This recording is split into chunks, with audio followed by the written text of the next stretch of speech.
The storm of divine arms rained down in a flurry. The speeds at which the countless weapons traveled were extreme. The divine swords before Wang Yanbing thrust forward as well. The will of Bing tore through space, looking even more terrifying than true divine weapons. That sharpness enabled all who were far away to sense the will of the divine arms. Gu Donglu remained standing where he was and looked down on the figure below. He did not move, and the celestial light of the 9 symbols circled all around him. A dazzling, celestial figure appeared behind him all of a sudden. He took one step forward, which caused huge golden rocks to shot forward howling. They flew while covered in divine golden light, and their wings shrouded the skies when spread, enveloping all of the divine arms into it.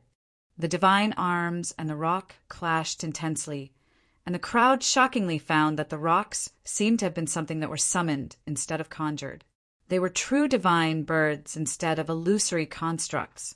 Their huge bodies had countless symbols of Bing glittering on them, causing them to contain a power that could have raised everything before them, and they had indeed stopped those incoming divine arms. He just summoned divine birds? The crowd watched Gu Donglu and was reminded of the lineage that Gu Donglu inherited. He had the luck of all of the origin mountains on him. However, that formidable display of power did not affect Wang Yanbing's resolve. Every single step that he had taken caused more divine arms to appear in different directions, shrouding the sky as they moved. It took mere moments to make it seem as if the area where Gu Donglu was about to be drowned in divine arms. The rocks that were covering him were all shuddering, and cracks were seen on them. Wang Yanbing has been using the way of Bing to the very extreme. That attack was simply too powerful. If it had been other holiness of nirvanas, they probably wouldn't have been able to withstand such formidable attacks. The hearts of all who watched the battle trembled. The attack from every single divine arm made them feel that it was the extreme of saintly methods at work in every instant. The power of that many divine arms raining down on someone was utterly terrifying. Wang Yanbing's plane might not have reached the very extreme of sainthood, but his attacks had definitely brought such powers to bear. The mystical ways that the Wang clan practiced were emphasized on Bing, which was inherently leaning towards attacks, and those methods were known to be invincible in offensive powers. Wang Yanbing looked up at the glittering divine birds. He took another step, and divine arms rained down again. Cracking noises were heard as if a tear was being opened. Those birds then all had cracks all over them, and the rune of Bing began to crack as well. Boom! A rumbling was heard, and the runes were destroyed. The divine birds were no more. Those killing divine arms seemed to be out to bury the opposing mystical ways. Boom! In the very next moment, however, Gu Donglu took another step below, seemingly suppressed that rampaging will of sharpness. Huge demonic beasts charged forward. There were true dragons, black turtles, Qilin, and Kuei emerging. Every single of those vast beasts seemed to have been imbued with his will. The runes of the 9 symbols circled about and crushed all those incoming divine arms, breaking them into pieces. That battle was very eerie. It seemed that both combatants were taking strolls in a garden instead. What was different, however, was that Wang Yanbing was walking up as he wanted to enter the celestial gate. Gu Donglu, on the other hand, walked down the steps, getting in the way of Wang Yanbing, who wanted to get to the celestial gate. However, the strides that the two were taking were enough to have the crowd hold their breaths. Every single step they took was perilous, as they were imbued with extremely formidable attacks. Both walked towards each other, one step after another. The rampaging auras howled in the chaotic space. It was as if it was a statement saying that Wang Yanbing had no hope of getting past, regardless of how powerful his attacks would have been. The will of Bing on him became increasingly powerful. Someone discovered as he continued walking above. Divine arms continued to shoot at his opponent, while his body grew increasingly sharp. The will of Bing continued to climb as if it was about to reach a critical point. Is he charging up? The crowd came to a possible conclusion, and their minds rattled. The possibility of that happening was indeed high. Wang Yanbing was a genius who had practiced the art of yanbing to extreme heights, after all. That rampaging, boundless way of Bing was indeed a sign of Wang Yanbing charging up. At present, those attacks were not only all around Gu Donglio's body. Everywhere around the two of them, there were storms of divine arms of unparalleled force. Wang Yanbing stepped out again. He looked up at Gu Donglu and said with an extremely pointed voice, "I'm getting into the Celestial Gate. Despite having acquired pinnacle lineage, you still are not going to get in my way." "You are not getting into the Celestial Gate." Gu Donglio's voice appeared calm instead. He uttered only one line. "That's so." Wang Yanbing replied.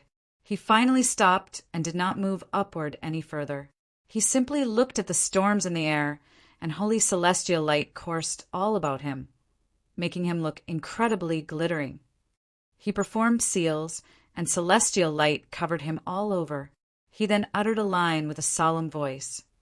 "At the pinnacle of Yanbing, all laws shall return to a single entity, and I shall be a divine arm."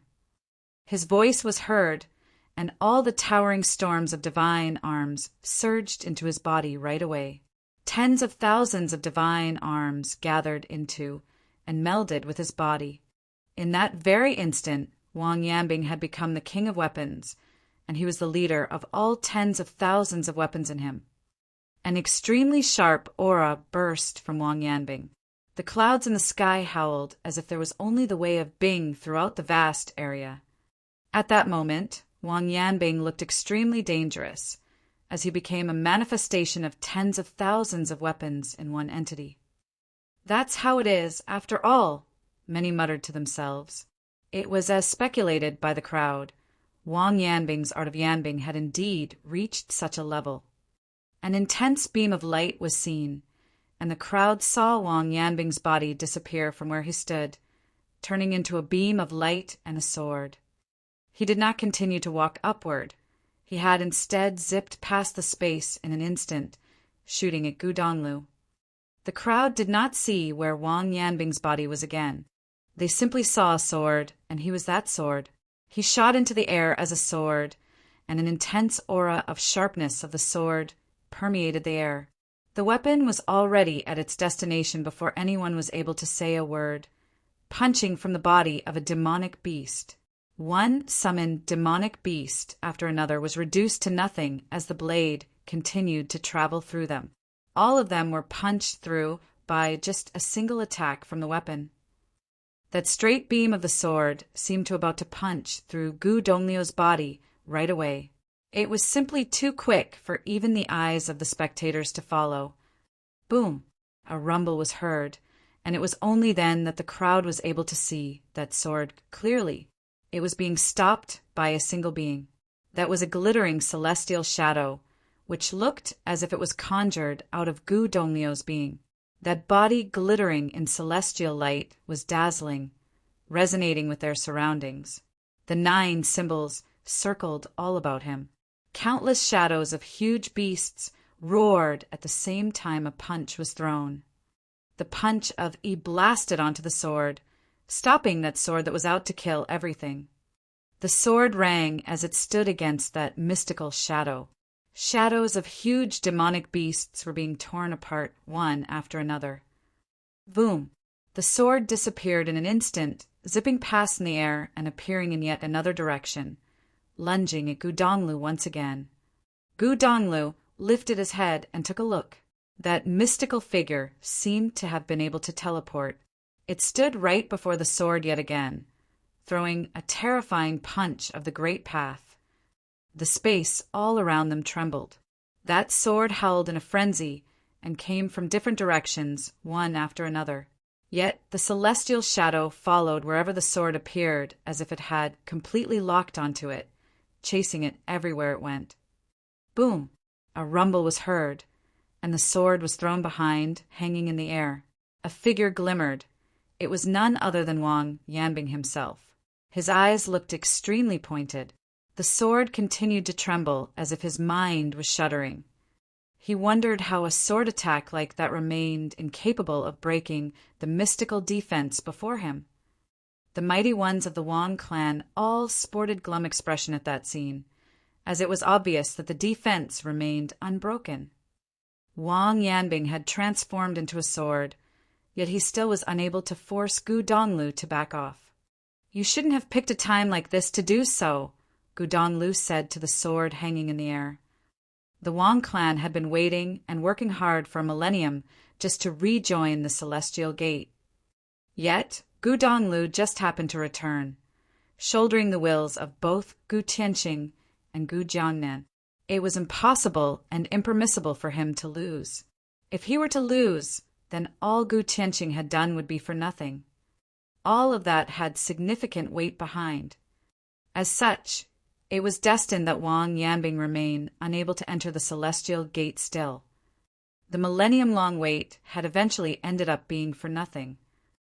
"I will definitely get to the Celestial Gate." A voice was heard from the sword, which reverberated throughout the air, signifying Wang Yanbing's resolve. Despite the odds at the moment, his resolve remained adamant. He would definitely get to the Celestial Gate. Gu Donglu did not say anything else. Boundless celestial light rained down, and that celestial shadow returned, shining dazzlingly like a god clad in armor. Gu Donglio's life, spirit, glittered as it appeared right behind him, which was a matrix diagram. The diagram consumed the celestial light and continued to grow in size. The great path of their surroundings howled, and all was consumed by that matrix, infused within the diagram. It took just several brief moments before the matrix stood tall in the air, and Gu Donglio's body gradually hovered. The Juexian diagram. The mighty ones from the Wang clan were all ashen when they saw that life spirit emerge. Their hearts were bleeding at the scene.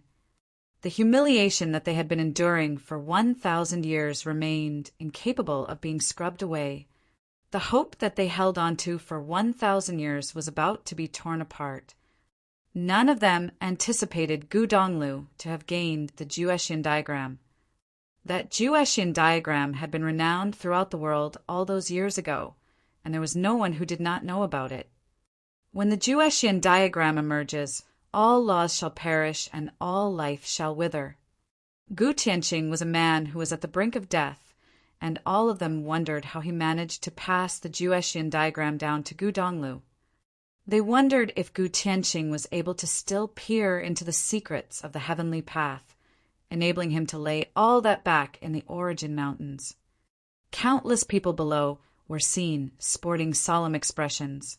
They seemed to have seen another Gu Tianqing. It was more than just a diagram spinning as it worked in the air. There were celestial and demonic shadows on the diagram. Regardless of their origins, all of them sported immense, terrifying pressure.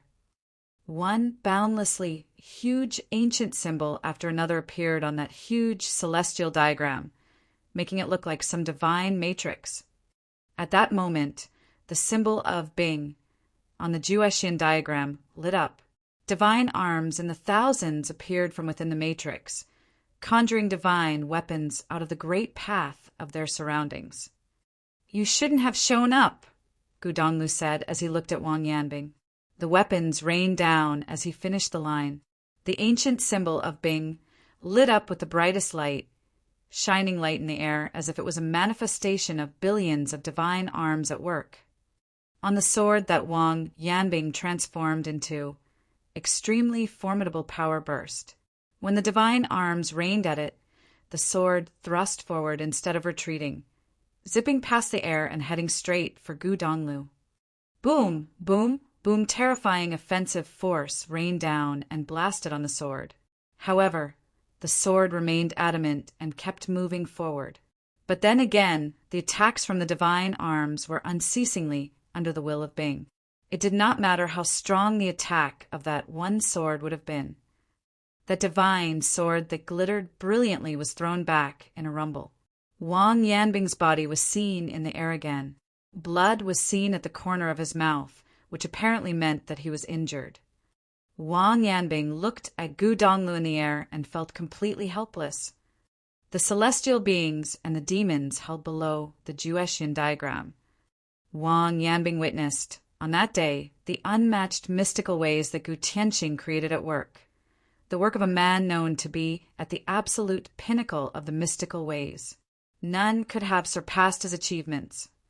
Wang Yanbing had transformed into a divine weapon himself, yet he remained helpless. He wondered if that was all there was to him. He questioned how it would have been possible for him to reach the very top if it truly turned out to be so. He wondered if he was even qualified to fight Gu Donglu. Boom! His body charged in the air. Boundless, sharp aura of Bing surged into his body, glittering as he took the form of a broadsword, shrouding the air. The blade cleaved the sky at the very moment it was conjured, cutting through the air at Gu Donglu. It seemed as if that blade was the only thing that was found all around them. Gu Donglu took one look at it before lifting his arms and taking flight. Countless celestial shadows coalesced into a single entity in the form of a legendary figure. That celestial shadow closed its hands and clapped onto the blade. The light of the blade was immensely dazzling, intending to keep coming down. Yet that celestial figure seemed to have absorbed the light of the divine matrix and remained unflinching. The hands turned, and the blade was rendered crooked, which was then flicked away and rang in high pitches in the air. Wang Yanbing was found within the blade, and his face was completely ashen. "So this is how helpless I am?" he thought. Those from the Wang clan felt helpless at the scene as well. The clan leader of the Wang clan sighed deep down. They had finally produced Wang Yanbing after years of preparation, yet the outcome remained disappointing. "Leave," Gu Donglu said to Wang Yanbing. The blade was shuddering, seemingly wailing in sorrow. "Enough!" The clan leader looked at the sky and muttered gently. The figure within the broadsword turned to look below. He saw the eyes of his clansmen, dimmed and sorrowful. All their wishes throughout the years had been for nothing. That was the resolve he clung on to growing up, which culminated into the Wang Yanbing that stood there on that day. Getting into the Celestial Gate was what fueled his training. At present, that resolve seemed to have come apart. He wondered if he should back away. Everything had been for naught. If he was incapable of beating Gu Donglu on that day, it would be the same in the future. All of his efforts were for nothing in the end. At that moment, Wang Yanbing was reminded of the conversation he had with Yi Futian, questioning who would have eventually been at the very top of Heavenly Mandate Realm. At present, a mountain stood before him, and he wondered if he would remain unable to overcome it. He was determined not to go home if he were to not get into the Celestial Gate. Yet, at present, there was just no way he could have made good on his word. That figure in the air looked up and charged in an instant. The winds howled in the sky, and the will of the divine arms shrouded the air. The broadsword was turned into a sword again, which had a teardrop on it. The sword was weeping. Wang Yanbing, the clan leader of the Wang clan, shouted at that scene and added, "Get back here!" A terrifying aura burst, and he was about to interfere. "I'm not going home if I do not succeed." A solemn voice was heard throughout the air. At that very moment, the sword shattered. However, that shattered sword conjured thousands of divine swords in its stead, which were imbued with the great path of their surroundings. At that moment, countless swords were found in the air. It was as if there were countless Wang Yanbing all over the place. He was determined not to go home until he had gotten into the Celestial Gate. Being dismantle. Chapter 1447, Weapon Shattered. Being dismantle. Countless looked up in the air, and their minds shuddered. It was as if they had been hit by something. Wang Yanbing. Bing. Dismantle. That person was the number one below the Renhuang outside of the Celestial Gate of Vast Heaven, and he was of equal renown to the likes of Jiang Taichu and Hua Qinyan. Yet he used that move just to get to the celestial gate. It was as if he was making good on his word. He would not go home until he had gotten to the celestial gate. However, many wondered just how he would have been able to go home even if he were to have entered the celestial gate using that move.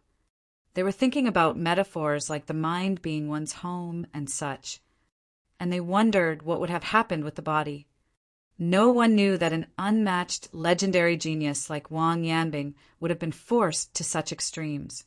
That move was the ultimate killing move of the art of Yanbing, making the user capable of being completely turned into a divine weapon, becoming a complete manifestation of the way of Bing, entering yet another level. However, the cost of doing so was his life.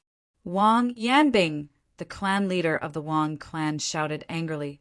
He hoped that Wang Yanbing would have been able to hold a sword as he entered the celestial gate, yet he never thought Wang Yanbing would have had to resort to such a move to fight. Wang Yanbing was the only extraordinary cultivator produced over the generations, and everyone piled their hopes onto him, hoping that he would be able to help their clan return to the celestial gate. Even if the clan were to remain incapable of getting into the celestial gate, he would have been around, and he would have been capable of great achievements in the heavenly mandate realm in the future. He did not wish to see Wang Yanbing trade his life to have their clan rejoin the celestial gate. It was the Wang clan's wish to enter the celestial gate. But then again, Wang Yanbing was too hope for the clan. "Father, let him have his way for once." A middle-aged man held back the shuddering body of the clan leader and said calmly. The man looked at the storm of divine arms in the sky, and there were tears at the corner of his eyes, as that was his son. However, regardless of the outcome, he was a son he was proud of nonetheless. Wang Yanbing, son of the Wang clan, and a legendary figure of his time. The mighty ones of the Wang clan watched the scene in the air, and all of them looked heavy-hearted and solemn. Wang Yanbing, the pride of the Wang clan, was about to die for the clan. The eyes of many were reddened, as even Ren Huang's had emotions. Anybody with a heart was capable of shedding tears. That young man might have shouldered too much on him. The fate and glory of the entire clan was tied to a single man, after all. His childhood had been imperfect, as he had shouldered too much responsibility. His name, Yanbing, carried the mystical ways of the Wang clan. His name was Wang Yanbing, after all. Many great figures of the celestial gate of vast heaven, including those from the Jiang clan and the Hua clan, stood quietly. Their clothes billowed as they saw how Wang Yanbing used one such fatal move, sighing as they watched. Did he really have to go that far?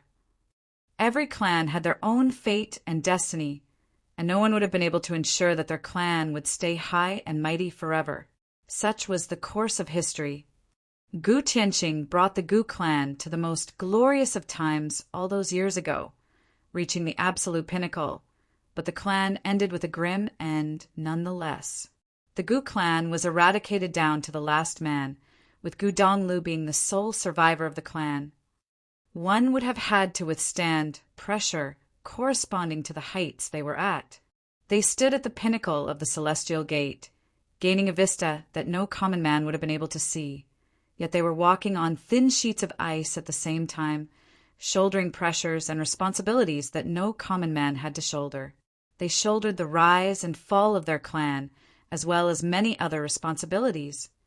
Taking Gu Donglu back to the celestial gate was an act that carried great pressure on its own, so much so that the act could have brought war to their doorstep. Furthermore, there was no guarantee that Wang Yanbing would have been able to fulfill their clan's wish just by pulling one such fatal move. He shouldered a lot of responsibilities, and it was the same with Gu Donglu.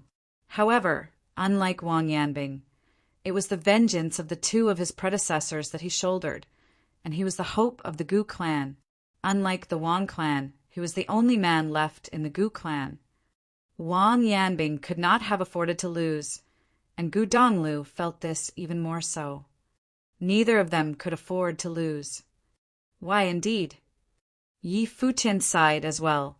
He had once said that Wang Yanbing would not be present at the pinnacle of the heavenly mandate realm, yet he never expected that Wang Yanbing would have pulled such a move before they were even near fighting to be at the pinnacle of the realm.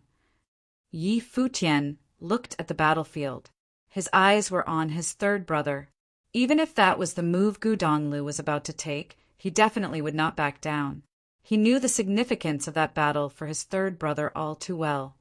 That was the very first battle he had to fight after inheriting Gu Tianqing's lineage. If he were to lose that battle, then all Gu Tianqing had done, all that the celestial gate of vast heaven had done, would be for nothing. Countless divine swords appeared in that vast space. Every single sword seemed to have contained Wang Yanbing's will. He turned himself completely into a sword, completely merging with the great path. All those divine swords were him, Wang Yanbing. Gu Donglu looked up in the sky, and he felt rather rattled. If it were to be usual times, he might have taken a step back, seeing how insistent Wang Yanbing was.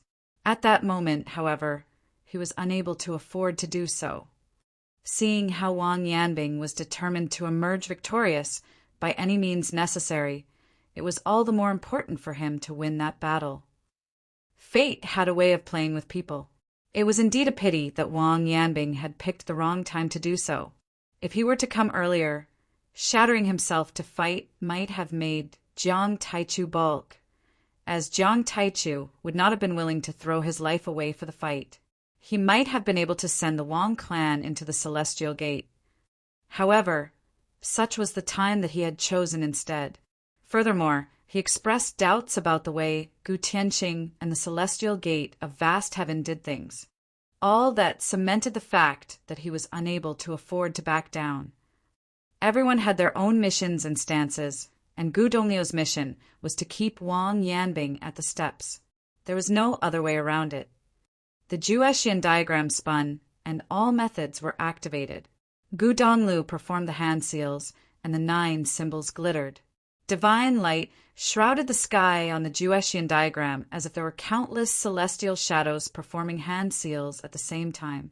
Celestial beings and demons unleashed their powers at the same time, and chants of the great path were heard all over their surroundings, making the scene unbelievably grand. Boom! Billions of divine arms zipped past in the air, streaking down as they traveled.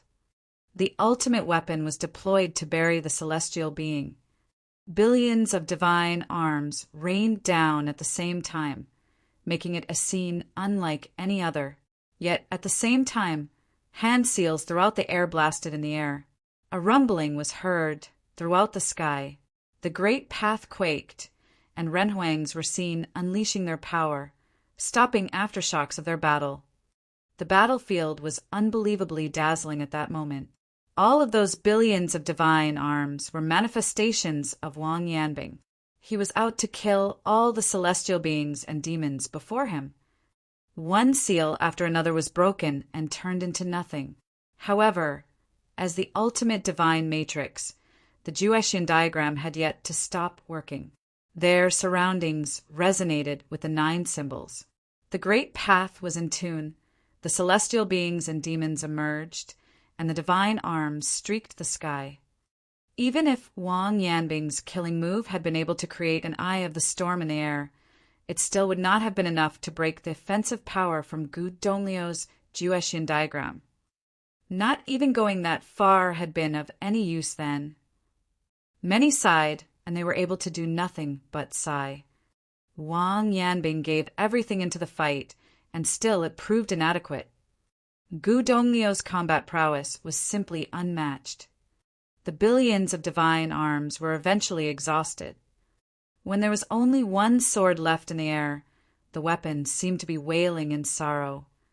That sword did not continue attacking. It had instead turned around and headed for the steps of the Celestial Gate, slowly moving upward. It was as if it wanted to take one last look at the Celestial Gate. Many sighed at the scene with the last, lonely sword. They actually felt sad about it. Gu Donglu felt just as sad seeing what happened, yet celestial light rained down nonetheless, getting in the way of that sword and making it difficult for it to move forward. Fate had its way of toying with people, and Wang Yanbing was simply born at the wrong time. The crowd was astonished and speechless. Wang Yanbing. The people of the Wang clan felt sad and speechless as well. Everyone felt intense sorrow. Wang Yanbing was no longer in the Wang clan. "Head back with me," the clan leader of the Wang clan said to that lonely sword. Yet at that moment a figure stepped into the air. His eyes were terrifying. It was as if it had opened the eye of heaven, intending to peer into nothingness. Celestial light was at work, and Yi Futian said, looking at the sword, "Why indeed? What is he doing?" A doubtful look was on everyone's face after they saw what Yi Futian did. The people of the Wang clan all stared at Yi Futian as well. There was no denying the fact that they had already lost. Wang Yanbing had not been able to shake Gu Donglu even when he pulled such a costly move. That was the last sword left, and it wanted to take one last look before the Celestial, but Gu Donglu stopped it. It was not done because Gu Donglu was some uncaring, unfeeling monster, but that they all had their stances to take. Wang Yanbing had simply shown up at the wrong time. "Little brother," Gu Donglu called after he saw Yi Futian showing up. "Leave him to me. Third brother," Yi Futian said. "Will do." Gu Donglu nodded and gave up his suppression on the sword. That scene astonished many. Those two would, in time, become pinnacle geniuses of Heavenly Mandate Realm. The two would have been able to stand a chance at getting to the top of the realm, and the two of them were brothers in training. The future of the brothers was something that invoked the imaginations of many. The sword remained incapable of moving forward. Yi Futian's will shrouded the sword as he walked. He extended his hand, and it seemed that there's celestial light enveloping the lone sword. Mystical ways. The crowd fixed their gaze at Yi Futian. The people of Haochin City all knew that he had already acquired the lost celestial soul attraction method from Fei Alley. The method had unpredictable powers, and few had been able to master it, even over 1,000 years ago. It had only resurfaced not long ago, and Yi Futian had gotten his hands on it. Wait, so he is already capable of entering mystic mode? People wondered. It's the celestial soul attraction.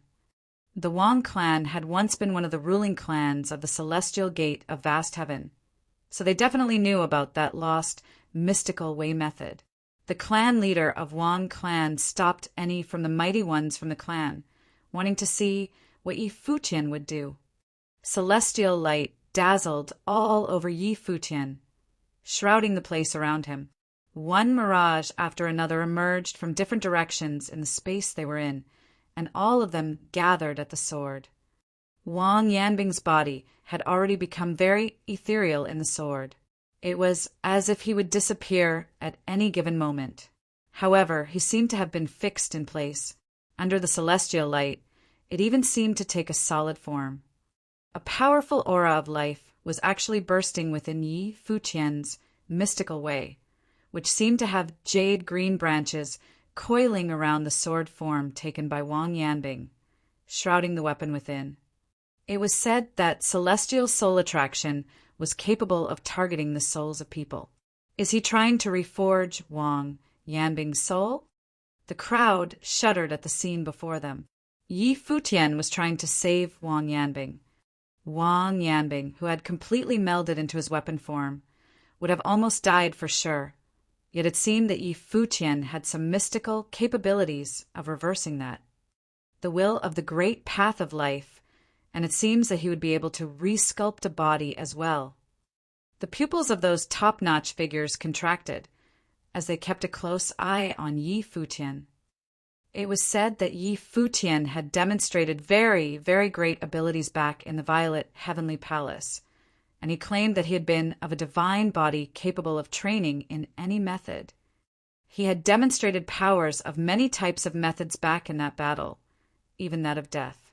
At present, he was demonstrating the will of the great path of life, and many came to believe that Yi Futian was indeed capable of all methods. It seemed as if there was really no method beyond his comprehension. Yi Futian had also found that his world tree's powers became increasingly powerful as he progressed with his training, enabling him to shape his ways and comprehend all methods in existence. His life spirit grew alongside him as he trained. He had demonstrated many types of powers in that battle in the Violet Heavenly Palace, and that had been done to set up for the future. As an extreme genius capable of training in any method he chose, no one would have doubted him regardless of the type of methods he came to use, as he had truly been one such genius. Thus, it was completely normal for him to use the great path of life. Furthermore, the training in celestial soul attraction enabled him to gain some mystical powers. If he were to have his current level of powers all those years ago, he would have even been able to save Jiyu. But then again, if he were to have his current level of powers back then, he would not have had experienced all that had transpired since. The sword rang, and the sword was unleashed. That ethereal figure began to take solid form. Wang Yanbing's body was seen in the air again, wrapped within the boundless will of the great path of life. Oh, hell! Many shuddered deep down at that scene, finding that Yi Futian was capable of bringing back the dead. He was dragging Wang Yanbing, who was at death's door, back to the world of the living. It was something that not even Renhuangs had been capable of. Was this the power of celestial soul attraction? They naturally had no idea of knowing that celestial soul attraction was but a guide. The thing that truly saved Wang Yanbing was the latent powers in Yi Futian's life spirit. Gu Donglu watched all of that in silence. He held no enmity against Wang Yanbing. They only had to fight because they had their stances to maintain. He was relieved to see that his little brother was able to save Wang Yanbing. Wang Yanbing was a practitioner of the mystical ways, after all, and it would have been a pity if he died. Wang Yanbing opened his eyes after a while. His aura fluctuated and seemed somewhat unstable. His eyes were deep as he stared at Yi Futian, feeling rather puzzled and dazed. "Why are you doing this?" It was clear back then in the palace that he and Yi Futian did not see eye to eye, and Yi Futian had not exactly been kind to him as well. He was puzzled as to why Yi Futian wanted to save him. "This is nothing," Yi Futian replied nonchalantly. "Furthermore, while you and I don't see eye to eye, you're indeed a genius of Haotian City. Well, although you're quite a distance away from where I am now, it would be a pity if you were to end up dead, since you'll never be my match in the fight for the great path anyway. Saving you hardly affects me." Everyone was baffled by what he said. Was he saving someone here? While it was true that Yi Futian saved Wang Yanbing, the former had slighted the latter right away. What the hell was, "You may be a genius, but you're quite a distance from where I am." And what the hell is, "You're no match for me anyway." This guy sure is shameless, many thought. Wang Yanbing was silent after hearing what Yi Futian said. As someone who had been dead mere moments ago, he naturally would not have taken those words personally. Yi Futian seemed to be of such a personality, just like how he claimed to be the divine body of the heavenly path. He turned around to look at Gu Donglu, before sighing and saying, "I lost." It was indeed a complete loss. He did say that he would not go home until he had gotten to the Celestial Gate, but even after he had shattered his weapon form, he was still incapable of getting there. There was simply no more words for him to say. How many Gu Tianxings could there be in the world anyway? My third brother took the powers of shaping the heavens and the earth. It is completely normal for you to have lost. Yi Futian looked at him and continued, "You have gotten to the plane of holiness of nirvana fueled only by your obsession with the Celestial Gate, and I'd say you've limited yourself as well. Even though you failed to make it to the gate, since you do have the guts and intentions of getting to the top of the realm, you could actually establish your own Celestial Gate instead." Wang Yanbing was speechless. Although the words were sensible, Yi Futian was not him. If Yi Futian were in his shoes, the former would have had known just how obsessive one could be when fighting one such battle before. While the Wang clan has indeed failed in their challenge to the Celestial Gate, Wang Yanbing is indeed of unmatched talents. Would you like to be my student and study in the Celestial Gate of vast heaven? A voice said. Everyone turned their eyes and found the one talking to be the clan leader of the Jiang clan. It was a critical time for the Celestial Gate of vast heaven. The power of the Wang clan aside, a genius like Wang Yanbing had great potential, and it would have been a pity if he were just to end up dead. It would have been better to have him train in the Celestial Gate instead. Wang Yanbing turned his eyes in that direction. He never considered such a possibility, as he has always had only one thought, rejoining the Celestial Gate with his clan in tow. The clan leader of the Wang clan below looked up at that moment and said, Wang Yanbing, you've given your all in today's battle. There will be no regrets for you, nor the Wang clan. Go and train in the Celestial Gate instead. Wang Yanbing looked up after hearing what the clan leader said. He closed his eyes and breathed. When his eyes opened, he had put his past behind him. He then bowed in the Celestial Gate's direction and said, It would be my honor to train in the Celestial Gate. I, Wang Yanbing, hereby bow to you, my teacher. Good. The clan leader of the Jiang clan nodded. Such an outcome was indeed perfect in some ways. Yi Futian, the clan leader of the Wang clan, then looked at Yi Futian at that moment. How may I be of service? Yi Futian asked. Thank you. The clan leader of the Wang clan then added, From here on out, the Wang clan will cease trying to rejoin the Celestial Gate and will remain behind in Haotian City to train. However, the mystical ways of the Wang clan were not something that should have been limited only to descendants of the clan, and I think others should learn it. Yi Futian, would you like to learn the art of Yanbing? The crowd shuddered deep down upon hearing that. Yi Futian had already learned Celestial Soul Attraction, and at the moment, the Wang clan actually intended to pass yet another mystical method to him. They were all astonished. Yi Futian was able to turn his enemy into his friend. His action of saving Wang Yanbing spoke volumes of his magnanimity. At the moment, the Wang clan intended to open the doors of passing down the mystical ways and no longer limited it to their own descendants. That, too, spoke volumes of the clan leader's magnanimity. Many turned their eyes at Yi Futian, waiting for his answer. That genius had beaten Zhang Yuan and gained the Celestial Soul Attraction method. Furthermore, he was already able to use it. He would not have been able to save Wang Yanbing otherwise. At the moment, he was only a nod away from getting himself yet another mystical way method. Such opportunities were indeed astonishing.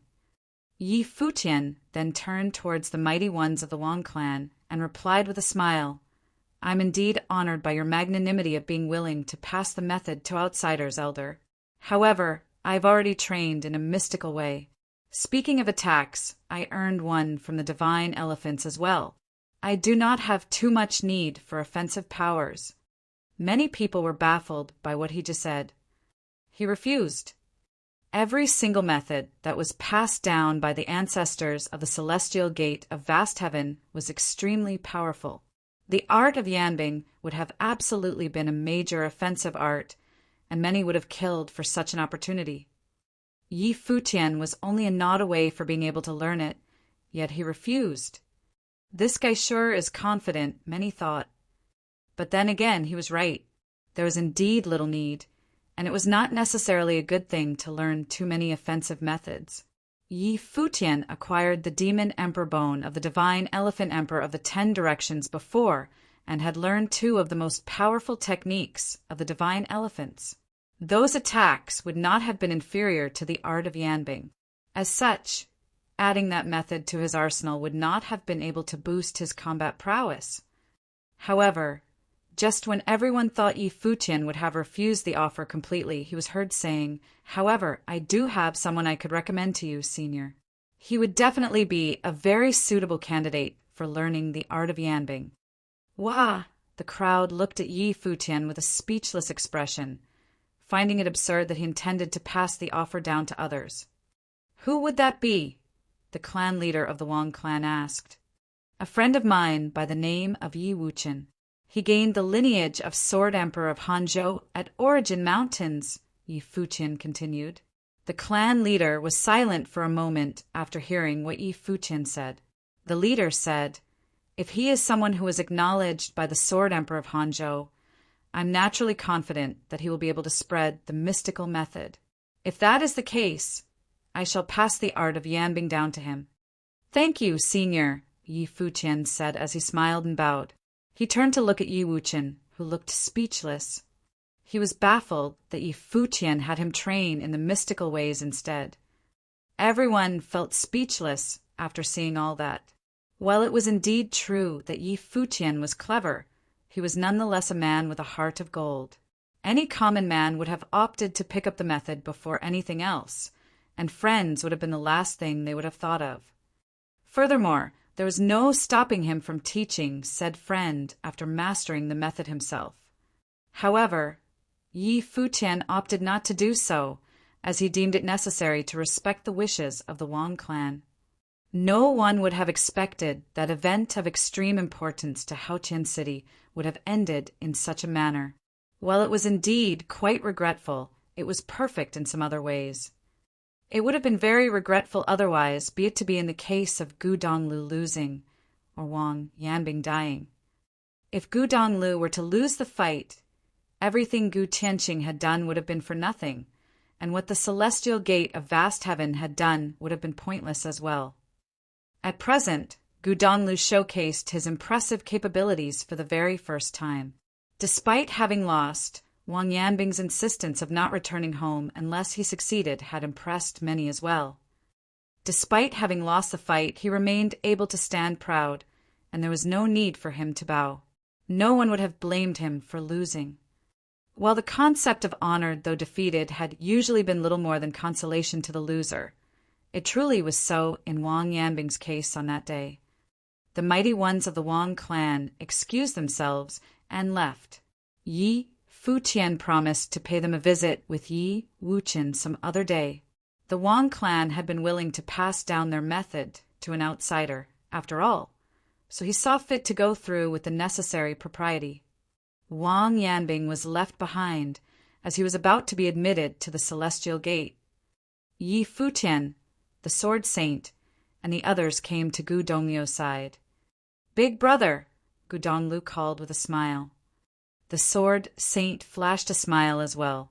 When Gu Donglu was taken by the purple underground in the past, all of them felt helpless about their predicament. What happened since then seemed like a dream. They never expected Gu Donglu to have been a descendant of Gu Tianqing, a pinnacle figure who had been lauded to be one found in thousands of years in Heavenly Mandate Realm. Mingyue would be very happy to know this. The sword saint smiled and said, "Indeed, if the second sister were to be able to see this, our third brother's status in the family would be considerably heightened." Yi Futian smiled and added. Gu Donglu turned to look at Yi Futian and asked, "Don't you think your third brother here is of quite a high status in the family already?" "High, very high indeed," Yi Futian answered, trying to stifle his laughter. While it was indeed true that his third brother had become a legendary figure, if there was one person that he definitely was unable to beat, it would have been his second sister. His second sister was a woman who stuck by her words and decisions back in the cottage all those years ago, after all. The sword saint chuckled as well. The cottage had 8 students, and there were only 3 of them in the Heavenly Mandate Realm. Furthermore, they had been able to advance due to Yi Futian being someone inherently special. The sword saint had actually been able to meet the mysterious figure due to Yi Futian, after all. As for Gu Donglu, nobody had expected him to have had such an extraordinary background. It was unknown what kind of path they would take in the future. That mysterious figure claimed that he was but a witness of history, and the sword saint wondered what he would have witnessed. Only time would tell. "Care to pay the celestial gate a visit?" The clan leader of the Jiang clan extended an invitation to Yi Futian before adding, "Would the ones from Brahma's pure sky mind joining us?" Thank you for the offer, but I need to head back to the palace to train. Qin, he said as she bowed slightly. She was perceptive enough to tell that both the celestial gate of vast heaven and the heavenly mandate dynasty wished to gain an ally in Brahma's pure sky.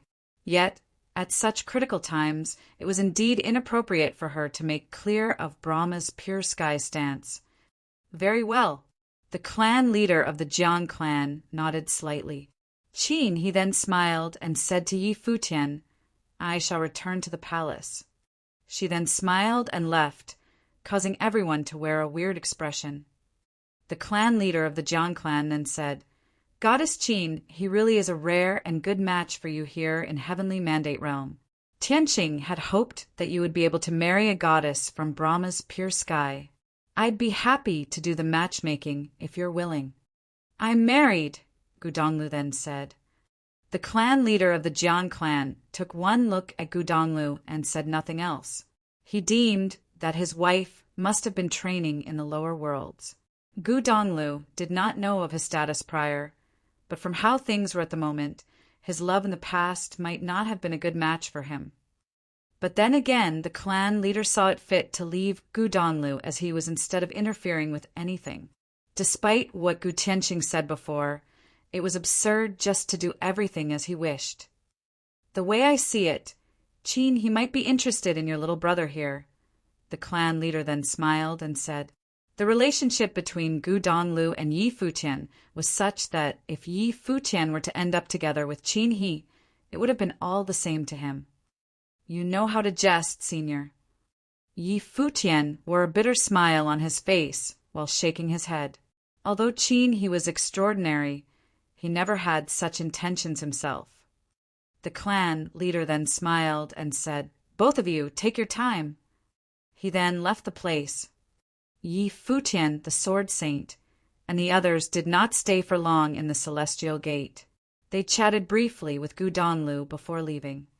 The commotion was settled, yet Haotian City remained extremely rowdy. Mighty ones from all corners gathered in the city.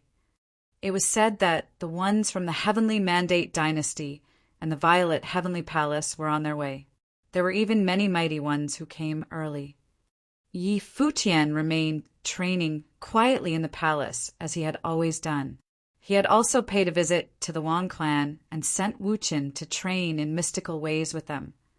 Quite a bit of time passed after that.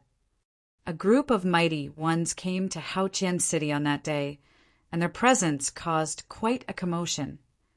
The one who took the lead was none other than the crown prince of the Heavenly Mandate Dynasty. The mighty ones from the dynasty did not head to the celestial gate of vast heaven right away, but had chosen to stay behind in Haotian City for a bit instead, seemingly waiting to meet up with the other mighty ones. The ones from the Violet Heavenly Palace had yet to arrive. On the second day of the crown prince's arrival, he took the mighty ones from the Heavenly Mandate Dynasty and moved, heading towards the palace where Qin He was. At present, there were many in Haotian City talking about Qin He and Yi Futian being very close, and they wondered if Brahma's pure sky would eventually ally with the celestial gate of vast heaven. If Qin He and Yi Futian were to end up as a couple, the chances of that happening would be high. No one would have thought about anything like that before, but as honors continued to pile on Yi Futian, and he had such a close relationship with Qin He, which none from the Brahma's pure sky interfered with, everyone began to speculate and thought that it would be possible indeed. If the number one virgin of Brahma's pure sky were to end up becoming a couple with Yi Futian, then Brahma's pure sky would definitely end up closer with the celestial gate of vast heaven, since Gudonglu was Yi Futian's elder brother in training. If that were to happen, both the Heavenly Mandate Dynasty and the Violet Heavenly Palace would be put on the defensive. However, there was nothing they could have done about Yi Futian, as he had the backing of the divine elephants. If they were to act against Yi Futian, that would have been tantamount to declaring war against the divine elephants. A group of people was seen descending from the sky right outside the palace of Brahma's pure sky on that day. The leading figure glittered all over and looked legendary. The Crown Prince of Heavenly Mandate Realm would like to pay a visit to Goddess Chin He, a voice said, reverberating throughout the palace. The Crown Prince of the Heavenly Mandate Dynasty got to the palace and paid a visit to Chin He, the number 1 virgin of Brahma's pure sky. People gushed out from the palace at the very moment that voice was heard. The virgins all had serious expressions on them after going outside the palace. It was obvious that they were taking that particular visit more seriously than Wang Yanbing's. The one who came that time was the Crown Prince of the dynasty, who was of unmatched status in the Heavenly Mandate Realm. The Heavenly Mandate Realm reigned supreme throughout the realm for many years. Despite having been weakened, they stood at the very pinnacle of the realm. It was a dynasty that oversaw many dynastic forces, possessing immense history and wealth. It was difficult to imagine just how powerful the Heavenly Mandate Dynasty had been when Gu Tianqing went against them all those years ago. Bodies littered the fields from that battle, staining the entire dynasty red. Some said that half of the Renhuang who participated in that war were killed by Gu Tianqing alone, and that was just how destructive someone at the pinnacle could have been. Qin, he was seen outside the palace as well. Some by her side said, "Welcome, Crown Prince." The mighty ones of the dynasty stepped onto the steps of the palace and arrived right outside the palace. The Crown Prince was able to hog all attention just by standing around as if there was a halo around him. That aura alone was something that many would not have been able to achieve. "We have met back at the Violet Heavenly Palace, Goddess, yet we have never spoken. I've come to pay a visit after knowing that you have arrived at Haotian City," the Crown Prince said, rescinding his sharp aura somewhat, appearing polite and gentlemanly. "Our place has indeed graced by your presence, Crown Prince." Qin, he continued, "I hope you do not mind our humble abode. Please have a seat." The people all around the Crown Prince frowned somewhat, wondering if Qin he had simply intended to host their guest just outside the palace. They heard that Wang Yanbing had paid a visit before, but there was no way Wang Yanbing could have been compared to the Crown Prince. From the standpoint of status alone, despite being a clansman of the Wang clan of Haotian City, Wang Yanbing's status had apparently paled in comparison to the number 1 virgin of Brahma's pure sky. Qin he was giving Wang Yanbing face, and so it was entirely natural to do everything outside the palace. But this time it was the Crown Prince of the Heavenly Mandate Dynasty they were talking about. There was only one such being in all of the realms, and not even Qin he, a number 1 virgin, would have had a status as unshakable as that of the Crown Prince.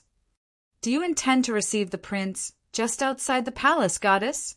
someone from the dynasty behind the Crown Prince asked, sounding rather displeased. Wang Yanbing's people were unqualified to be displeased, but not them. If that was truly Qin he's intentions, then her attitude may have been a little too much. Qin, he looked at the one who talked, and then said to the prince, "The palace is a place where the women of Brahma's pure sky train. I beg your forgiveness, Crown Prince." "Wouldn't that be a little pretentious of you, Goddess? To my knowledge, there would also be quite a number of men inside the palace," that man from the dynasty continued. Yi Futian had been one of those men who stayed in the palace with the goddess of Brahma's pure sky right from the start. It would have been all right if Qin he worded it in other ways. Making such an excuse was deemed a deliberate slight to them. If Yi Futian and his people were able to stay in the palace, they saw no reason to do all the reception of the Crown Prince outside the place. "Do you think I owe you an explanation or anything like that?"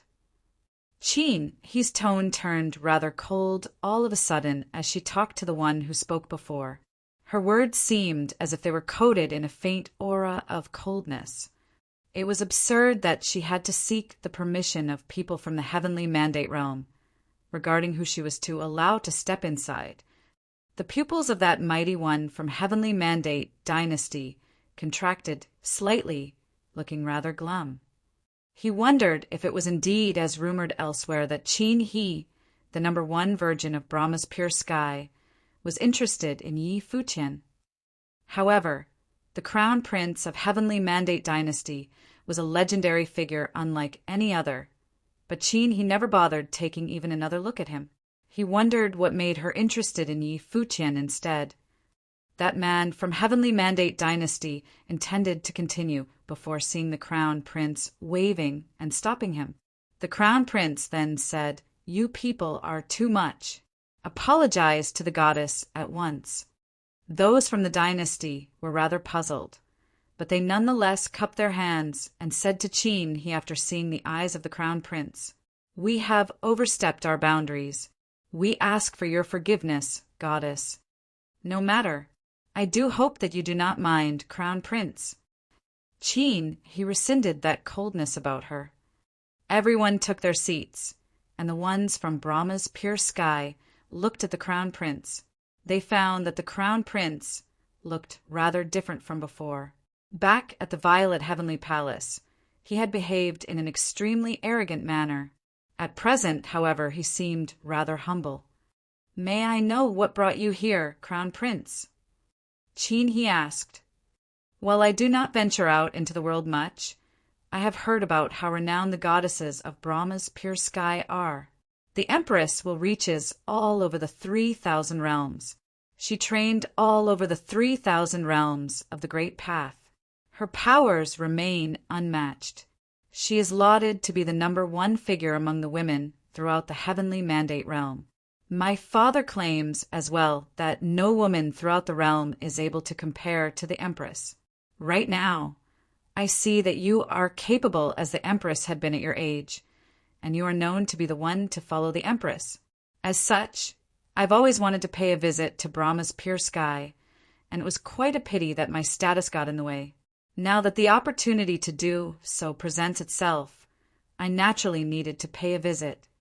The crown prince of the Heavenly Mandate realm appeared extremely polite and showered praises as he elaborated. "You're too kind, crown prince. I dare not compare myself to Her Majesty." He replied with a smile. The Empress of Brahma's pure sky was an epical figure who established a pinnacle force all on her own. She had been known as the #1 beauty when she was young and had many pursuers. Even at present, her appearance remained at the peak, yet none dared to act on their wishes with her, for they found it sacrilegious to do so. The prince of the Heavenly Mandate dynasty was able to sense the distance from her words. He then smiled and added, "I know what my father said put you rather on guard, goddess, but rest assured, I have little interest in forming any marriage alliance. While I do admire you, goddess, I would never link my sentiments with the interest of my family. If you find me pestering you, I will naturally keep my hands to myself. My visit here today is but to make friends with you, and I have no other intentions." "Thank you, your highness." He nodded. She was indeed finding the marriage alliance to be rather off-putting, just like how she had found Yi Futian off-putting in the beginning. The upper echelons of Brahma's pure sky should not have told her to do something like that, and she was still puzzled as to why she was told to do what she did. However, as she had gotten to know Yi Futian better, she no longer held any enmity against him. It was an order from Brahma's pure sky, and it had nothing to do with him in the first place. Furthermore, she found that man to be rather intriguing. He was always capable of pulling surprises. "I heard that you have a rather amicable relationship with Yi Futian. May I know what you think of him?" the crown prince asked. He was on guard by then. The crown prince had just said that he had no intention of offending her, yet he steered the direction of the conversation to Yi Futian. She was puzzled as to what was going on in his mind. "Sir, Yi is a genius like no other. I believed you witnessed this yourself in that battle back in the Violet Heavenly Palace, and how he managed to awaken that turtle in Fa Alley, who had not been moved a muscle in 1,000 years in Futian City, subsequently gaining the lineage of the mystical way, other than having no direct background of any kind. Everything about him is extraordinary." He showered the man with praise, hardly paying any attention to what the crown prince thought. What she said had little to do with stance, and it was pure appraisal based on cold, hard facts. You're quite reserved with what you say. In truth, he showed what he was capable of back in the Origin Mountains. He had acquired the lineage of the divine Elephant Emperor of the 10 Directions and picked up ultimate moves from the divine elephants, all of which culminated into his surprisingly extraordinary performance in the Violet Heavenly Palace. He indeed is a genius like none other. He then nodded and continued, "It is no surprise that you think so highly of him, goddess. It is rumored everywhere that you are interested in him. I wonder if that is true." He locked her eyes on the Crown Prince, who then added, "Rest assured, goddess, I bear no ill intentions." "I'm just good friends with Sir Yi," he replied. The Crown Prince nodded, then smiled, saying, "If you eventually become a couple with Yi Futian, that would indeed be pleasant news. In truth, I wouldn't mind making friends with Yi Futian. However, due to certain relations between us all, I'm afraid he might not be willing to do so. Regardless, I hope this is how everything is, and nothing else will be brought into these matters. I believe the divine elephants wouldn't mind, as well as those of Brahma's pure sky." It became apparent that he was saying that he did not mind he being friends with Yi Futian, so long as none of the matters with the forces throughout the heavenly mandate realm were brought into the fold, such as hoping that despite he being good friends with Yi Futian, Brahma's pure sky would not side with the celestial gate of vast heaven. "It's not like I have any say in any of those matters anyway," he replied with a smile. The Crown Prince was right, however. Given the gravity of the matter, it was definitely up to the Empress to decide, and she would have had no say in those matters. "I'm indeed honored that you show such concern, Your Highness." A voice was heard at that moment. Yi Futian and his people were seen walking out of the palace at that moment, looking at the Crown Prince who was sitting there. "But, as you've put it yourself, it is destined that we can never become friends," Yi Futian continued. "The Heavenly Mandate Dynasty was a sworn enemy of his third brother, and there was no possible reconciliation between them. The Crown Prince of the dynasty was destined to be someone who had to fight his third brother sooner or later. Some matters were already decided right from the start. Even if we are unable to become friends, I do still hope that we don't become enemies," the Crown Prince said as he looked at Yi Futian. "That is something I'm unable to guarantee, Your Highness," Yi Futian smiled and said. "I'm aware." The Crown Prince nodded. "I don't wish to see us become enemies, but then again, I don't mind making another enemy. Yi Futian, you've acquired the lineage of a divine elephant emperor, so I definitely won't act against you on my own will. However, I do believe that the divine elephants won't make their stance clear in the matter for you alone. As such, I do hope that you don't drag other forces into it for your own interests. Thank you for your concern. Indeed, Your Highness," Yi Futian continued. The Crown Prince smiled and added, "The power of one man is eventually limited. More so, given that the power of said man is only a saint level. While I do acknowledge that you have superb talent, I do still think that you still fall short of what is required to stand at the pinnacle of the heavenly mandate realm. You're prideful indeed, Crown Prince." Yi Futian then continued, "Well, what about your powers all on your own, by the way?" "Me." The Crown Prince then replied, smiling, "I, of course, won't be alone." The two behind him glittered with saintly light as soon as he finished. The will of the great path all around them resonated with them instantly, unleashing extremely powerful pressure. They are all geniuses under the rule of the dynasties reigned by the Heavenly Mandate Dynasty. There are also princes of the dynasties who fill every single plane of sainthood. Care to try them out for yourself?" The Crown Prince then added, "But then again, given your powers, they definitely won't be taking you on in a one-on-one manner." He looked at the ones behind the Crown Prince, sensing extremely powerful pressure from them. All of them had probably been geniuses fostered in the same batch, specifically for aiding and supporting the crown prince of the Heavenly Mandate dynasty. Yi Futian looked at the crown prince's eyes, which were filled with pride and confidence. It felt rather provocative as well. A figure stepped out from behind him before he was able to say anything. That man stepped on the ground outside the palace, shaking the place. It was as if a tower-like figure had emerged. Other than Yu Sheng, there were no others like that. Letting Yi Futian challenge the underlings of that crown prince of the Heavenly Mandate dynasty. That would have been a disgrace to him. Formidable pressure swept out at the ones from the dynasty. The crown prince looked up slightly at that vast, tall figure. He then rose and said, Yu Sheng performed just as admirably back at that battle in the Violet Heavenly Palace. Yi Futian once claimed that he was of unparalleled strength. In that case, it would be unwise to take him on alone. Coincidentally, I do have several saints of true self who serve me.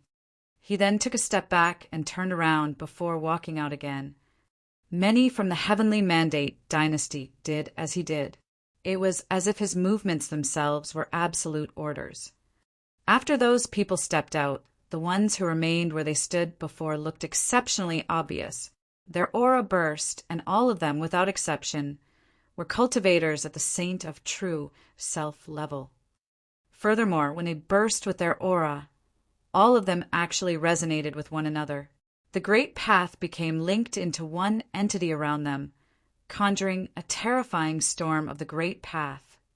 Screens of the great path burst from them, and it seemed as if there were dazzling, holy light glittering beneath their feet, which melded into a single entity. At that moment, Yi Futian and the others seemed to be seeing illusions. They saw a single complete entity instead of a group of people. Boom! A storm of the great path whipped out right outside the palace all of a sudden, sweeping out like a great wave bashing on everyone's bodies. The people of Brahma's pure sky retreated one after another, making space for the upcoming battle. However, Yi Futian's group stood their ground and let the storm hit them. Boom! Yi Sheng stepped on the ground hard. The air shook violently, and his body shot out like a raging wave, heading straight for those before him. Demonic might raged and circled around his arm. He then raised the arms and melded unmatched power into that one fist, which he launched straight before him. There seemed to be a devil howling in rage behind him. One could have imagined just how frightening that punch was. The space seemed to be about to break under the stress of that punch, yet those mighty ones before him did not retreat at all. They stood their ground steadily, merging with the great path with themselves. They then extended their hands and clapped at the same time. In that instant, there seemed to be a heavenly, godlike figure appearing, which then launched a palm attack before them. Boom! The attacks from both sides clashed in an instant. The air burst with a stifled rumble. The raging wind swept all over their surroundings, causing Yi Futian's clothes to billow. However, his eyes remained fixed forward. Yu Sheng slid back. That stout man was actually thrown back to where he stood before. At the same time, the group before him was thrown behind a single step as well. That extremely raging power swept their bodies, and it seemed as if the attack was quickly dissolved by their aura. The light on their bodies shimmered as they were a single, complete entity. That scene made Yi Futian's pupils contract a little bit as he stared at the scene before him. He was no doubt clear of just how ferocious Yu Sheng's power was. Despite having done little than throw a punch, the attack was so powerful. Nobody in his plane would have been able to resist it, and superior numbers would have done little to compensate as well. However, the group before him was actually able to clash head-on with Yu Sheng as they collaborated, bringing the might of both sides to actually break even. Yu Sheng did not manage to gain the advantage at all. Furthermore, he felt that they had been very extraordinary when they attacked. It was as if there was no opening when they fought. You do live up to your reputation of being unparalleled in terms of sheer strength indeed. The Crown Prince praised the stout man while having his back face Yi Futian's group. He then added, "Before you get to the top, the power of one man will be limited eventually and you won't be able to change much of anything. Do not get involved in this haphazardly. The goddess shall have my blessing whoever she wishes to be friends with, and I'm willing to be their friend as well. But I do not hope any of that to be involved in the fight among the forces of the realm." He finished his line and then stepped forward. When the Heavenly Mandate Realm conferred the title of Crown Prince all those years ago, the Crown Prince disappeared for years right after that. The Crown Prince only appeared before the eyes of the mighty ones of the realm as of late. But a genius would attract attention wherever they went, and it would have been impossible for them to conceal the radiance about them. He then turned to look at the Crown Prince's back and added, "Unless you were not in Heavenly Mandate Realm throughout the whole time. There were 3,000 realms of the Great Path, and there were 9 realms to the Supreme Path realms." She deemed that it was extremely possible that the Crown Prince of Heavenly Mandate Dynasty had been sent away at a very young age, and he had only returned as of late. As such, the Crown Prince had a history that was known to no one in the Heavenly Mandate Realm. "You are indeed perceptive and smart, goddess," the Crown Prince said while having his back turned against them. "He did leave all those years ago. Your talent would enable you to be a part of top-notch forces of other supreme realms without trouble, I take it." He then continued, "I've heard of one thing before as well. It was said that before the Crown Prince disappeared, quite a number of people in Heavenly Mandate Dynasty disappeared as well. There were few who knew of something like that, but the top-notch forces of the realm took note of that nonetheless. There had been quite a number of people who speculated where the Crown Prince ended up, and they did their fair share of investigations into the matter as well. Brahma's pure sky knew a thing or two about the matter, which was why he was able to know something. From the current look of things, those people would have, as speculated by those forces, left with the Crown Prince of Heavenly Mandate Dynasty. The Crown Prince stopped his footsteps and did not say anything else. He simply added, "I shall pay you a visit again, goddess. Please excuse me." He then took to the air and left. Gu Tianxing had almost ended up bringing a colossal end to the Heavenly Mandate Dynasty all those years ago. Since then, the dynasty began their reconstruction, and after he was made the Crown Prince, a group of the most extraordinary people was selected from the royal members of the dynasty to be trained alongside him. A great amount of resources had been spent to foster a group of people of extraordinary caliber. Those people were then sent away with him. That matter had been overseen personally by the dynastic overlord, and only a handful of core members knew of those young people's whereabouts. Among the inner circle of the Heavenly Mandate Realm, the plan was coined the Heavenly Awakening. At present, members of the Heavenly Awakening had returned to the Heavenly Mandate Dynasty. The members were the strongest group of people gathered among the dynasties ruled under the Heavenly Mandate Dynasty all those years ago. After those people of the Heavenly Mandate Dynasty left, Yuxing turned around to look at Yi Futian and said, "They are powerful." "I'm aware." Yi Futian nodded. He then frowned and said, "If they had only been strong individually, it would have still been impossible for them to stop that one punch of yours, but they were stronger at combining their ways, resonating with the Great Path and bringing a force that was far greater than the total sum of their power. It might have been the work of some immensely formidable secret method. Speaking of which, there had indeed been a group of people like that around the Crown Prince. Furthermore, he was able to speculate from what he said that it was extremely possible that those people returned after training in other realms, thus merging training methods of other top-notch forces with inherent powers of the Heavenly Mandate Dynasty, enabling them to bring greater powers to bear. "I'm afraid they are after the celestial gate of vast heaven." He turned her eyes to Yi Futian and said. Yi Futian nodded in response. At present, Gu Donglu returned to the celestial gate in a very overwhelming manner, causing many forces to be on the move.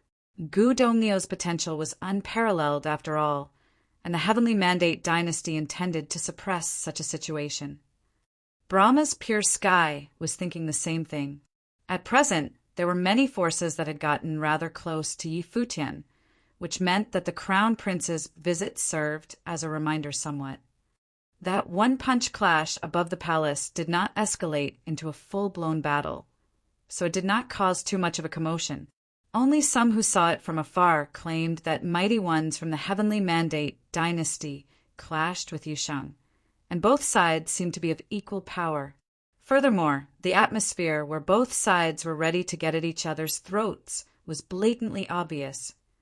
It seemed that it was inevitable that the Crown Prince and Futian, both of whom were legendary figures, would stand against each other sooner or later. The mighty ones from the Violet Heavenly Palace arrived at Futian City a day after the Crown Prince paid a visit to the palace. With top-notch people from both the Heavenly Mandate dynasty and the Violet Heavenly Palace getting to the city one after another, it seemed that dark clouds loomed above the city. It was obvious that both forces came for the celestial gate of vast heaven, intending to lean on them and force them to hand over Gudonglu. Both top-notch forces did not meet when they arrived. However, the very next day, they seemed to have departed at the same time as if they had made an agreement prior, heading in the same direction, the place where the celestial gate of vast heaven was. The people of Futian City were all prepared. There were countless cultivators gathered below the celestial gate. Everyone had been waiting for that moment to come. The Heavenly Mandate dynasty and the Violet Heavenly Palace made their declarations before, after all, and they were naturally compelled to make good on their word. Celestial mist shrouded the place above the celestial gate of vast heaven, which exuded a mild pressure all over the place. It was as if they sensed the pressure coming from afar.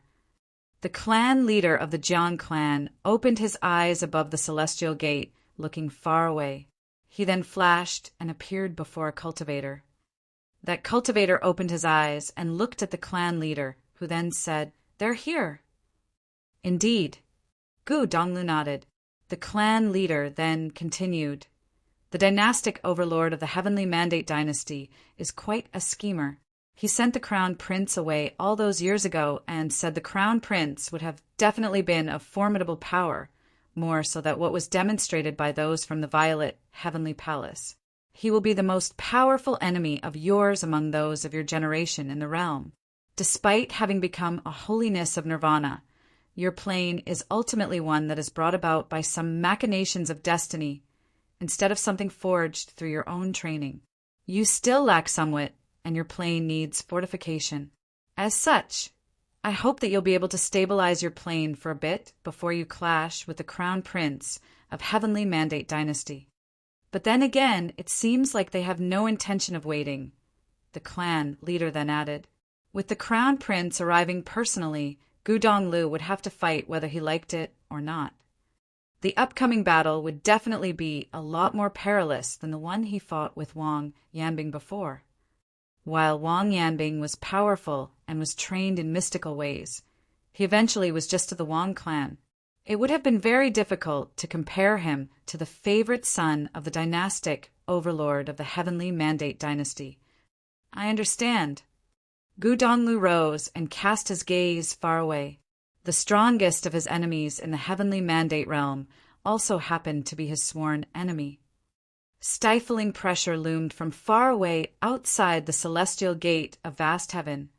Countless looked up in the air outside the celestial gate, finding divine light sparkling above and lightning flashed about.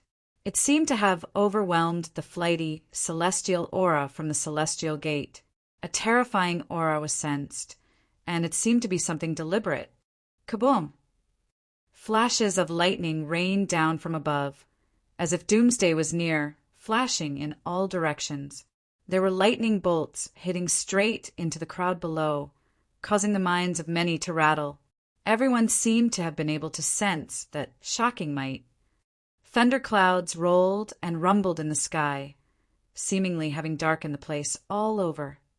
A group of people appeared high in the air before descending slowly, hovering midair as they looked at the celestial gate of vast heaven before them. In yet another direction, dazzling divine light sparkled above. It was as if a heavenly army had descended from the sky, moving alongside the mighty ones from the violet heavenly palace. Towering might swept out at the celestial gate right away, shrouding the vast, seemingly endless area of the celestial gate.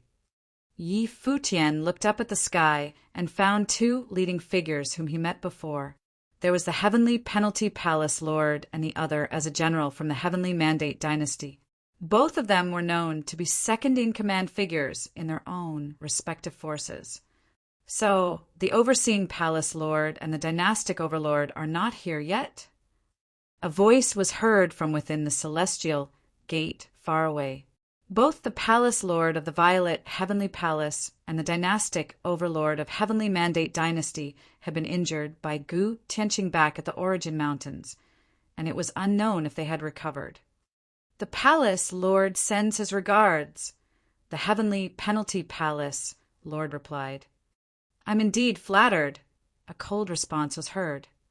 Gu Tianqing of the Gu clan of the celestial gate of vast heaven declared war in the realm all those years ago, causing many deaths. Many forces joined the celestial gate, and the celestial gate also agreed to cast the Gu clan out. At present, the sole remnant, Gu Donglu, remains alive. Why is the celestial gate of vast heaven protecting him? The heavenly penalty palace lord said. There seemed to be lightning of divine punishment flashing about as he spoke. You all have had your fair share of blood on your hands in the slaughter all those years ago. With the feud of a generation being over, the matter should have been settled. Gu Tianqing sealed the training of his descendant, so as to not to get said descendant involved in the scuffle. It was too bad that you people from the violet heavenly palace refused to let the matter slide and brought him away. That was what set the remnant thoughts of Gu Tianqing into motion. The voice from within the celestial gate sounded calm and serene. It was as if it was out of that world. Consider the matter settled. The general from the heavenly mandate dynasty's pupils took a fearsome glow. Would the sole descendant of the Gu clan be willing to end it all just like that? If we were to leave him to his own devices, he would have probably grown into yet another Gu Tianqing, and he might stain his hands with the blood of countless people. Then it seems like none of us will be able to convince the other. The voice from the celestial gate sounded somewhat more serious. In that case, may I know what brings you all here today? Pleasantries and small talk seemed to have no place in such a situation. All that was left was what to do next. We're here to advise you to take serious consideration of the gravity of the matter. The voice of that general sounded sharp, as always, penetrating the space before him and making sure all from the celestial gate were able to hear him clearly. There is no need for that. I've made up my mind. If you have no other business, then please return. I'm afraid our air will be ill-suited for all of you. A faint voice was heard, seemingly demanding the guests to leave. The celestial gate of vast heaven did not welcome those from the violet heavenly palace and the heavenly mandate dynasty, and they had no intention of concealing their displeasure. After the clan leader of the Jiang clan finished saying that, the air above seemed to have become more stifled. Devastating bolts of lightning continued to flash about. The boundless divine light was shot at the celestial gate. Those who stood outside were able to sense the heaviness in the air. It was as if a fight was about to break out at a moment's notice. At that moment, among the people who came to see what was happening, there were also members of other top-notch forces of the realm present. Those who had participated in the grand feast back at the violet heavenly palace seemed to have all gathered there. There were even great monsters from the demon realm present. Their eyes were fixed at the air, wanting to see what would happen next and how that scuffle would end. They were all curious if the ones from those two top-notch forces would truly dare to attack the celestial gate of vast heaven. If they were to fight right there and then, it would have been a super battle capable of shaking the entire heavenly mandate realm. No one would know how many mighty ones would perish in such a battle. We're here, after all, and there is no way we will let the trip be for nothing. His Majesty, the dynastic overlord, does not wish to declare war against the Celestial Gate, and we would be willing to let you consider the matter further in order to prevent a greater commotion. The general of Heavenly Mandate Dynasty then continued. It is said that Jiang Taichu and Hua Qingyan are the strongest among the younger generations of the Celestial Gate. We have quite a number of our younger generations here as well. As such, we would like to have sparring matches with top geniuses of the Celestial Gate, and we would like to find out just how capable Gudonglu is. The Celestial Gate might consider changing its mind afterward. We of the Celestial Gate of vast heaven have no intention of doing so. The voice of the clan leader of Jiang clan was heard. He then continued, but, of course, if the Heavenly Mandate Dynasty intends to find out what the members of our younger generation are capable of, I do not want to let you down. Other than Jiang Taichu and Hua Qingyan, we do have quite a number of capable people. I wonder if the Crown Prince of the Heavenly Mandate Dynasty, or the one with the supreme body of the Great Path from the Violet Heavenly Palace, would be interested in having a go? There are many capable ones at the Heavenly Mandate Dynasty other than the Crown Prince, and we may not need him to fight personally, the general said plainly. He then waved, and 9 mighty ones emerged. All 9 of them glittered with divine light, and all of them were of superb bearing, vaguely having the will of Ren Huang coursing through their bodies, hinting that they were all exceptional people. What was even more astonishing was that the aura of all 9 of them seemed to be capable of melding into a single entity, conjuring a terrifying aura. Furthermore, they were surprisingly all of the same plane. All of them were holiness of nirvanas, and all of them possessed vastly formidable auras. Here are 9 of the members of the younger generations of the Heavenly Mandate Dynasty, and they wish to see for themselves just how formidable the mystical ways are. The Celestial Gate is welcome to deploy anyone to spar against them.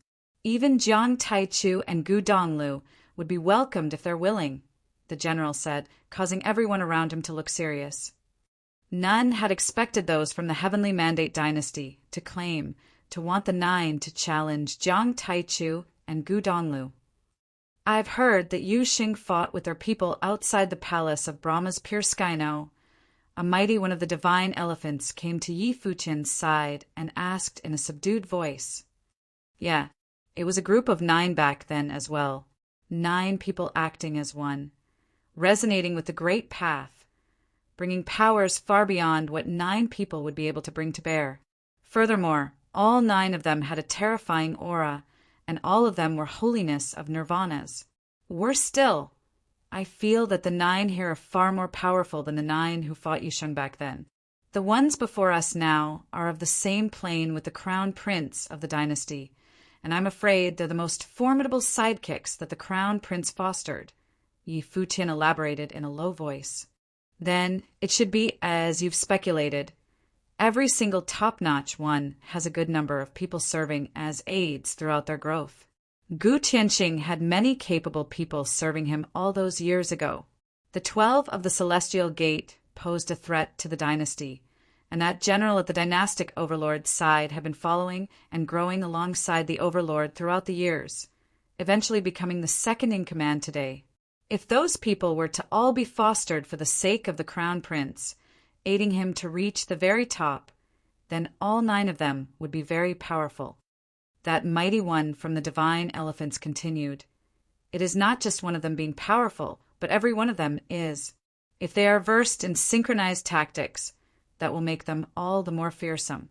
It is possible that the Crown Prince spars with them often just to hone their powers. That mighty one was unable to help but recall those who were at Yi Futian's side. Yu Sheng, who is known to be unparalleled in terms of raw strength, was about to join the divine elephants to train. Yi Wuqian had acquired the lineage of the Sword Emperor of Hanzhou and was sent to train in the art of Yanbing in the Wang clan as well. Other than those 2, there were also several others. All of them would become the most powerful aides by Yi Futian's side in the future.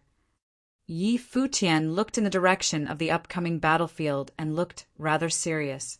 When Yu Sheng clashed with those from the dynasty back then, he was able to sense just how exceptional those people were. The Heavenly Mandate dynasty had a long history behind them, and it was a coalition of many dynastic forces. The best of the best among those countless forces were selected to be fostered specifically, so much so that they were even sent outside Heavenly Mandate realm to train. With so many resources being invested in them, there was no doubt that they were extremely powerful. As such, it seemed that the celestial gate of vast heaven would have a hard time dealing with them. A group of people emerged from the celestial gate and stood on the steps. All of them wore sharp, severe expressions as they eyed the 9 before them. Among them, there was Wang Yanbing, who had joined the ranks of the celestial gate not long ago. His eyes were extremely pointed as he gazed forward. Celestial light dazzled on his body. He willed, and a storm held around him. Divine swords were conjured with celestial light shrouding them, making them look tremendously sharp. All of those divine weapons basked in celestial light before shooting out at the sky, heading straight for the 9 before him in an instant. The 9 from Heavenly Mandate dynasty stepped out at the same time. It took only a single step, and terrifying golden screens appeared before them. The divine weapons blasted onto them and were all repelled, unable to punch through it all. The eyes of the 9 were cold, and the one at the center sparkled with golden shimmer, thinking of just how one person was going to fight all 9 of them. Wang Yanbing of the Celestial Gate. The Crown Prince cast his gaze forward and said plainly he is in way over his head. The one at the center of the 9 had little renown in the dynasty and was no way near being famous. Few knew who he was, yet he knew that if he were to step out and fight in that battle at the Violet Heavenly Palace, he would have been able to shoot to fame with just a single battle, just like Yi Futian. That person was considered to be in the Crown Prince's shadow. He was most powerful among his subordinates. Wang Yanbing would have had a hard time just fighting that one man, let alone fighting all 9 of the group. As such, the Crown Prince deemed that Wang Yanbing would be in way over his head if he chose to fight alone. All 9 of them were fostered specifically to fight Gudonglu instead of Wang Yanbing, after all. Divine arms continued to rain from the air, blasting hard at that golden screens of light, placing the area in a lockdown yet unable to shake the defending ones. Wang Yanbing took one step out. Celestial light circled about him, and his entire being was turned into a nigh-indestructible divine weapon. Intense light burst, and he transformed into a sword, leading the charge with the thousands of divine arms behind him, enabling him to almost tear through space. The 9 from the Heavenly Mandate dynasty stepped out again. Solemn voices were heard all around them all of a sudden. That was the sound of the great path. The sounds had no form, and it reverberated throughout their surroundings, resonating with the great path in the sky. All 9 of them pooled their powers and conjured fierce, formidable will, making it seem as if it was the might of the heavens about to break through the limit of holiness of nirvanas. Wang Yanbing is about to lose. The very capable ones of the divine elephants muttered. That aura was indeed very powerful. Furthermore, it seemed that he heard of such powers before. A beam of divine light burst, making it seem like heavenly palm strikes shot forth. The crowd then saw Wang Yanbing's divine weapon form be blasted backward, causing the minds of countless to be rattled. Wang Yanbing was actually repelled with just a single hit. While it was true that Wang Yanbing lost to Gudonglu a while ago, that was because of the lineage that Gudonglu inherited, so it was completely normal for Wang Yanbing to lose despite using a sacrificial move. It was a showstopper before, due to the crowd wanting to see just how capable Gudonglu would have been. As such, Wang Yanbing was the true number 1 genius studying in the celestial gate of vast heaven. No one had anticipated him being unable to take that hit. Everyone wondered, just how powerful the hit had been. Everyone in the crowd sensed the might of the great path in that instant earlier. That attack had truly been extremely formidable. It was as if it was out to break the limits of sainthood altogether. Countless at the celestial gate of vast heaven looked severe. Yet another formidable figure of frightening aura came down, the clan leader of the Jiang clan. He looked at the 9 below him with a severe expression. While he was not actually present, he saw that battle taking place nonetheless. His serious expression was not a result of seeing Wang Yanbing being defeated, but the kind of power that the 9 from before exhibited. "The divine sound," the clan leader said as he looked down at the scene before him. The 9 looked up at him, and the general from the Heavenly Mandate dynasty did the same, saying, "I'm impressed. You're actually able to tell that this is the divine sound." "What kind of power is the divine sound?" Many below began asking those around them, looking puzzled. They wondered if that was some kind of insane powers from the Heavenly Mandate dynasty. But then again, none of them had heard of such a spell before. If the dynasty actually possessed such an ungodly skill, it should have been all over the place instead of being something no one knew. Most people had not even heard of it, and only a handful of very powerful beings of the older generations knew of the divine sound. The divine sound is not something from the Heavenly Mandate realm, but from some other extraordinary places from foreign realms. A very capable figure of the divine elephants elaborated to Yi Futian. The spell enables one to communicate with the great path using sounds, and if the tunes connect, it will then resonate with the great path. If another power of the same type were to be used for attacks, the power of said attack would be boosted tremendously with emphasis on tremendously. It is said that the boosted power of divine sound is measured by the number of people resonating using the spell, with 9 being the very limit. With 9 resonating with each other, it means that attacks will have a chance of being boosted 9 times over. Yi Futian felt somewhat shocked hearing that. It was just as speculated by Qin. The spell was from some foreign realm. The Crown Prince and a group of top-notch people from the Heavenly Mandate dynasty had been training in the other supreme realms, and furthermore, they picked up top-notch skills along the way. In the world of cultivators, an advantage in numbers was usually more limited than imagined. In usual circumstances, attacks from 9 people working together would have had limited effects nonetheless. If there were to not be one among them capable of breaking through Wang Yanbing's defense, then Wang Yanbing would have been able to remain undefeated.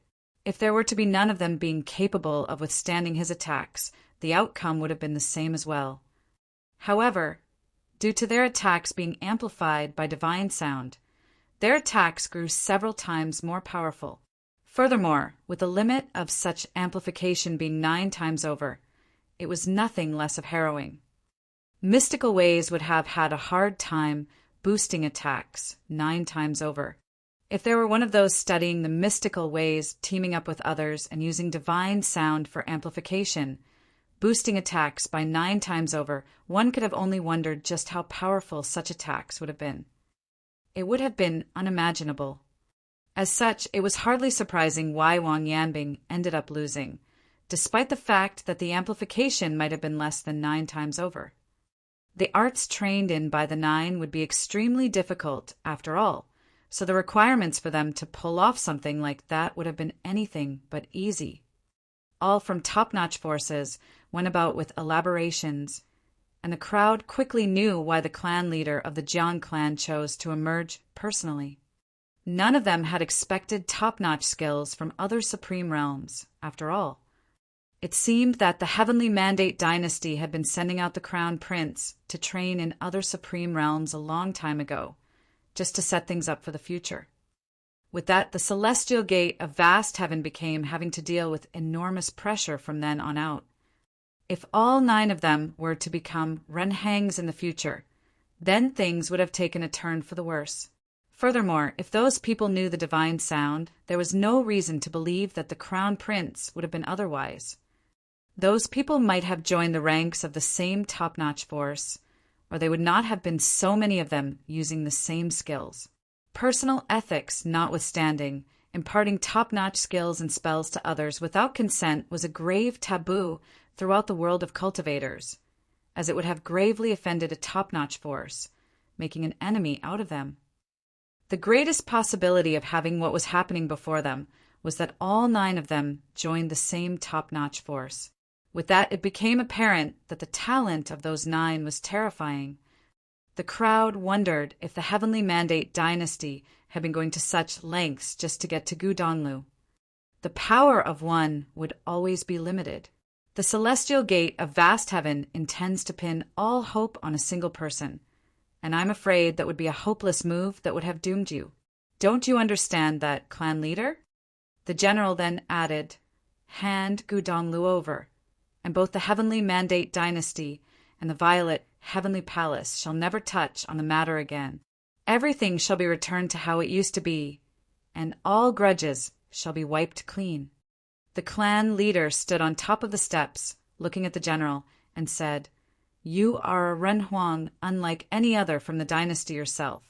Don't you understand the weight inherent in a pledge? The words rang heavily on the minds of all within earshot. Everyone was able to sense the solemnity and resolve behind what was said. The celestial gate of vast heaven had chosen to make their stance clear, and they were not about to back down. Furthermore, that upcoming storm was more than just a war between saints. In that case, we'd like to see how the hope of the celestial gate, Gudonglu, fare in the fight. Let the world know if he is capable of shouldering such a responsibility, the general of Heavenly Mandate dynasty said. No one expected that the one to challenge Gudonglu was someone else other than the Crown Prince. The Crown Prince remained standing among the mighty ones from the dynasty, just right beside the general, watching everything transpire in silence. It might have been such that he would not have needed to do anything himself. Gudonglu then looked at the 9. Someone had elaborated to him telepathically regarding the origins and powers of the divine sound.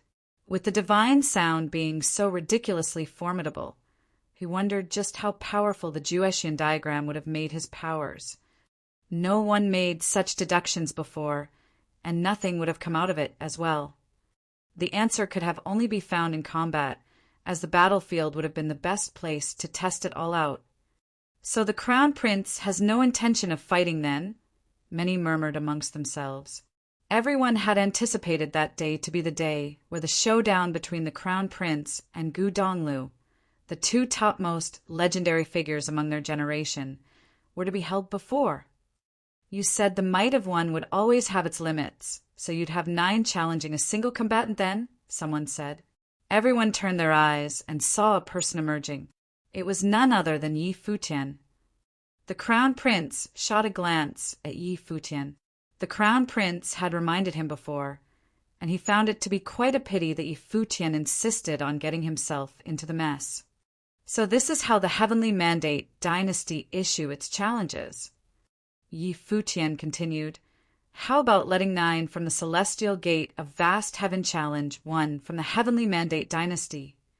Gudonglu would naturally be allowed to choose another 8 to aid him, the general of the dynasty said as he glanced at Yi Futian, who was below. The general's eyes appeared rather cold. I take it that you're clear that with 9 unknown combatants from Heavenly Mandate dynasty emerging, there is no way he could have asked 8 others to help him fight, Yi Futian replied plainly. Gudonglu was a superstar known throughout the realm at present, with countless pairs of eyes locked onto him. It would have been absurd for him to get another 8 to help him just because there were 9 who emerged from the Heavenly Mandate dynasty. Doing so would have soiled his own name and status. Since the Heavenly Mandate dynasty came all the way here to lean on the celestial gate of vast heaven, I do not see the need for such calculations. Wouldn't it be a lot simpler to just have the Crown Prince issue the challenge instead? Yi Futian continued sarcastically, or is it to say that the Crown Prince is not confident of his odds in the battle? Who are you to stick your nose into the matter? Since when do the likes of you be qualified enough to meddle in the affairs of the top-notch forces of the realm? The Heavenly Penalty Palace Lord lowered his head and shot a look at Yi Futian with his purple eyes. The might of lightning was brought down as well. The ones from the Violet Heavenly Palace have had a hard time tolerating and behaving nicely towards him, who had dragged the face of the Violet Heavenly Palace through the dirt in a grand event held by the palace itself. Yi Futian had emerged to slap them in the face previously, and they did not expect him to be doing the same thing again. I definitely am less than qualified to meddle with the affairs of top-notch forces of the Heavenly Mandate realm, but having 9 from the dynasty taking on my third brother is something I find personally difficult to stomach. Yi Futian continued, My third brother is of a status unlike any other at present, and he is not someone that anyone can simply challenge, as it'd reflect badly on him. Yi Futian went on further, saying, If the ones from the Heavenly Mandate dynasty insist on seeing what my third brother is capable of, the Crown Prince could issue a challenge on the spot, and only by doing so would it not soil my third brother's name. As for the strength of the divine sound, I'd be willing to entertain that just to see if you people are worthy of fighting my third brother. Countless pairs of eyes were on Yi Futian, that man who shot to fame throughout Haotian City for having beaten Zhang Yuan, stated his intention to fight in his brother's stead. In truth, Yi Futian did not actually want to do so, but seeing how the 9 collaborated, he found that those from the celestial gate of vast heaven who were not his third brother would have a hard time dealing with this, having possessed measures like the divine sound. And the fact that the group consisted of geniuses among geniuses, it would have been a difficult situation for the celestial gate to resolve unless they were trained in abilities similar to the divine sound.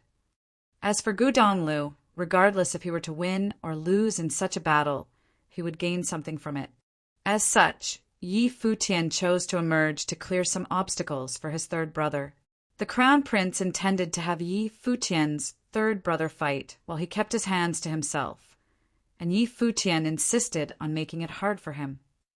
Yi Futian might not have bothered in the affairs of others, but that was his third brother being the center of things, and he deemed it compulsory to stand at the forefront. The Crown Prince spoke before the general could. How do you want to do this? Yi Futian looked at the Crown Prince and said, My plan naturally means that I'd be fighting unblemished saints. You have denied the power of one outside the palace before, Crown Prince, so I shall see for myself just how powerful the geniuses of the Heavenly Mandate dynasty are. I don't mind fighting 9 people all alone. Yi Futian's words attracted the attention of the crowd in an instant. Heavenly Mandate dynasty brought a massive force to bear on that day, and it was evident just how formidable the divine sound was, seeing how Wang Yanbing was defeated by just a single attack. Yi Futian emerged, stating his bold intentions of fighting the 9 all on his own. Everyone wondered if he would have been able to defeat 9 from the Heavenly Mandate dynasty armed with the divine sound. The crowd naturally acknowledged Yi Futian's powers, as he had a shining record before. However, given how the forces from the Heavenly Mandate dynasty were of such ferocity, it was evident that the ones who practiced the divine sound were anything but easy targets. All of them would have been top-notch combatants themselves. But then again, Yi Futian's emergence would be able to help Gu Donglu out to a certain extent, as doing so would make his third brother's situation easier. Even so, however, if Yi Futian were to be defeated, the outcome would be the same. The ones from the Heavenly Mandate dynasty would have still challenged Gu Donglu with the divine sound, and the Crown Prince would not fight. No one incapable of beating the divine sound would have been qualified to challenge the Crown Prince. The pressure was one-sided. It was all on the celestial gate of vast heaven. Yi Futian stepped out and hovered, standing before the celestial gate. May the better combatant win. Yi Futian gestured respectfully at the mighty ones from the Heavenly Mandate dynasty and said. All eyes were on him at the moment. The general's eyes were pointed. It was as if he was able to pierce through the ones he stared at. The Crown Prince, on the other hand, looked rather unfazed as he said, Brother Yi here is superbly talented and has formidable combat prowess.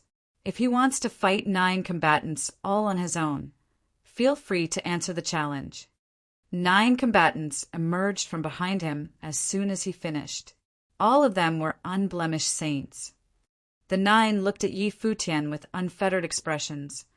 All of them had been selected and sent away when they were young.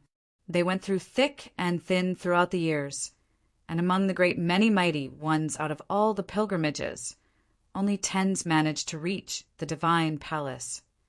None of the top-notch geniuses were deemed too extraordinary in the divine palace.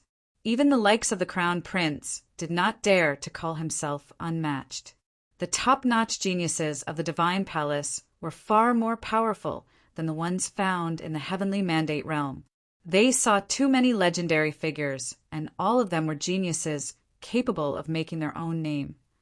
While Yi Futian had indeed shot to fame after his battle back at the Violet Heavenly Palace, it was not enough to shake their minds one bit. Yi Futian sensed solemnity as soon as they emerged, with a faint hint of pressure about them all. It was the same feeling he had outside that palace when Yu Sheng fought the 9 back then.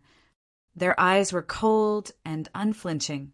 While they did not look arrogant at all, Yi Futian was able to sense extreme confidence from them. After being honed to a certain level, self-confidence was etched into one's bones, more so when 9 such mighty ones were fighting together at the same time. May the better one win. They arrived before Yi Futian and cupped their hands at him. Their tones of speech were faint, without the slightest hint of emotion in them. Boom! Holy light shrouded his body in an instant. The might of the deed of thorough comprehension burst, with the paths of the world melding into his being. A whirlpool of the great path was conjured in the vast space. Ancient symbols of the great path circled about him, resonating with the world around. Yi Futian's aura seemed to have burst by many times over in an instant. The reason why Yi Futian's combat prowess had been so formidable was that the power of the deed of thorough comprehension melded his will of the great path into a single entity. It was forged into a single path, allowing his powers to be amplified exponentially. As such, he was capable of easily overwhelming all who were of his plane. Of course, there was also something built upon the foundations of his plane. All top geniuses of great training had their own means of boosting their combat prowess, which meant that their combat capacity would be far more than what was provided by their own planes. All of them had powerful means of amplifying their powers. With that said, the might of one's combat capacity depended on whose measures proved more powerful. Among the amplification of powers, there was amplification through innate powers, amplification through various wills of the great path, amplification through methods and spells, amplification through matrices, and much more. No one would have bothered with learning powerful attack spells or skills otherwise. The divine sound was deemed terrifying because it was built upon the power of one's methods, resonating with the great path and then bringing about amplification several times over. The resulting burst of power would naturally be tremendously formidable. Elephant trumpeting was heard after the power of the deed of thorough comprehension was brought about. The will of the great path materialized in the form of shadows of divine elephants, tearing through the space. The pressure was such that Yi Futian's powers felt even more stifled. As he was fighting 9 mighty ones working in tandem with each other, he dared not let his guard down. He melded the deed of thorough comprehension in the ultimate skills of the divine elephants he learned. The 9 stepped forward at the same time. The sound of the great path was heard resonating and shaking the sky in an instant, bringing about drastic changes to their surroundings. The crowd sensed immense killing intent in an instant. The slaughtering way. The crowd looked at the sky. The 9 seemed to have the one at the center serving as the core, letting him take charge of the situation.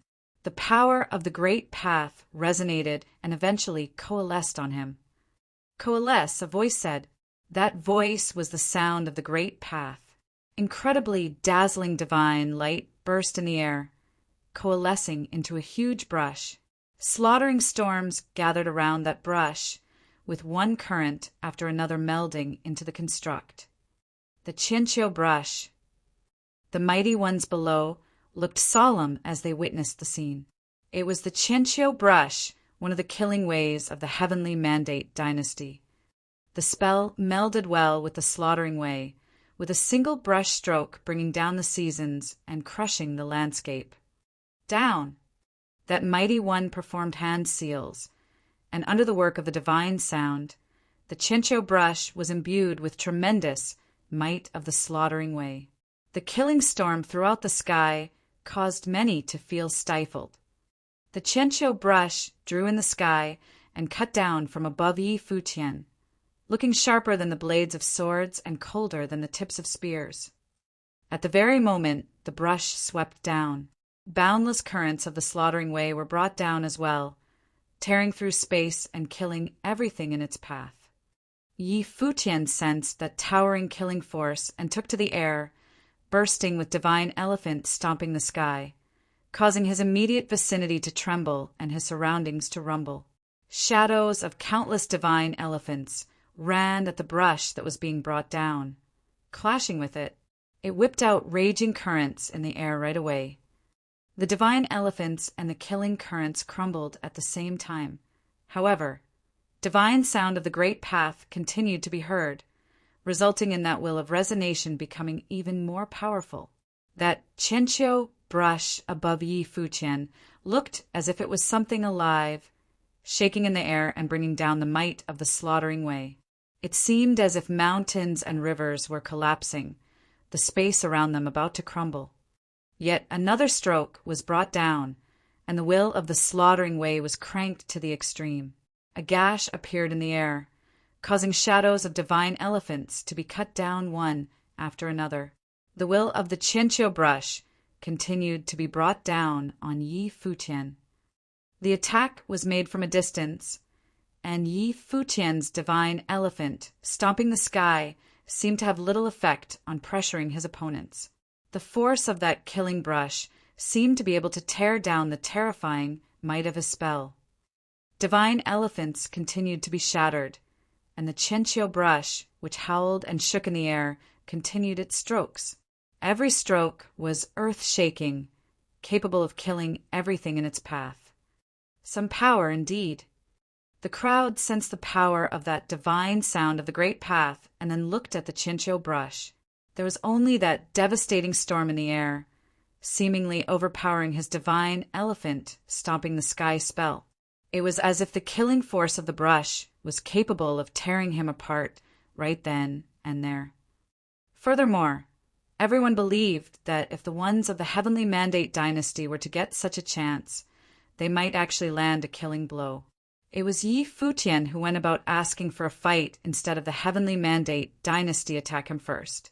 If Yi Futian were to end up dead due to him being of inferior skill, then the divine elephants would not have been able to do anything about it. Yi Futian continued to take to the sky. The trumpeting of the elephants continued to shake the air as if it was about to tear the sky apart. He then raised his fist and blasted at the slaughtering way coming down from above.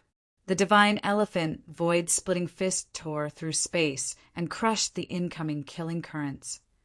The storm whipped out throughout the vast space caused the renhuangs around to barricade the area with their powers. The storms that whipped out from the battlefield that they were in seemed to be able to kill anyone caught in it. The 9 mighty ones continued to step out, and the divine sound continued to be heard, the great path of which pained Yi Futian's ears somewhat. The leader pointed his finger at the Chinchou brush, causing it to course with the most powerful of killing currents all over it. The leading figure of those from the dynasty thrust his palm down. At that moment, the Chinchou brush was brought down together with the killing currents at Yi Futian. Yi Futian took to the sky and blasted with an extreme flash of the fist, clashing head-on with the Chinchou brush. The air around them trembled violently. However, the punch did not destroy the Chinchou brush, but had instead simply tore the killing currents in a frenzy. The brush continued to burst with the divine light of the slaughtering way. When an ability is trained to the extreme, one will be invincible. The crowd felt shaken as they looked at the scene. That brush was indeed capable of cutting down an army. The leading mighty, one of the 9, continued to thrust his palm in the air.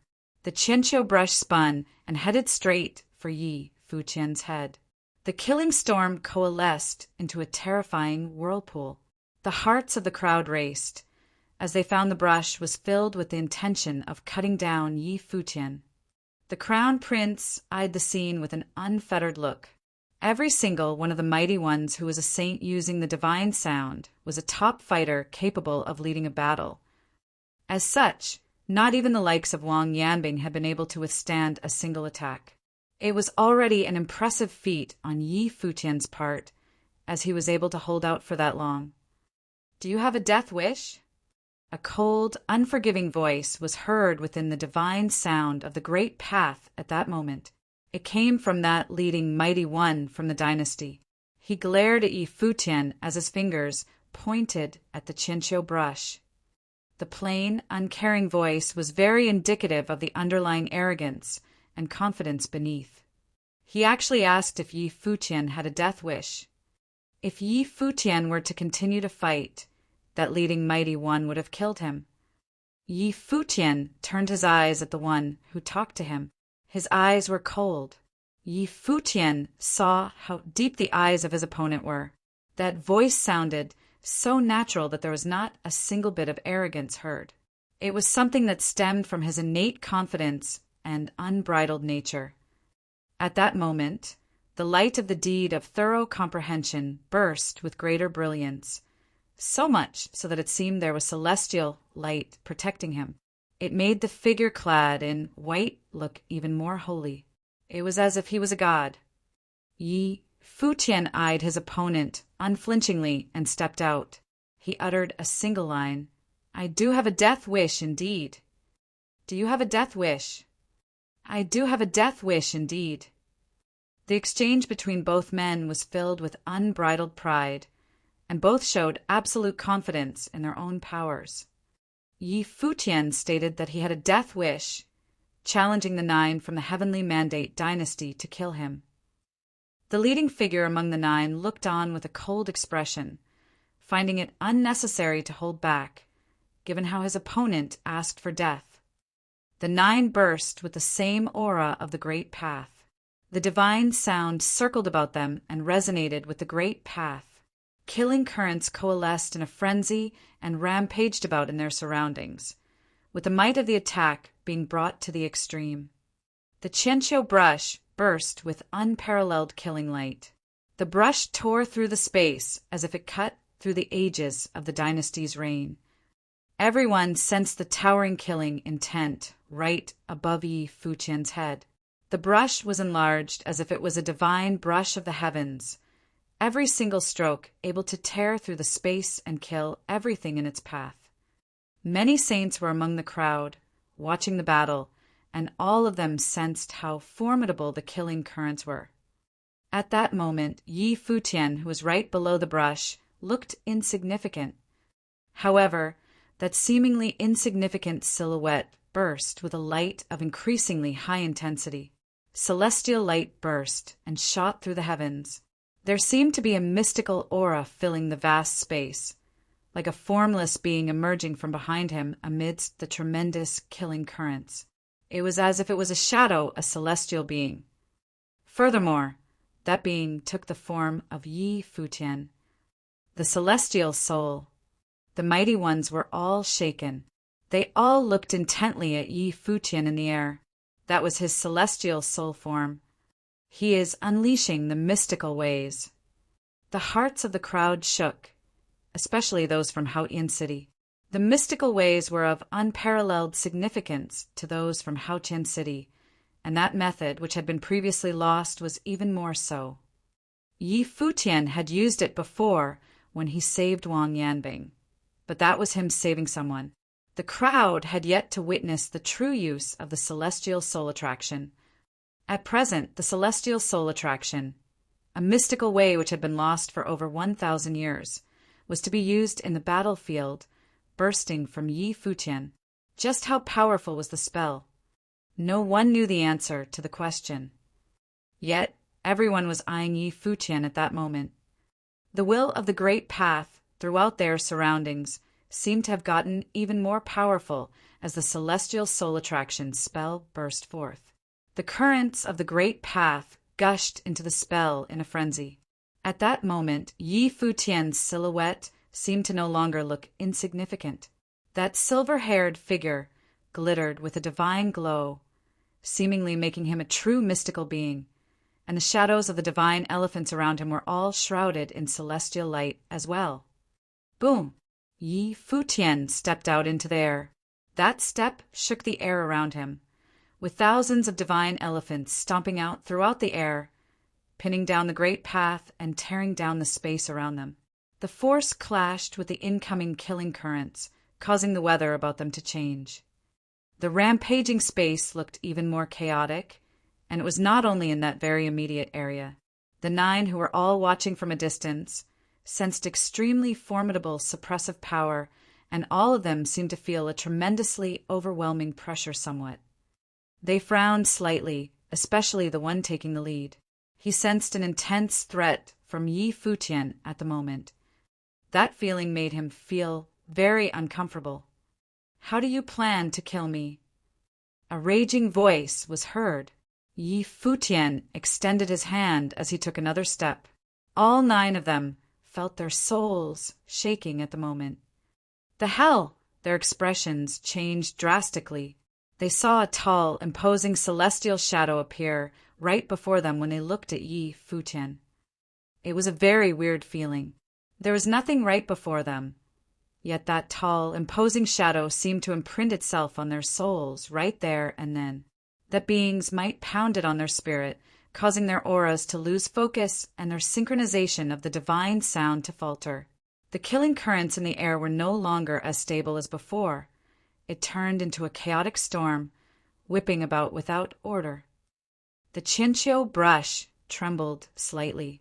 However, that tremble differed from before, which made it seem as if the will of the great path that controlled the Chinchou brush was affected, causing it to lose stability. "What is happening?" some of the 9 asked telepathically. They felt as if their souls and spirits were no longer in their control. It was as if Yi Futian was able to manipulate them from a distance, simply by extending his hand. The feeling made them extremely uncomfortable, so much so that it affected the divine sound that they were casting at the moment, which affected the control of the brush drastically. Yi Futian was able to tell that he was right from how the power of the brush faltered. The power of celestial soul attraction was more than just being able to amplify one's combat capacity. It was also capable of enabling one to suppress their opponents. The divine sound needed 9 people working in tandem to be formidable. At the same time, the celestial soul attraction was something capable of breaking such synchronization, causing him to be able to suppress his opponents somewhat. Boom! Yi Futian took yet another step. The sky trembled, and the killing currents were shattered in a frenzy. The Chinchou brush, which was being brought down, was repelled right away. That scene caused many mighty ones from the Heavenly Mandate dynasty to change drastically. It was apparent that they, too, felt something was off. The resonance of the divine sound was breaking. With the resonance of the great path no longer in sync, the burst of power would lack somewhat. Yi Futian seemed to be able to suppress the divine sound after using the celestial soul attraction. The crowd was unable to think much about the situation before seeing Yi Futian shooting to the air, stepping through the sky with a single step. The divine elephant, stomping the sky, spell, pinned the place down. That time it was directly on the 9 mighty ones, and it was more than just pinning down their bodies. The 9 felt as if their souls and spirits were being pinned down as well, so much so that they felt their souls were about to leave their bodies and be crushed. The situation was so severe that they seemed to be unable to breathe, feeling choked. A divine punch followed. The divine elephant void-splitting fist blasted onto them right away, pounding on the space where the 9 of them were. That one punch was infused with power from the celestial soul attraction. That one punch tore the skies apart and crushed their spirits. The 9 who had been standing together were thrown in different directions immediately. Their formation was crushed, and they grunted. 2 of them were even seen spitting up blood, looking ashen. The hell! Everyone's heart raced. The people of Futian City felt incredibly shocked deep down. So, this is the true power of celestial soul attraction, the spell that has been lost for 1,000 years. They thought to themselves. Yi Futian's celestial soul was invoked, and the tables were turned right away, pinning down even the divine sound. Furthermore, the mystical way seemed to have an extremely potent use. They speculated that they had not been able to feel anything due to not having faced Yi Futian directly. However, the 9 from the Heavenly Mandate dynasty were greatly affected. They would not have collapsed instantly otherwise. Yi Futian's aura did not dissipate just yet. His celestial soul remained active after the 9 were repelled. Celestial light continued to circle around his body, and all other might of the great path was suppressed, with him at the very center. He lifted his foot and took another step right away. Boom! Elephant trumpeting spread all over the sky, stampeding through the space. Those 9 were being subjected to attacks by the divine elephant stomping the sky spell, and one divine elephant after another trampled them. Boom, boom, boom, the mighty ones were sent flying yet again. They spat up blood. Their inner circulation was thrown into chaos. Their spirits were shaken, and their auras were dropping sharply. Despite being geniuses of the Heavenly Mandate dynasty, without the boost from the divine sound formation, they did not stand a chance against Yi Futian's divine elephant stomping the sky. The stampede alone was more than enough to keep them pinned down. That leader from before was the only one capable of summoning the Chencho brush and continued attacking with it.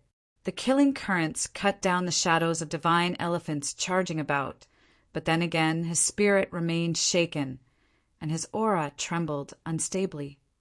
At that moment, he felt his body stiffen up all of a sudden. A figure was seen walking towards him. Yi Futian extended his hand and grabbed at the sky. That celestial soul figure came down in an instant, and his soul felt trapped. While he knew that it was just a feeling, it was something incredibly unbearable. It was as if there was actually a formless hand grabbing him. "How do you plan on killing me?" Yi Futian asked. That mighty one from the Heavenly Mandate dynasty looked at him with a twisted face. He had been the one asking if Yi Futian had a death wish. Yet it was him being thrust to the brink of death at the moment. "Do you have a death wish?" Yi Futian asked instead, and that mighty one blanched. Boom! Another step was taken, which stepped on his soul right away, causing his entire body to shudder. His will was cranked to the extreme as he tried to shake off that feeling. Yet Yi Futian simply took another step and said, "Answer me." Blood spilled from the corner of that mighty one's mouth. His face continued to look pale. He was unable to move and did not dare to move. It was entirely possible for Yi Futian to actually kill him right there, and then if the former wanted to. Boom! Yi Futian took another step, seeing as how he had yet to answer. He was at the critical point of collapse, and his mind was shaking. Countless looked up at that scene, and their minds were rattled. Those mighty ones from the Heavenly Mandate dynasty were being trampled on. He had asked if Yi Futian has had a death wish. At that moment, Yi Futian returned the question to him. They deemed that the Heavenly Mandate dynasty was at an inconvenient position to do anything now. It would reflect very badly on them if they were to do so. The trumpeting of elephants shook the sky as they trumpeted in a frenzy. As Yi Futian continued to bring the spell down on his body, again and again, that mighty one felt as if his inner organs were about to be crushed and his soul about to split. He was truly being pushed to the extreme. Dejection was seen in his eyes as he finally relented and said, "No, I don't." He felt his entire body relax right after he said so. However, that was just his body. His mind and soul remained pained. Boom! Yi Futian took one final step and sent his body flying. Yi Futian then swept his gaze over all of the mighty ones from the heavenly mandate dynasty before finally eyeing the crown prince, saying, "Except for the divine sound, none of them could handle one cultivator. So tell me, is the power of one adequate?" None of them had been able to fight alone. After the 9 mighty ones' resonance of divine sound was broken by Yi Futian, none had been able to endure a single one of Yi Futian's strike alone, and all of them were trampled. Other than those special geniuses, not even the ones usually lauded as the most powerful would have been qualified enough to fight him when he was combining mystical ways with the divine elephant stomping the sky. That one battle enabled others to learn new things about Yi Futian's powers.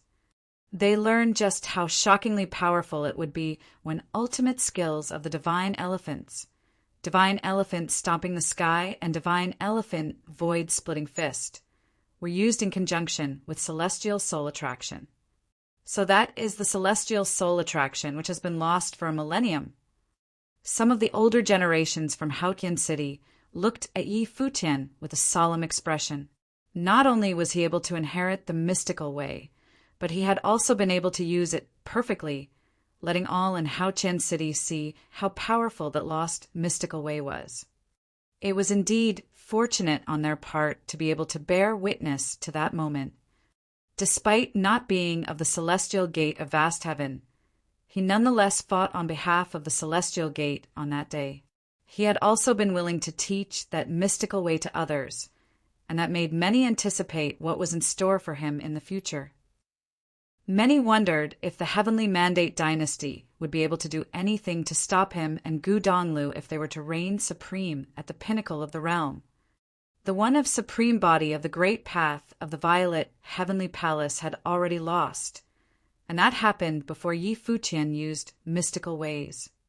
A battle would not have been all that much of an issue to him now. Many wondered who would be able to take on Yi Futian. The man learned 2 ultimate skills, and he would only get stronger from then on out. The possibilities were limitless. The crown prince of the heavenly mandate dynasty looked at Yi Futian. He talked about the limitations of the power of one when he visited Qin he at the palace, and then had 9 mighty ones by his side repel Yusheng. At that moment, Yi Futian defeated 9 single-handedly and proceeded to ask him how the power of one fared. The times they lived in were indeed interesting. He never expected to meet Gu Donglu, who met Gu Tianqing and inherited the creational powers that Gu Tianqing gathered. He then met Yi Futian, who was able to reign supreme somewhere. He never expected to see the brothers become so unbelievably capable. However, he deemed that to be interesting. The higher one climbed, the colder it felt. Being an undisputed champion was sure to be boring.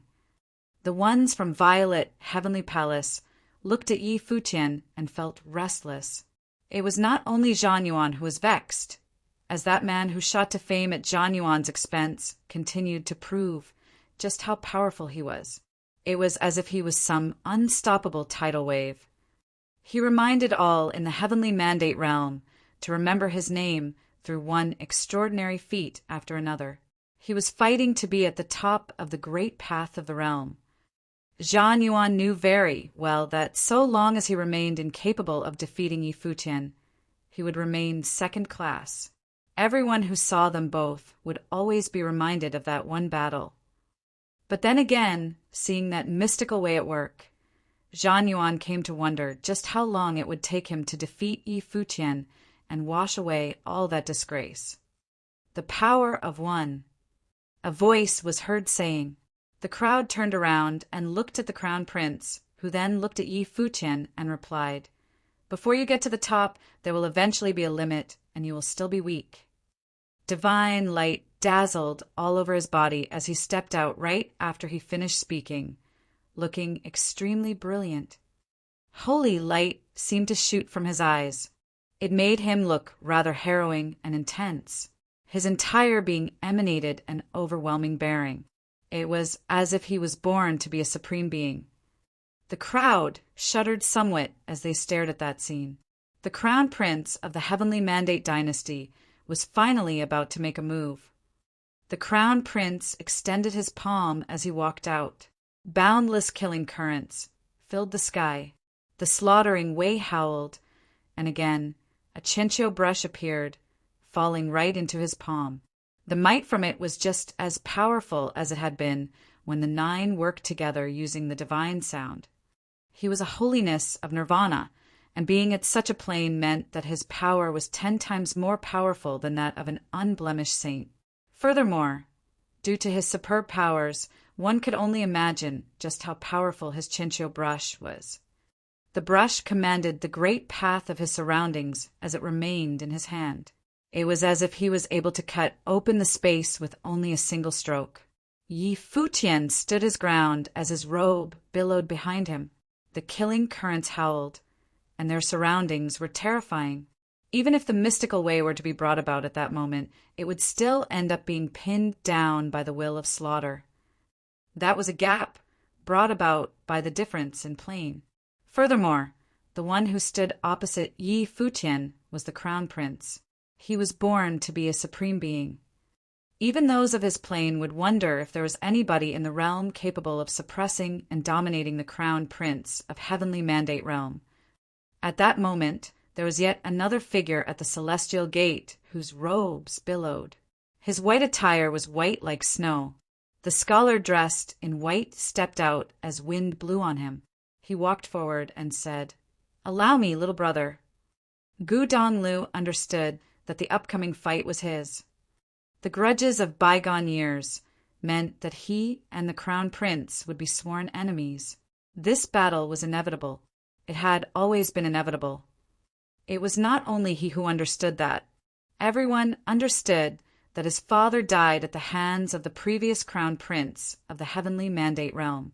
That man was the brother of the current crown prince.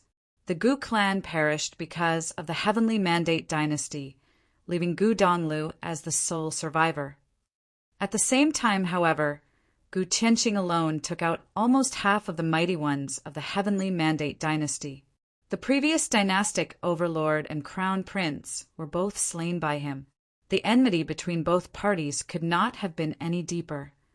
As it stood right now, one was the sole survivor of the Gu clan, who inherited everything that Gu Qianqing had spent years setting up. The other was the new crown prince, whom the dynastic overlord claimed was born to reign supreme. One of them was fated to die at the hand of the other. Such was the fate of both parties. There were 9 who challenged Gu Donglu, while the crown prince stayed on the side, keeping his hands to himself, putting both the celestial gate of vast heaven and him on the defensive. Yi Futian took care of that battle for him and smoothed things out for his brother. As such, the upcoming battle was now Gu Donglio's. The clan leader of the Jian clan looked at him from behind, saying nothing. It was known to all that the battle was bound to happen sooner or later. However, the clan leader did not wish for the battle to come so soon. Gu Donglu had been training in isolation after inheriting the lineage, rising through the plains continuously to become a holiness of nirvana.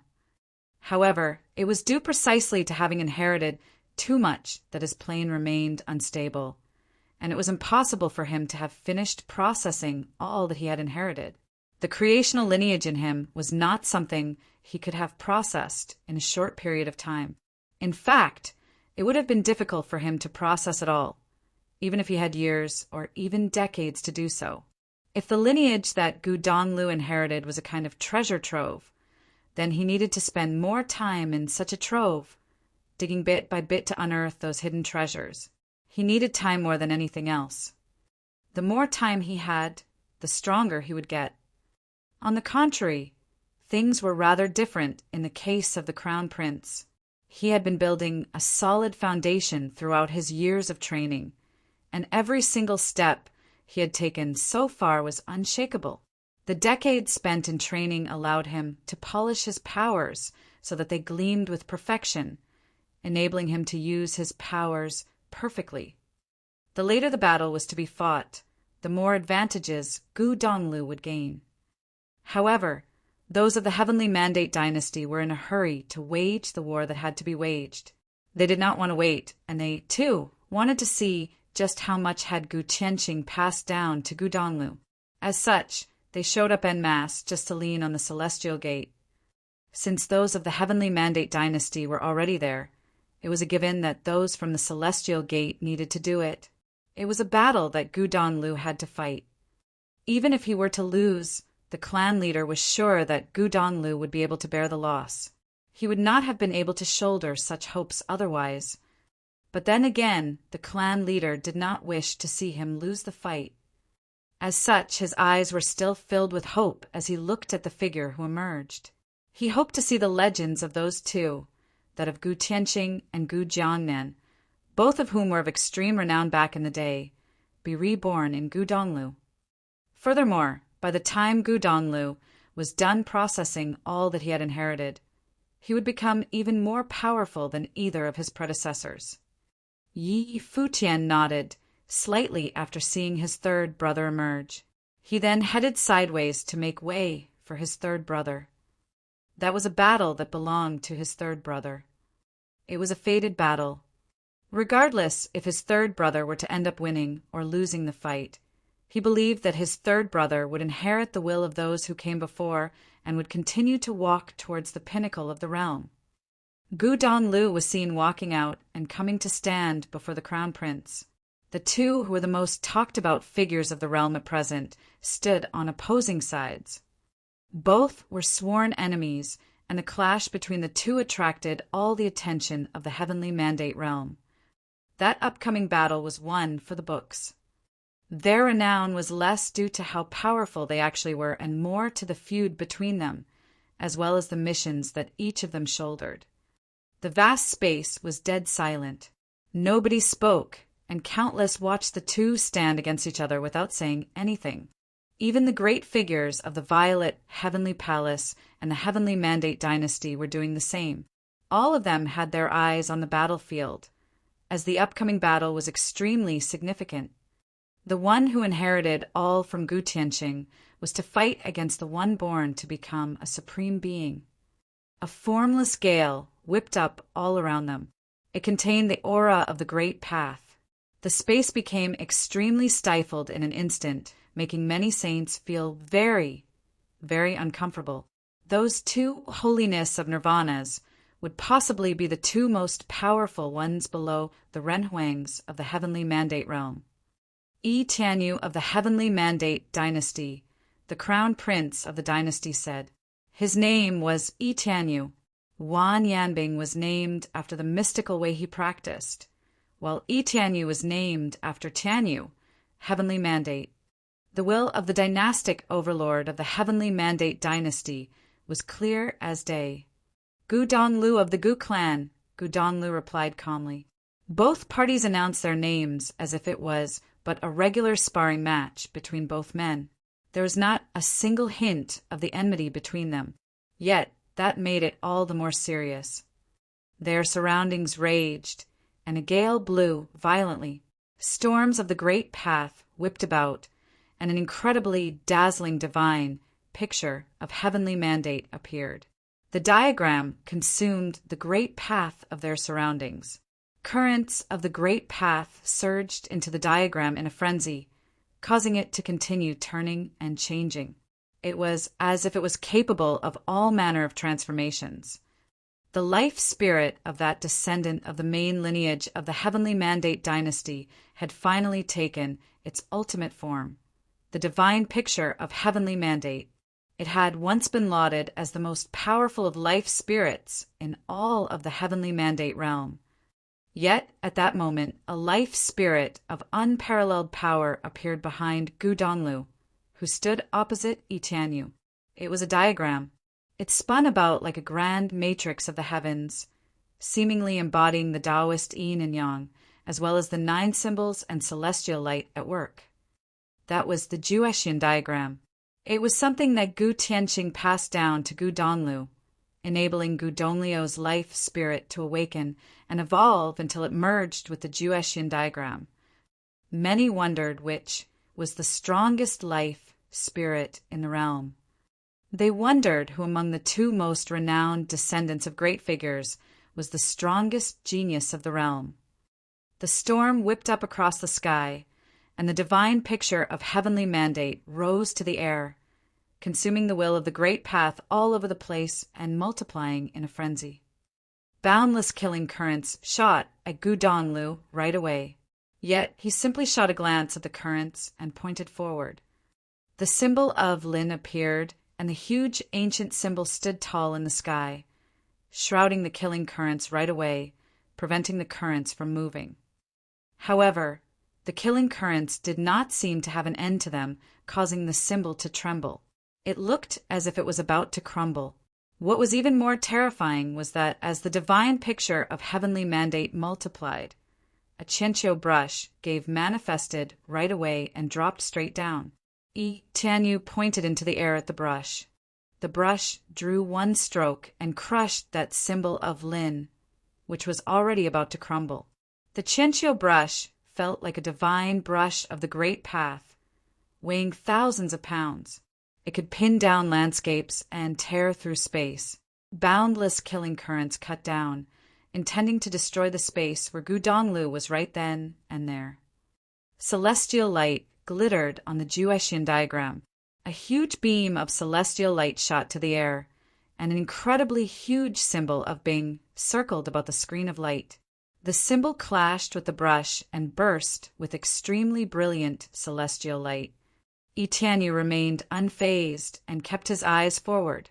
The divine picture of heavenly mandate continued to multiply in the air. One brush after another materialized, one after another. Many brushes were seen right above Gudonglio's head at the same time. Every single brush contained extremely potent killing current, the brush reigning supreme through the eras.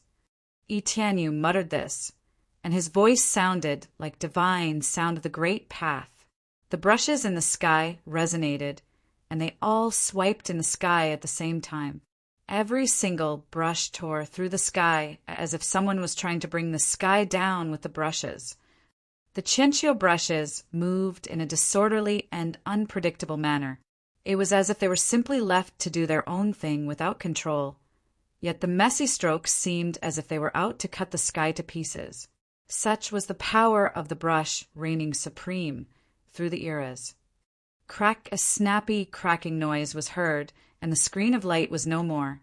The terrifying strokes lashed out at Gudonglu, intending to destroy the place where he was. So, that is the true power of the Qianqiu brush. The minds of all who saw it were rattled. The Qianqiu performed far better at the hands of Tianyu, the crown prince of heavenly mandate dynasty, than how it had been when the nine used the divine sound. It was as if the power of the move was fused with the great path, and the great path seemed to be about to break when cut. The clan leader of the Jiang clan watched the fight quietly at the celestial gate. It was just as he expected. That crown prince was already at the pinnacle when it came to proficiency with offensive arts. His innate talents and his years spent in training in secret made his attacks unshakable, showcasing his master-grade proficiency as soon as he made a move. The dynastic overlord of heavenly mandate dynasty lauded the crown prince to be one born to reign supreme, and he did not do so with mere intent to boast. It would have reflected very badly on him if things turned out differently after all. While the battle had just begun, what Tianyu showcased without breaking a sweat looked extremely surreal. Gudonglu was then seen performing hand seals, causing the Jueshian diagram to unleash towering celestial light, circling around him, and there seemed to be a true mystical being right behind him. Holy light shrouded his entire body, and as he continued to perform the seals, one mystical shadow after another emerged from the Jueshian diagram at the same time. All of those shadows unleashed impregnable will. It was as if they were manifestations of divine weapons. The ancient symbol of Bing circled around him, causing the surrounding air to shake. The shadows took to the sky in a mere instant, transforming into divine weapons, and blasted at the incoming Chencho brushes in the air. The Chencho brushes were then right above Gu Donglio's head, and the boundless divine weapons blasted at them. Devastating storm of slaughter raged right above his head at that moment, radiating terrifying divine light. The Chencho brushes and the divine weapons continued to crumble, destroyed, and dissipated in that terrifying clash. Both parties were formidable. The crowd looked at the two geniuses, finding that their life spirits alone were more than enough to overwhelm an untold number of mighty ones. It was even thought that only a handful of saints would have been able to withstand such attacks from their life spirits. The attacks of Yi Tianyu, the crown prince, were fended off, yet he hardly looked fettered. He flashed and came to the air above, his back against the divine picture of heavenly mandate. It was as if his body fused directly with his life spirit. He extended his hand, and the divine picture of heavenly mandate spun, consuming boundless slaughtering way. It was as if there was boundless slaughtering lightning falling down onto his extended hand. A Chencho brush, which seemed to have existed for several millennia, fell into his hand. He took hold of the brush. Boom! A bolt of lightning tore through the sky. Yi Tianyu disappeared with the brush at the same time. There seemed to be a huge gash in the sky. Gu Donglu sensed an intense, looming danger. The mystical shadows gathered, and with his palms closed, the divine weapons howled as they tore through the space. Thousands of killing currents rained down in an instant. It was as if thousands of beams of divine light rained down. The scene was utterly harrowing. It was as if it was able to tear the sky down in an instant. The explosiveness of the move was nothing short of terrifying, causing the hearts of those who witnessed the scene to shake violently. Crack! Countless divine weapons crumbled, and a brush was seen swiped down right before Gu Donglu, with Yi Tianyu seen on the other end of the brush.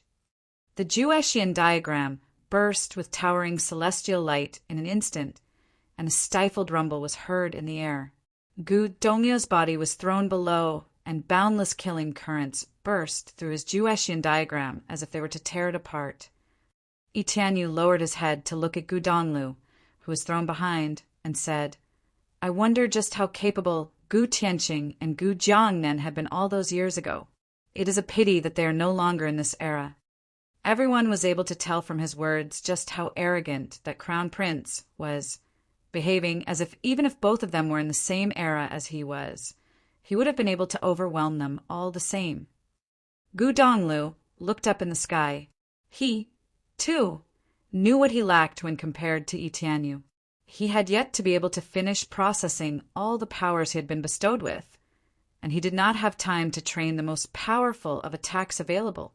At that moment, he was simply able to consolidate all the bits that he had acquired and has broken through the plane of holiness of nirvana with them. In truth, the clan leader's concern had been valid. His plane was still unstable. If that fight were to be postponed, he would have had gained a greater advantage.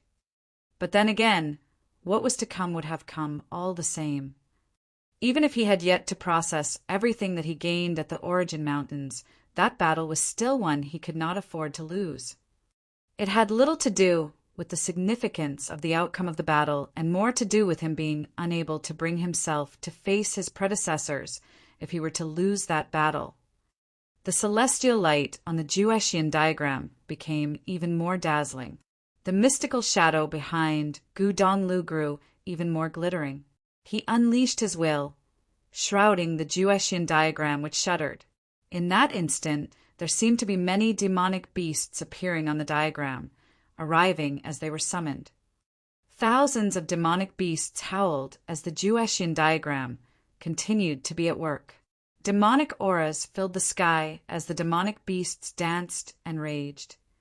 Gu Donglu inherited the laws of origin, and there were untold numbers of wills of demon emperors throughout the vast Origin Mountains that ended up consumed by him, after all. The howling demons signified their rage, and there seemed to be a feral grace to Gu Donglio's face.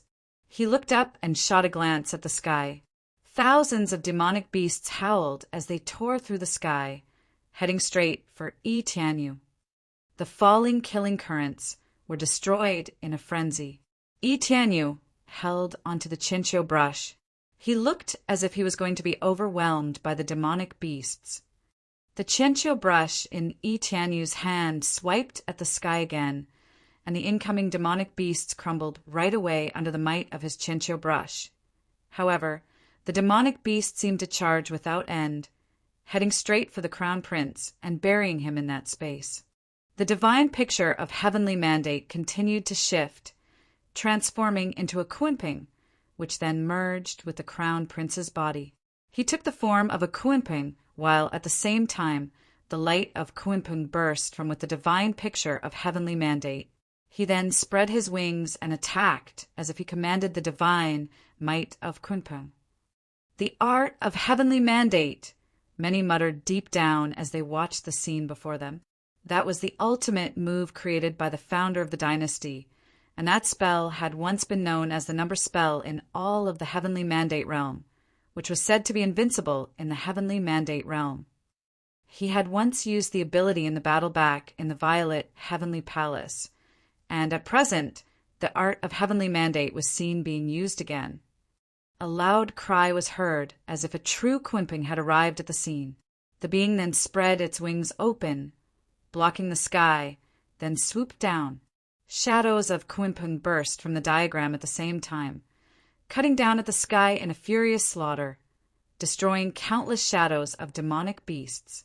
The Kunping form of Yi Tianyu tore through the demonic beasts. The rain of divine golden light cut through the demonic beasts while still holding onto the Chinchou brush with its claw. Gu Donglio's aura faltered. That was a major attack from a true Kunping. Everything that Yi Tianyu had picked up was a very formidable attack. However, Gu Donglio's expression remained steely. The name of his diagram, Jueshin, was taken from the fact that it was the pinnacle of the mystical ways, with its power reigning supreme over all mystical ways. He continued to step out in the air. The Jueshin diagram continued to work and shine boundless divine light onto his body, which resonated with him. Boundless mystical shadows appeared at the same time around his body. The aura all about him coursed within him as well. The light of the 9 symbols glittered as they merged within his body. Gu Donglu truly resonated with the Jueshin diagram at that point. Despite the fact that he had yet to train in the top attacks, his teacher once said that overwhelming might triumphed over all techniques. When one's spiritual power resonated with pure force and everything reached the very peak, where one discarded all unrelated thoughts and left all skills and techniques behind, one would have been able to bring the greatest of attacks to bear. He stepped out and tore through the air, arriving right before the huge creature that tore through the demonic beasts. He extended his finger, which contained immeasurable power, and clashed with the incoming Chinchou brush. The space around both of them exploded in a frenzy. Yi Tianyu brought the wings of the Kunping down upon Gu Donglu. The light of the 9 symbols glowed extremely brilliantly. They burst with the brightest of rays at the same time, which blinded all who saw it. The light caused the wings of the Kunping to slow. It was like a will of strength unlike any other that resonated with his surroundings. That one finger was to destroy everything in its path. Gu Donglu at that moment looked as if he was some celestial being. Boom! A stifled rumble was heard, and the spectators saw Yi, the Crown Prince, be flung far above, forced away by the might from one finger of Gu Donglu. One finger against the Chinchou brush. The hearts of all continued to race. That was confidence and recklessness unlike any other. The great divine diagrams faced off against each other and brought terrifying powers to bear, bringing about massive explosions between them. A devastating storm of the great path whipped up between both men, making the scene look extremely harrowing. They're fighting up close and personal. The hearts of the spectators raced. At that moment, The battlefield that both of them were on was indeed dark and gloomy. The air was filled with killing intent. Both forces clashed head-on. Gu Donglu took on the Qianqiu brush with a single finger, and his body was under extreme pressure.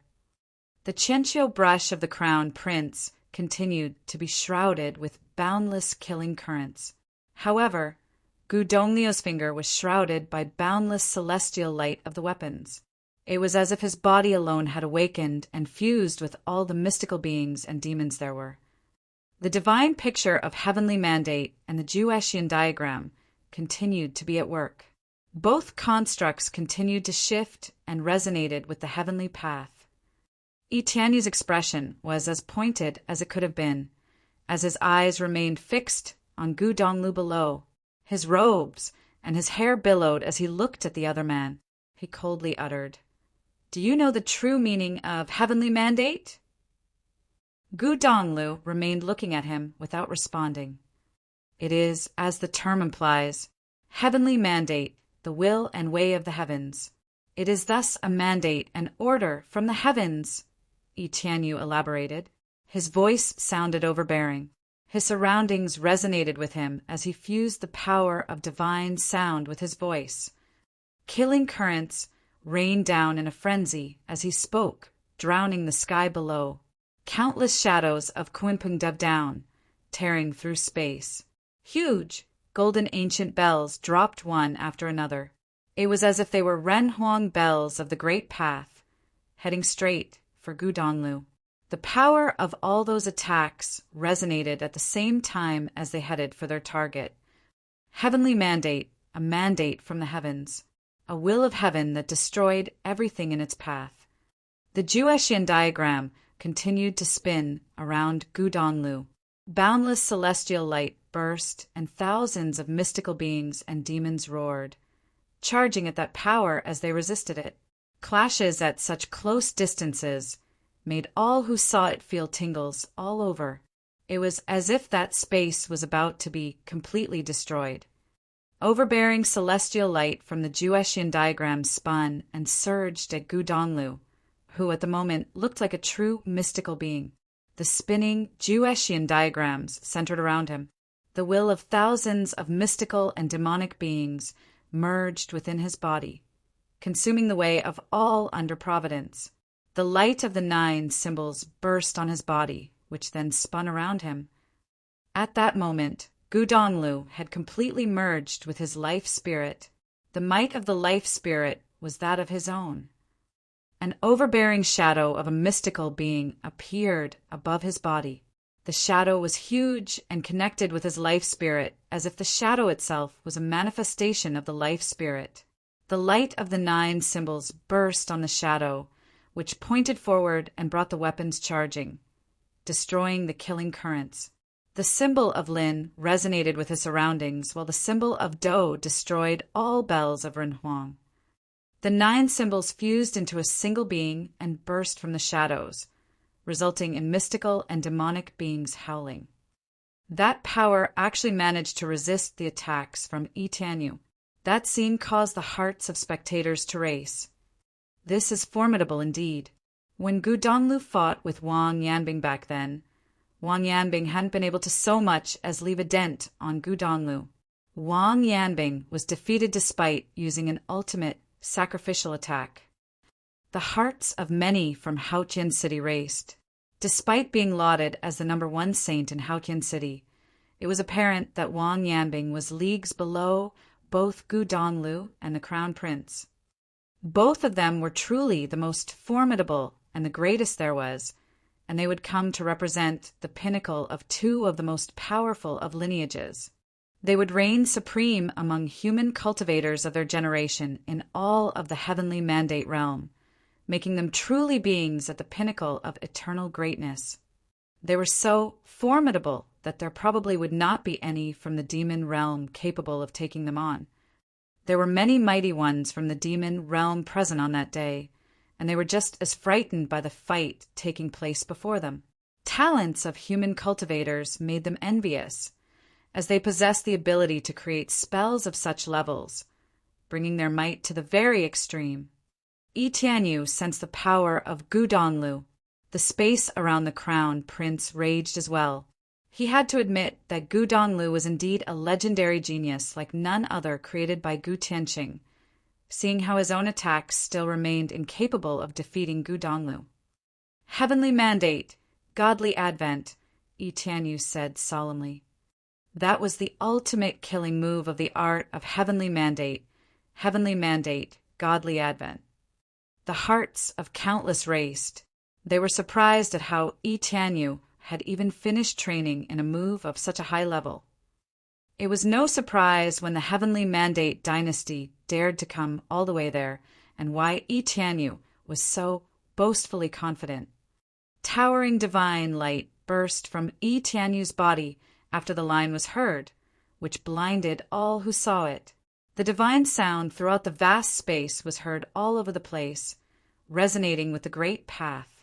Boundless will of the great path rain down on Yi Tianyu's body. The divine picture of the heavenly mandate absorbed the powers of his surroundings, which then surged into his body. Yi Tianyu seemed to have clad himself in a nigh indestructible body, which radiated extremely dazzling divine light. Every single beam seemed to be able to pierce through the space, destroying all who were of his plane. He no longer seemed to be himself at that moment. Countless saints below cast saintly light for defense, resisting the beams of divine light with their own might. The light from Yi Tianyu was enough to reach and injure them. Even those who were holiness of nirvanas felt the same way. At that moment, Yi Tianyu looked like a heavenly god. That is really something. Everyone below struggled to look up at Yi Tianyu while under the protection of divine light. At that moment, Yi Tianyu simply looked too dazzling. It was too much for the world to handle. He was so frightening that even the Renhuangs were shocked. They recalled the history of the Heavenly Mandate dynasty. As a coalition of absolute imperials in the Heavenly Mandate realm of old, the Heavenly Mandate dynasty was lauded as the divine dynasty, with a ruling class claiming to be gods of the realm, ruling over the dynastic forces. All cultivators of the vast realm needed to pay tribute and worship them. Their ancestors created arts so terrifying that they were known to be godly arts. The divine art of heavenly mandate, with the ultimate move being heavenly mandate godly advent. It was a move so formidable that all within the heavenly mandate realm needed to bow and worship before it as if it was an advent of a god. When such powers were unleashed, many were unable to help but recall the glory of the heavenly mandate dynasty. It was difficult to imagine just how powerful Gu Tianqing had been all those years ago before he became capable of killing even the previous dynastic overlord and ended up being injured by the current one. At present, the legendary crown prince seemed to be about to inherit the will of his ancestors and bring about a renaissance to the dynasty. He was still a saint, and yet he already completed learning the art of heavenly mandate. The world lauded Zhang Yuan from the violet heavenly palace to be the one with the supreme body of the great path. However, from the looks of things, it seemed that the crown prince was the one who had an unmatched constitution instead. He seemed to be a godly manifestation of the heavenly mandate itself, which was probably why the dynastic overlord claimed the prince was one born to reign supreme. He was indeed one who was destined to be a cut above the rest.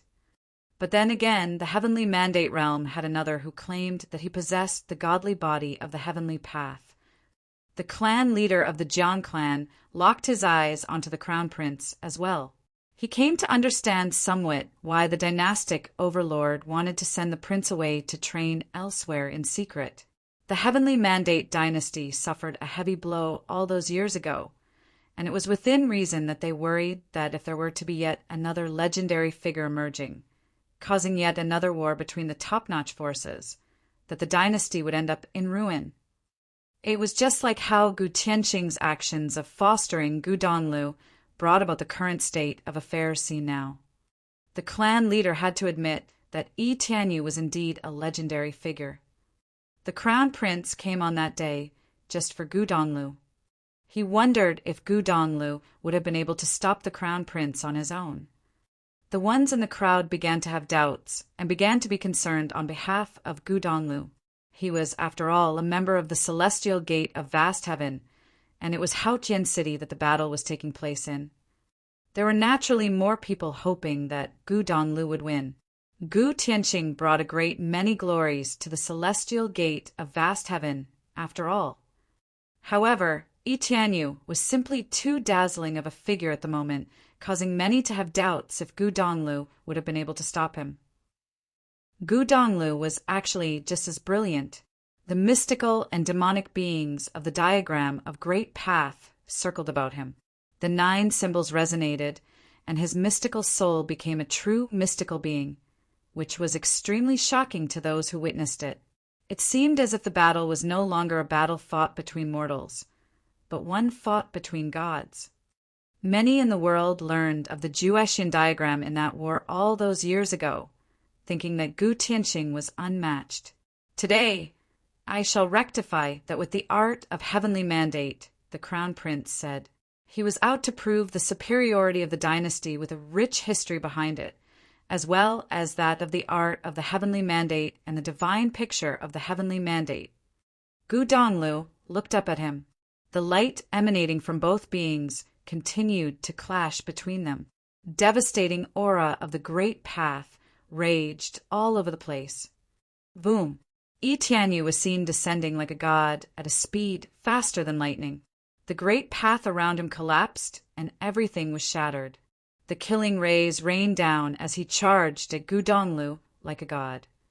The Kunping spread its wings, and he brought down the Qianqiu brush straight onto Gu Donglu. Boundless aura of the Great Path in the sky coursed below as he moved. His divine light destroyed everything in his path.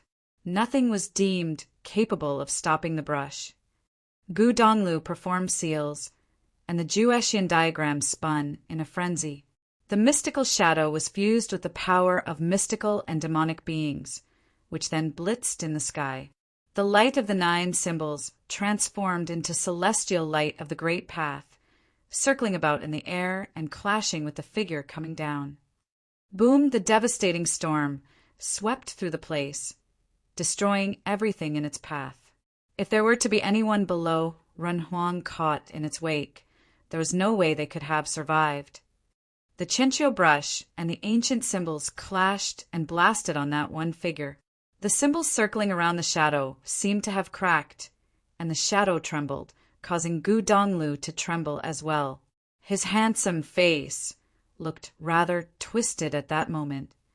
Both of them were shrouded in blinding light, and they looked extremely divine. Yi Tianyu's long hair wore a golden sheen. It was as if every single strand was transformed into golden swords dancing in the air in divine light. His eyes were incredibly pointed as he stared at Gu Donglu. The Qianqiu brush in the crown prince's hand was thrust forward bit by bit. It was as if Gu Donglu would crumble altogether if he were to even flinch. Many truly felt stifled at the moment. They locked their eyes on that scene in the midair, finding that Gu Donglu's expression was turning increasingly strained, yet his eyes remained filled with resolve. At that moment, Gu Donglu recalled the voice of his grandfather. The true meaning of a mystical being was to have their soul and spirit meld with the world, to meld with the Great Path, and to meld with everything. He looked at Yi Tianyu with eyes that remained crystal clear.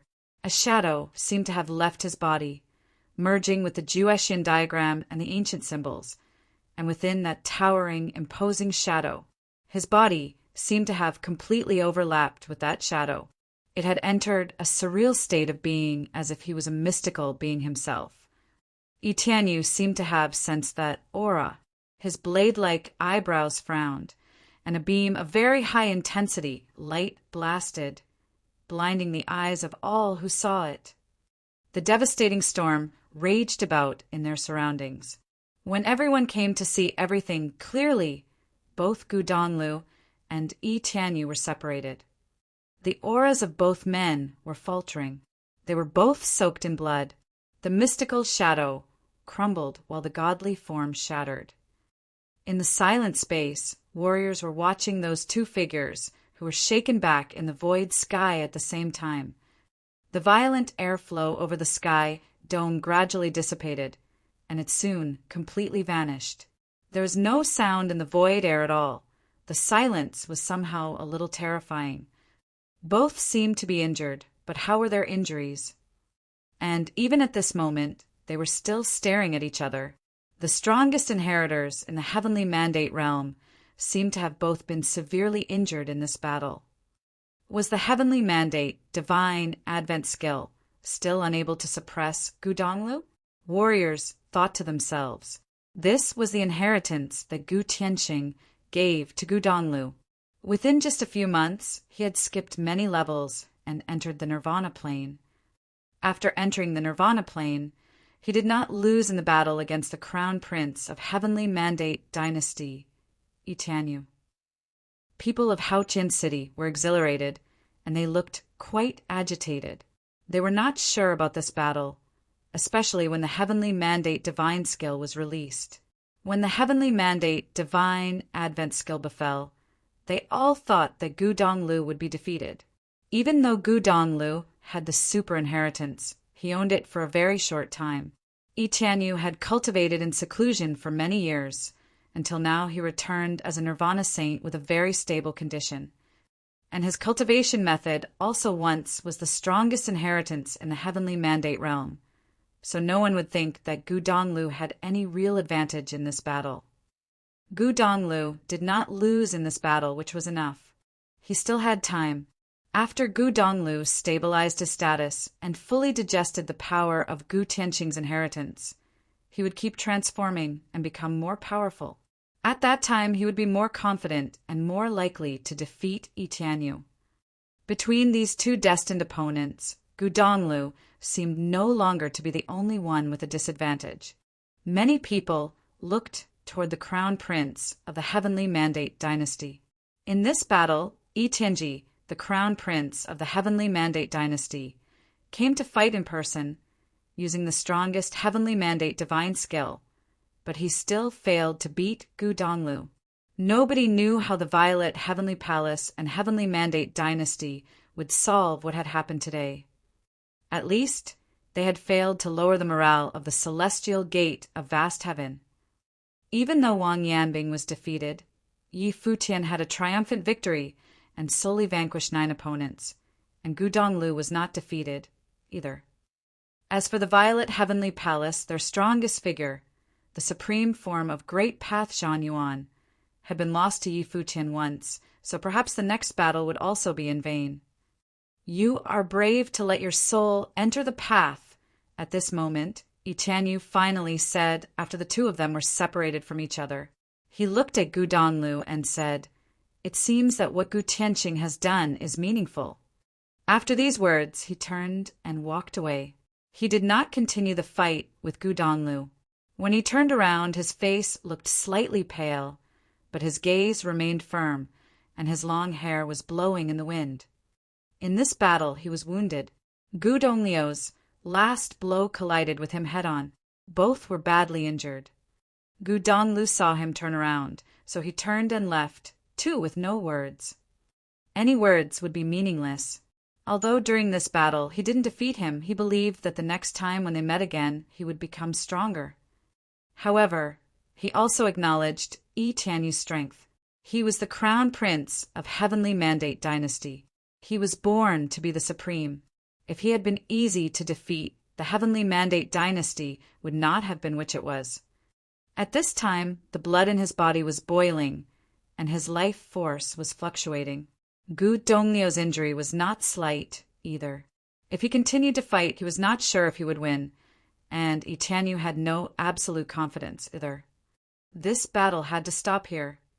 After all, the collision of the last strike, even for themselves, was not controllable.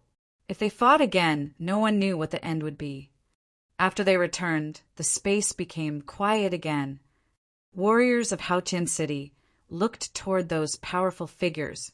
They were the ones who would decide how everything would turn out. The Lord of the Heavenly Penalty Palace and the Divine General of the Heavenly Mandates Dynasty did not speak.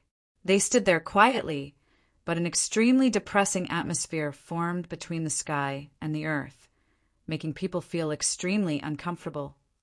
Heaven and earth once again fell into a dead silence, but it was even weirder this time. The previous silence was due to the end of the battle between the two peak figures. Then what was it this time? No one said anything. Those big figures didn't speak, so everyone else also had to shut up. At this moment, Gudonglu passed by the two lords of Celestial Gate of Vast Heaven. The lord of Jiang clan nodded at him, and then he looked up at the void sky in the distance and said, "Since you two have arrived, why do you hide?" Many warriors trembled when they heard what the lord of Jiang said. Arrived. And they were two people. Just for a moment, a thought came to people's minds and made their hearts tremble. Who else besides those two giants could attract the attention of the two lords of Celestial Gate of Vast Heaven and watch the fight in the dark?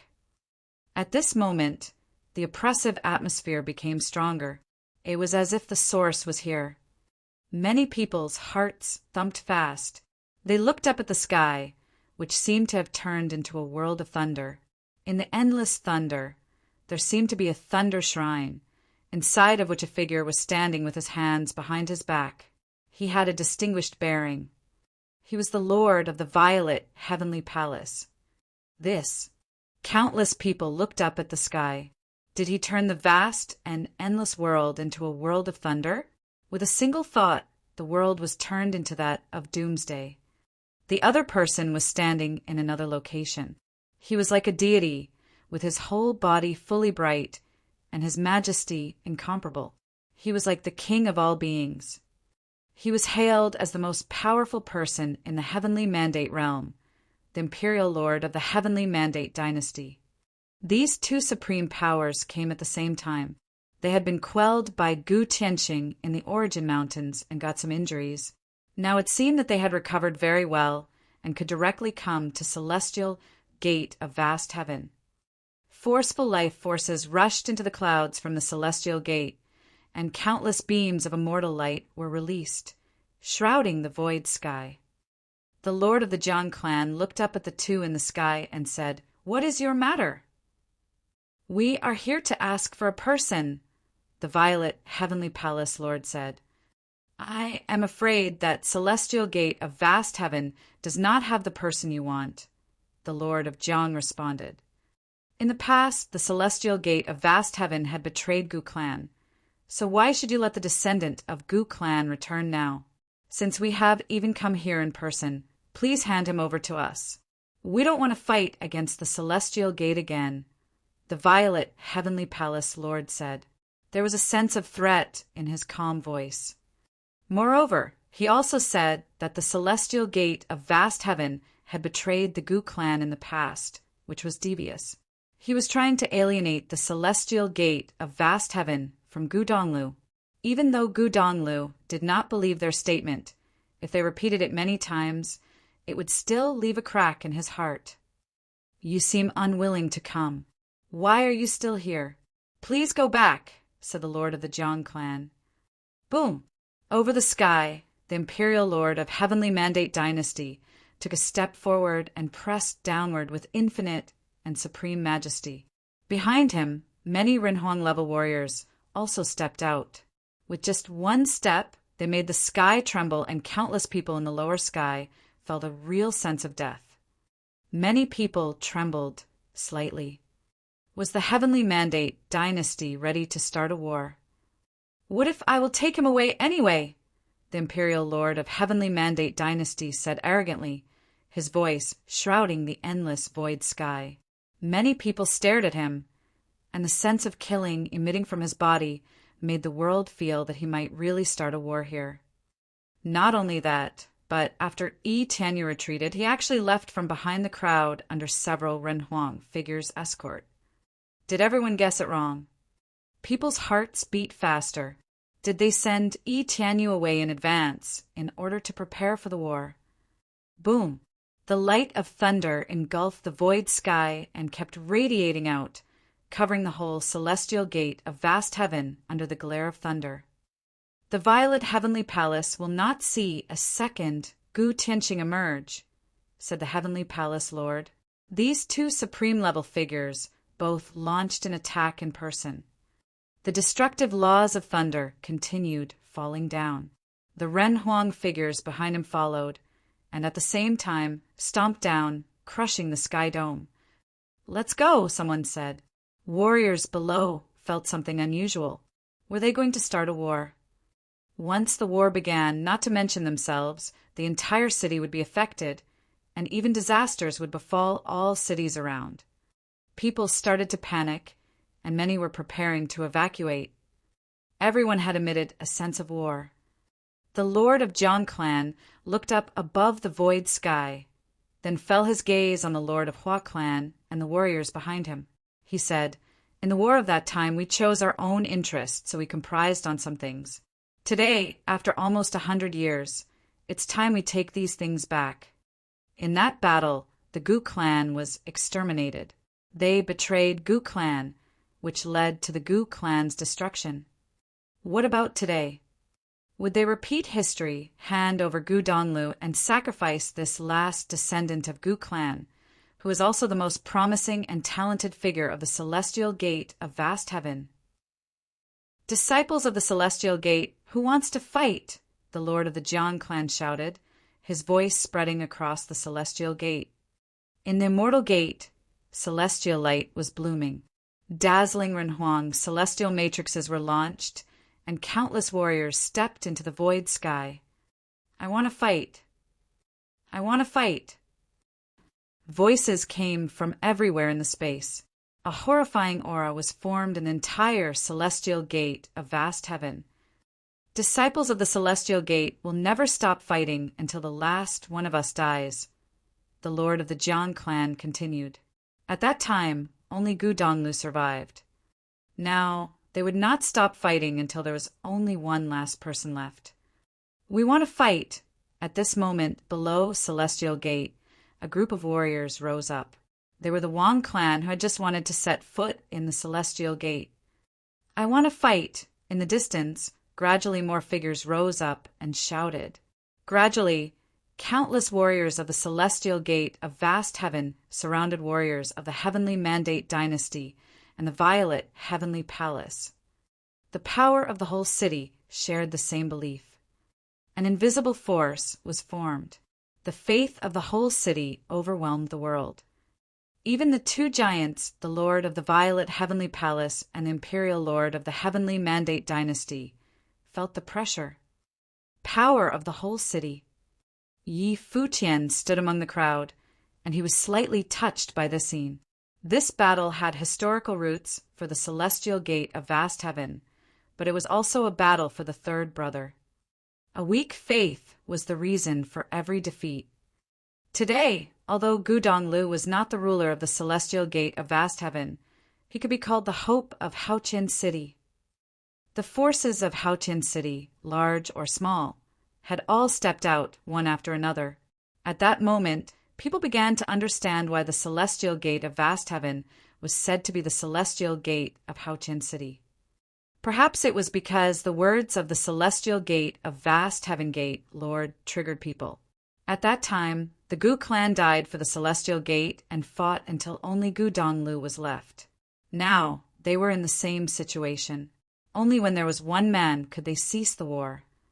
This reminded people of Haotian City how glorious the Celestial Gate of Vast Heaven was in the era of Gu Tianqing, and how prosperous the Haotian City was at that time. No matter where they went, they all were proud to be a member of the Celestial Gate of Vast Heaven. If the Celestial Gate collapsed, then there would be no Haotian City in the world. Haotian City would be ruled by the Violet Heavenly Palace and the Heavenly Mandate Dynasty. From then on, they would become vassals, and the forces would not have the status as they had today, nor would they have the opportunity to enter the core of the Celestial Gate. The Heavenly Mandate Dynasty was an imperial alliance where they would not be allowed to be in charge. Of course, it might also be because of Gu Donglio's fight, from which they saw his determination and hope for the future. Perhaps he was really a character who could change the times reviving the celestial gate of vast heaven and letting Futian city return to the top of heavenly mandate realm. Moreover, this time, it seemed that not only Gu Donglu, but Gu Donglio's younger brother Yi Futian was also extraordinary. The dynastic overlord of the heavenly mandate dynasty and the violet heavenly palace, Lord frowned slightly. The faith of all beings could be very powerful. When all people had one faith, they could produce a superpower which resonated with the great law.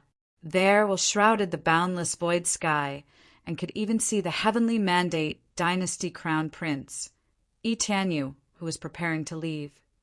Seeing many warriors around Yi Tianyu, forces of Futian city deployed troops, occupying their nearby locations, and didn't show obvious intention to target them. However, as long as the war started, they would definitely do something to Yi Tianyu. Since the two major forces of the heavenly mandate realm were coming to attack the celestial gate of vast heaven, this storm would be a real war. Silence permeated the celestial gate of vast heaven, and the repressive atmosphere shrouded everyone's heart. Those external top forces stood in different places and watched everything happening.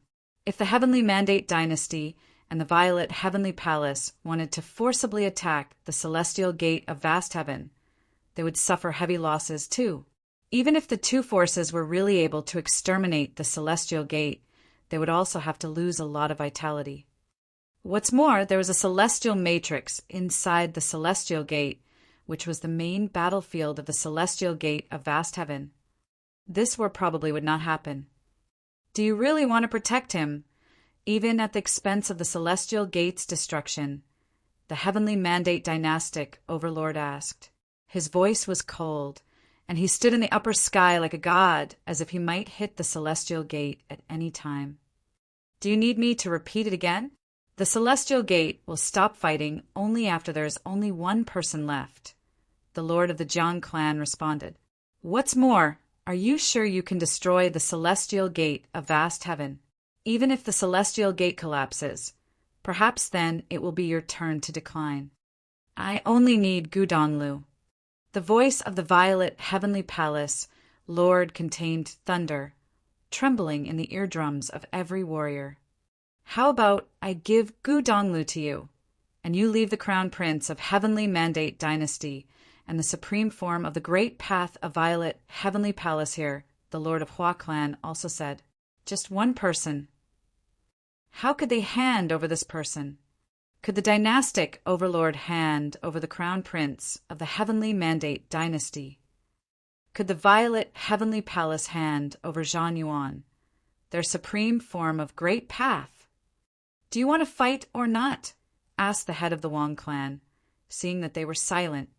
The dynastic overlord of heavenly mandate dynasty glanced at him and then said coldly, the celestial gate of vast heaven did not keep their promise in the past and took the descendant of the Gu clan back to the celestial gate of vast heaven. You should always remember what you have done. Immediately after these words, the overwhelming life force of sky and earth quickly dissipated, and when the divine light dispersed, the figure in the void sky stepped away. At the same time, the light of thunder also dispersed, and the lord of the violet heavenly palace also left. The two giants disappeared directly. At this moment, the entire city of Futian seemed to relax, and everyone's heart settled down. Finally, they were not ready to go to war. They were also afraid, fearing they would repeat everything of that year and weaken the strength of the heavenly dynasty. Their vitality would be greatly hurt, and at that time other forces would benefit from it. At that time, the battle made the heavenly mandate dynasty fall from its peak, but it was still slightly stronger than other forces over the years. However, if it experienced such a war again, the heavenly mandates could not afford it. In fact, today the heavenly mandate dynasty and the violet heavenly palace came to the celestial gate of vast heaven for a gamble. The previous battle and the appearance of the dynastic overlord and the palace lord, in the end, were all parts of the game. Once the celestial gate of vast heaven lost, the consequence would be disastrous. However, it was clear that during this game Gudonglu and the Celestial Gate of Vast Heaven both showed strong determination, which led to the withdrawal of the Heavenly Mandate Dynasty and the Heavenly Palace from Futian City. Their bodies flickered in the air, and the warriors of both sides retreated like tides and soon disappeared into the void sky. This grand storm also came to an end. However, perhaps today was just the beginning. Later, the undercurrent of conflict would surge in the Heavenly Mandate realm. At least the clash between the two sides had intensified, and the battle between Gudonglu and Itianyu officially announced the direct confrontation of the two peak forces. No one knew exactly when this storm would completely break out, but everyone knew its final result would directly affect the political geography of the Heavenly Mandate realm. Was this the change of Heavenly Mandate predicted by that demon prophet? But the people of the Celestial Gate were still there. Warriors in Futian City looked up toward the ladder. The Lord of Jiang Clan stepped forward, saluting the world as he said, "There was an agreement between Jiang Clan, Hua Clan, and Gu Clan during the battle at that time. The Gu Clan was facing extermination, and I promised Gu Tianqing that if there was a chance in the future, I would make the Celestial Gate of Vast Heaven prosper again at all costs." Gu Tianqing was able to leave alone at that time, but for the safety of the Celestial Gate, he made his own choice. Now I have also made my choice, and I will never regret it. People of the Celestial City who are unwilling to intervene, I respect your decision.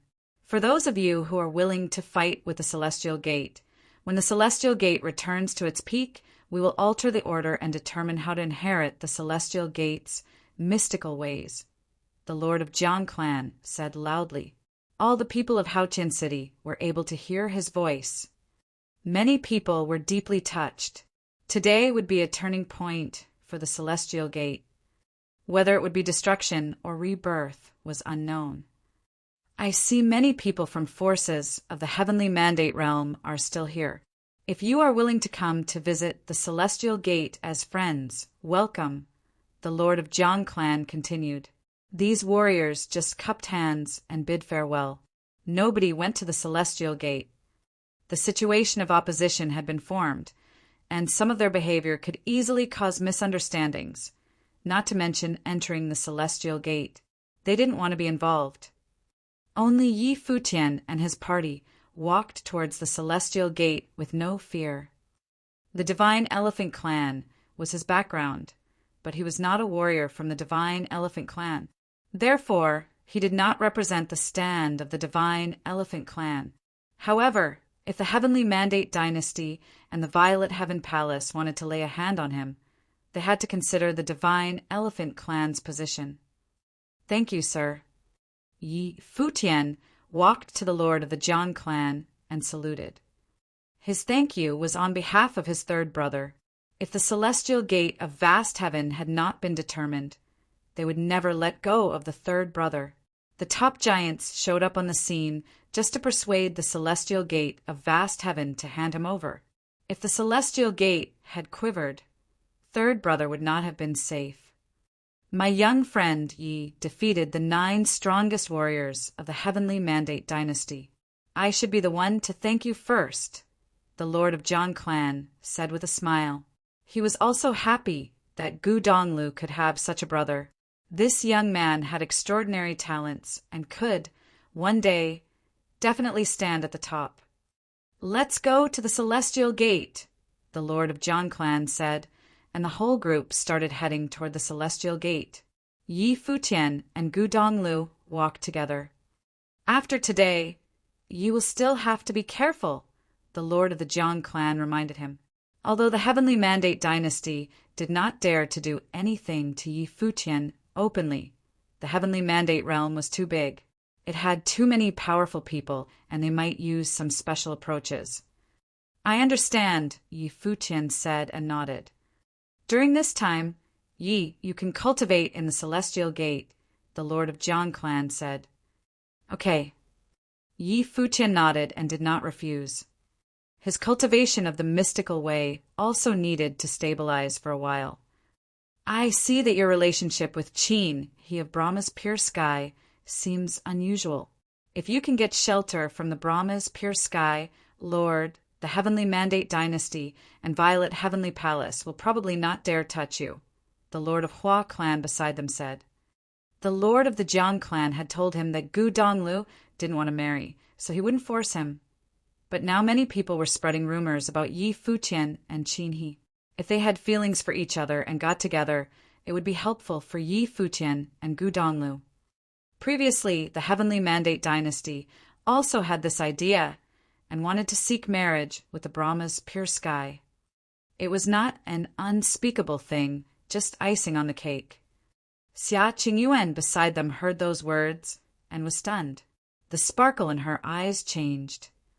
She sighed secretly to herself. He was a person born to be extraordinary, destined to leave other people behind. When they were in Emperor Xiao's realm, she was able to help him, but now she could only act as a sidekick. There would always be better people around him, either herself or Qin He. In the future, there might be even better women around him. Maybe she shouldn't have had any thoughts in the first place. Some people were destined to be missed. Qin He and I are just friends.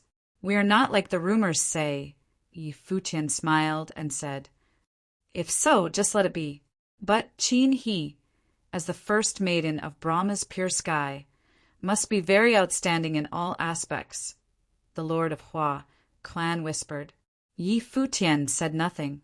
His relationship with Qin, he was too distant, and he had no such thoughts. The crowd gradually dispersed, and soon people all left. Xia Qingyuan walked alone toward the direction of the cloud sea. Yi Futian was talking with Gu Donglu. He noticed Xia Qingyuan walk towards that side, stop on the edge of a mountain peak above the celestial gate, and stand there quietly watching the sea of clouds. What happened? Yi Futian asked. I want to go back to the Emperor Xiao's realm, Xia Qingyuan said softly. Okay, Yi Futian said with a smile, nodding. Xia Qingyuan looked up at Yi Futian. This be asterisk starred. Are you planning to leave now? How do you plan to go back? Yi Futian said with a smile, while Xia Qingyuan stared at him coldly. Xia Qingyuan froze. Suddenly, she realized her problem. How could she go back? Could she go back with her plane as it was? Here was the Heaven Mandate Realm, one of the 9 supreme Renhuang realms, and it was even difficult to return to the Crimson Dragon realm by herself. Seeing the smile on Yi Futian's face, Xia Qingyuan stared at him fiercely. Yi Futian smiled and shrugged, saying, I don't know how far away it is from Emperor Xiao's realm, but I suggest your highness should stay here. Yi Futian patted Xia Qingyuan's shoulder, then walked away. Seeing him leave, Xia Qingyuan said coldly, Yi Futian, you be asterisk starred. Is this the first time your highness has realized it? Yi Futian said carelessly and left. Seeing the receding figure, Xia Qingyuan didn't know if she should laugh or cry. Xia Qingyuan cursed Yi Futian quietly in her heart, but Yi Futian, who turned around and left, also had a bitter smile on his face. Over these years, Xia Qingyuan had been accompanying him since they were Emperor Xiao's realm, and she had helped him a lot. She had gradually changed from the quarrelsome princess to what she was now. Recently, Xia Qingyuan no longer quarreled with him and just stayed quietly beside him. How could he not understand her feelings? But in most situations he could just act silly. He seemed careless, which gave Xia Qingyuan some hope, but in fact he just had no idea what to do. He didn't know what to deal with the relationship between him and Xia Qingyuan. It was impossible that he didn't have feelings for her at all. The cold and proud princess had sacrificed a lot for him, and he knew it. But before all, he came to the Supreme Path realm to find Jiu. He was very clear, and Xia Qingyuan knew it too. So in fact, both of them had never thought about other things before. Even though Xia Qingyuan had feelings for him, she would just bury it in her heart. But recently he asked people of Brahma's pure sky about Jiu twice, and the answers he got made him a little bit unwilling to face reality and even want to escape from it. He and Xia Qingyuan both knew that all they were doing might be nothing but his illusion. Ji was no longer alive. Until then, something had changed in Xia Qingyuan's heart. However, it was a bit difficult for him to completely forget Jiu and stay with Xia Qingyuan. Perhaps the relationship between them was still a bit distant. Unlike her, Jiu had been with Yi Futian since they were both young. They had spent the most beautiful years of their lifetime together, and everything between them was natural but also unforgettable. However, if he just told Xia Qingyuan to leave, it would be a bit too cruel, so he could only act silly, perhaps, to give both sides more time. Above the celestial gate of vast heaven, the celestial mist was everywhere. This was the real celestial land, and the whole celestial gate was shrouded in the immortal air. Yi Futian would temporarily stay in the celestial gate for cultivation. Yu Shang went to the Dragon God clan. Yi Wuqin went to the Wang clan to cultivate in mystical ways. The Sword Saint also cultivated the demonic sword over the celestial gate. Xia Qingyuan chose to cultivate alone in the Sea of Clouds. Now, for Xia Qingyuan, she had no option but to make herself stronger. The hazy Sea of Clouds was like a paradise on earth. A black and white lotus appeared over Xia Qingyuan's body, being refined, blooming and fading as if it was undergoing reincarnation again and again. There were two distinct life forces flowing around her body, which were two kinds of wills that were even totally incompatible. One was the wills of life for living forever. One was the wills of death for terminating life. But now life and death, these two opposite forces, appeared in her body at the same time, permeating the space. During the storm in the Origin Mountains at that time, she experienced a catastrophic disaster and almost lost her life. Yi Futian took her into the abyss and guarded her so she could survive in that horrible situation. But then she was blessed by the misfortune. From the dangerous situation, she understood the will of death, which was the opposite of the will of life. There was great horror between life and death. Now she understood the wills of life and the will of death, these two paths which she thought might refine her cultivation. In front of another cliff in the celestial gate of vast heaven, there was also a place full of clouds and mists. Yi Futian was sitting there quietly and seemed to have entered a state of self-oblivion. There seemed to be a faint sparkle blooming from his body, making his perception extremely powerful. It made his thoughts blend into the world. His soul was roaring into the sea of clouds that suspended in the air, into the white clouds that flew above the sky, into the omnipresent wind between the sky and the earth. Everything was so clear. It was as if he didn't need to use his eyes, but was able to see this world more clearly and more real. He had a faint feeling of detachment, as if he had detached from all forms of existence, detached from everything. It was as if his life would be sublimated. The so-called mystical way was used when the cultivator's thought merged into the sky and the earth and resonated with them, thus emanating the celestial power. Behind Yi Futian, a figure of spiritual soul showed up. It perceived the great path wills of the sky and earth. His perception spread toward the distance, and his celestial spirit seemed to be able to see extremely distant places and continuously extended outward. Yi Futian felt like his soul had left his body, and his whole person was in nothingness, but now he seemed to be able to see more clearly about all the laws in the world. He could resonate with the world with the change of just one thought.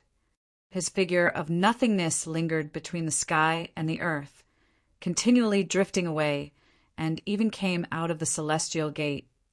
At this moment, Yi Futian seemed to perceive something. In the nothingness, the soul shadow looked up at the sky, where there seemed to be a similar life force. He looked curiously over there, but the next moment his body of nothingness trembled violently, and Yi Futian's heart also thumped hard with it. He could actually perceive the existence of another figure of nothingness, as if it was right in front of him. If that had been all, he would not have been surprised, but he couldn't be more familiar with that face of the figure. His heart shook violently. It was as if he had been hit by something. He released his thoughts madly, and in the nothingness, he looked at that gorgeous figure, his eyes moist. "Jehu," Yi Futian murmured. "Jehu." She was still alive. Virum.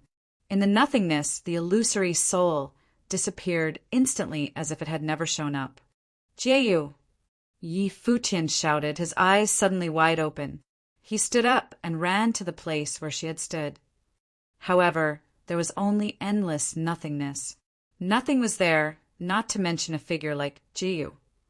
"It is impossible," Yi Futian yelled in his heart. He could not have been wrong. It was absolutely impossible. Jehu left in the form of a spiritual soul, so was she still alive in the form of soul today? However, since she was alive and had already come, why should she leave again? "Jehu," he called. Yi Futian's eyes became extremely sharp. It was as if he could see through the nothingness. He started to run and chased in one direction. Was it a dream or his fantasy? He didn't believe that he would not be able to distinguish between reality and illusion when he had reached such a high cultivation level. Unless it was a very powerful illusion attack, he could not have hallucinations. So it was most likely that it was really Jehu. Jehu. She was still alive. Must be alive. "Friend Yi." At this time, someone in the celestial gate saw Yi Futian and called him. However, Yi Futian went straight into the distance, as if he hadn't seen him. "What's going on?" The people of the celestial gate asked each other, looking at Yi Futian in confusion. "He seems to be chasing after something. Did anything happen?" They wondered. Yi Futian ran forward aimlessly. There had been no trace of Jehu at all, but he just went ahead according to his feelings. In the state of the celestial soul, his perception was unprecedentedly powerful, and that feeling was also so terrifyingly keen that his eyes could even capture bodiless beings. Soon, Yi Futian stepped out of the celestial gate of vast heaven and continued moving in one direction. His speed was very fast, and he didn't stop at all. After a while, Yi Futian looked ahead, and a strange look flashed in his eyes. Had he been wrong this time? He was too confident, but even in the same plane could he suffer from illusions. Maybe his perception was no longer as keen as before, or was it because he missed her too much? Yi Futian took a few steps forward and drifted down slowly without continuing chasing. After he arrived here, that kind of feeling seemed to have disappeared. He looked toward the palace in front of him. There were still people outside at this moment. They saw Yi Futian and saluted. "We are glad to meet Mr. Yi." "Glad to meet you too, goddesses," Yi Futian said and nodded slightly. "Have the goddesses of the Brahma's pure sky not returned yet?"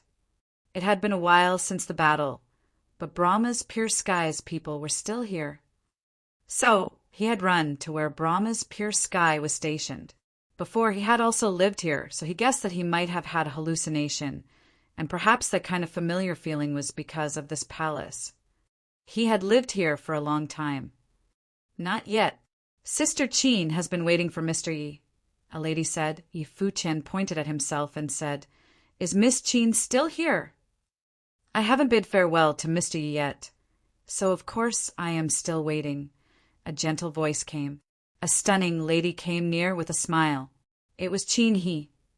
That day, Mr. Yi directly entered the celestial gate of vast heaven and didn't say goodbye, so I had to wait here for you. Now, finally, Mr. Yi comes out of the celestial gate, so I should bid farewell to you now, Qin He said. Her voice was extremely gentle, just like a spring breeze. Besides, her words did not go beyond courtesy, but she also showed her concern for Yi Futian at the same time. Even Yi Futian had to say that she was a bit dangerous, enough to enrapture every top figure. "I didn't say goodbye that day. It's my fault," Yi Futian said. "I should apologize to Goddess." "Never mind.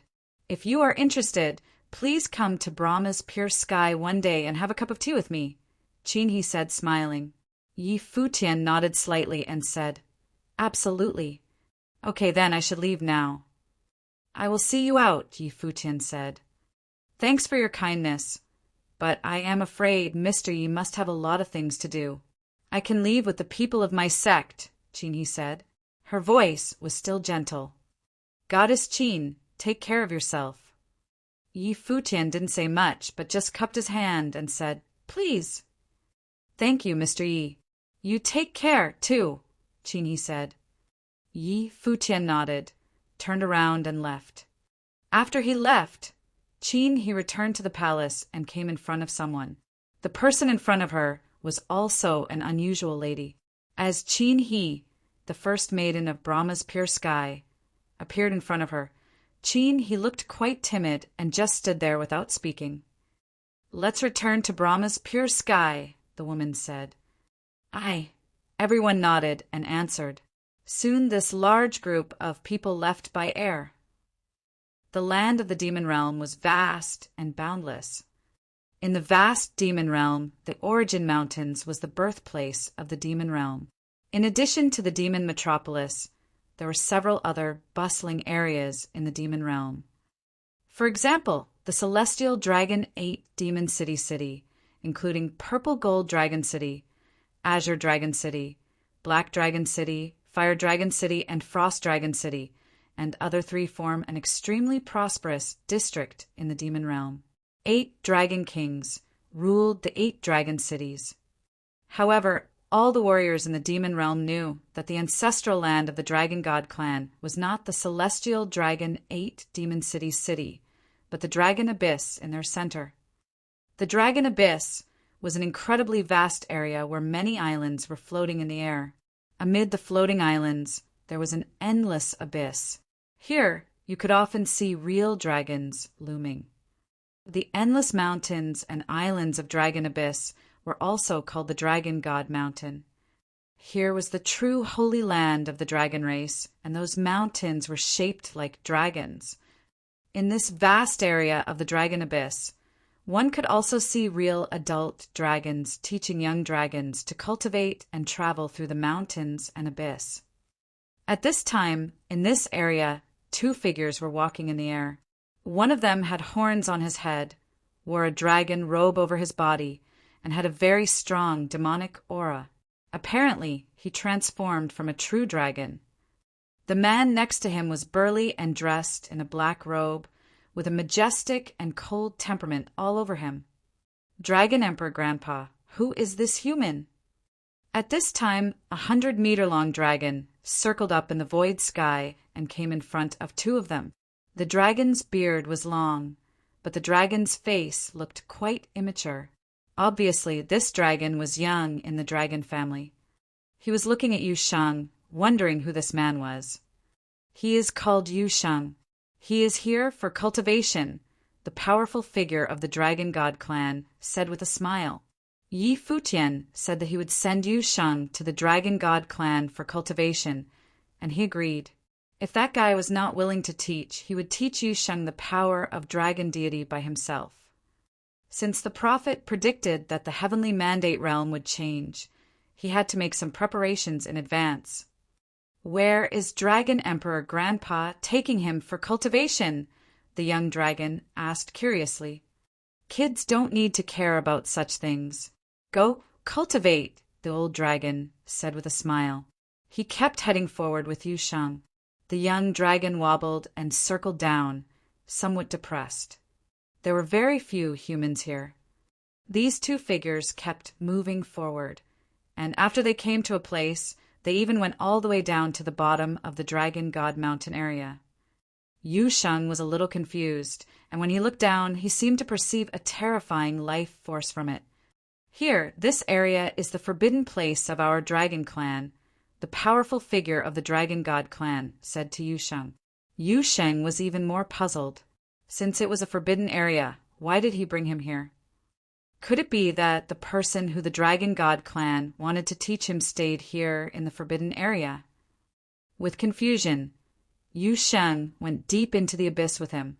Yu Sheng's eyes narrowed slightly as he stared down. In the abyss, he felt an extremely intimidating demonic will. It was as if it was everywhere in this land of the abyss. They went down deep into a place that looked like hellish space of the demonic law. It was like the underground of the dragon abyss, with many mountains inserted into this district upside down, which seemed to be the extension of the mountains above. Over these countless mountains, there were infinite chains. Each chain was made by divine weapons, reflecting extremely bright light.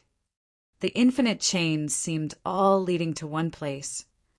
They stopped, and the big figure of the Dragon God clan raised his head and looked in one direction. Yu Sheng also looked toward that side and saw a huge body curling behind the upside-down peaks. The twisted body was so huge that it wrapped more than 10 peaks. The scene was very shocking. Its skull was immensely large, and even its eyes were larger than human bodies. The dragon scales on it were black, with a terrifying dark sheen. "A demon dragon," Yu Sheng murmured, staring at the front. It was definitely a giant-level demon dragon. What was even more shocking was that its huge body seemed to be wrapped with infinite chains. It was as if the endless chains on the peaks were all just used to lock its body. "I haven't come to see you for a long time." The powerful figure of the Dragon God clan, who came with Yu Sheng, spoke to the locked demon dragon. The demon dragon's huge eyes stared at him. His body circled upward, and he didn't say anything. He had been here for over 300 years. It didn't matter whether or not anyone came to visit him. Of course, 300 years was not too far away for him. "You must be bored of cultivating here for hundreds of years. I met a human cultivator outside who cultivated in the demonic path. So I brought him here and asked if you would accept him as a disciple and teach him."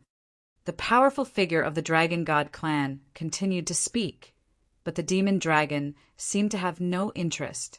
He took a glance at Yu Sheng and then looked at the powerful figure of the Dragon God clan and said, "I have no interest in teaching disciples."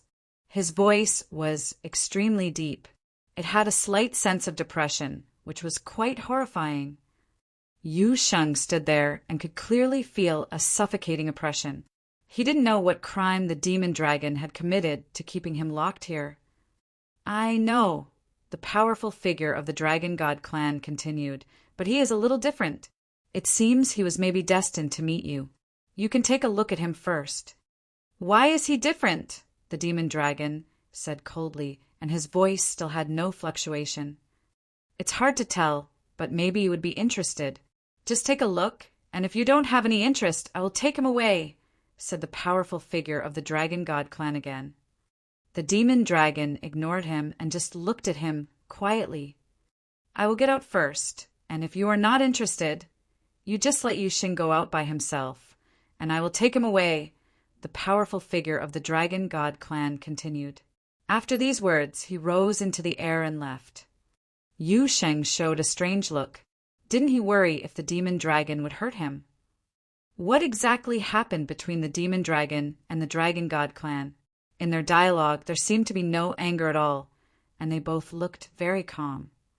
When the dragon saw him leaving, his huge eyes glanced over Yu Sheng. Was it because his previous master was a human cultivator that he sent a human to follow him for cultivation? However, he was never interested in teaching anyone to cultivate. He only admired stronger power. "Go away," the demon dragon said to Yu Sheng. No matter how talented this human was, he would not be interested. Yu Sheng frowned when he heard what he said, a bit unhappy. The character of this demon dragon was a bit weird. "I should leave then." He didn't say much and just rose straight up, about to leave. Since he didn't show any interest, Yu Sheng was not interested in him either. He didn't need others to teach him to cultivate. He could do it alone. The demon dragon also noticed Yu Sheng's dissatisfaction, and a look of contempt flashed across his huge eyes. He was just of the Saint Plane. How dare he show discontent? His sharp claw swept through the air, and suddenly a rumbling sound came out. Yu Sheng immediately felt extremely strong pressure. He saw a huge demonic claw smashing down at him, crushing the void sky. The dark claw seemed to be transformed from a giant dragon claw, and the power was terrifying. Not everyone is qualified to cultivate in demonic power. An indifferent and domineering voice spat out from the mouth of the demon dragon. Over Yu Sheng's body, the demonic power roared and rumbled, and a gust of mighty demonic life force swept out. He stepped in the void sky, and the dark golden light circled around his body.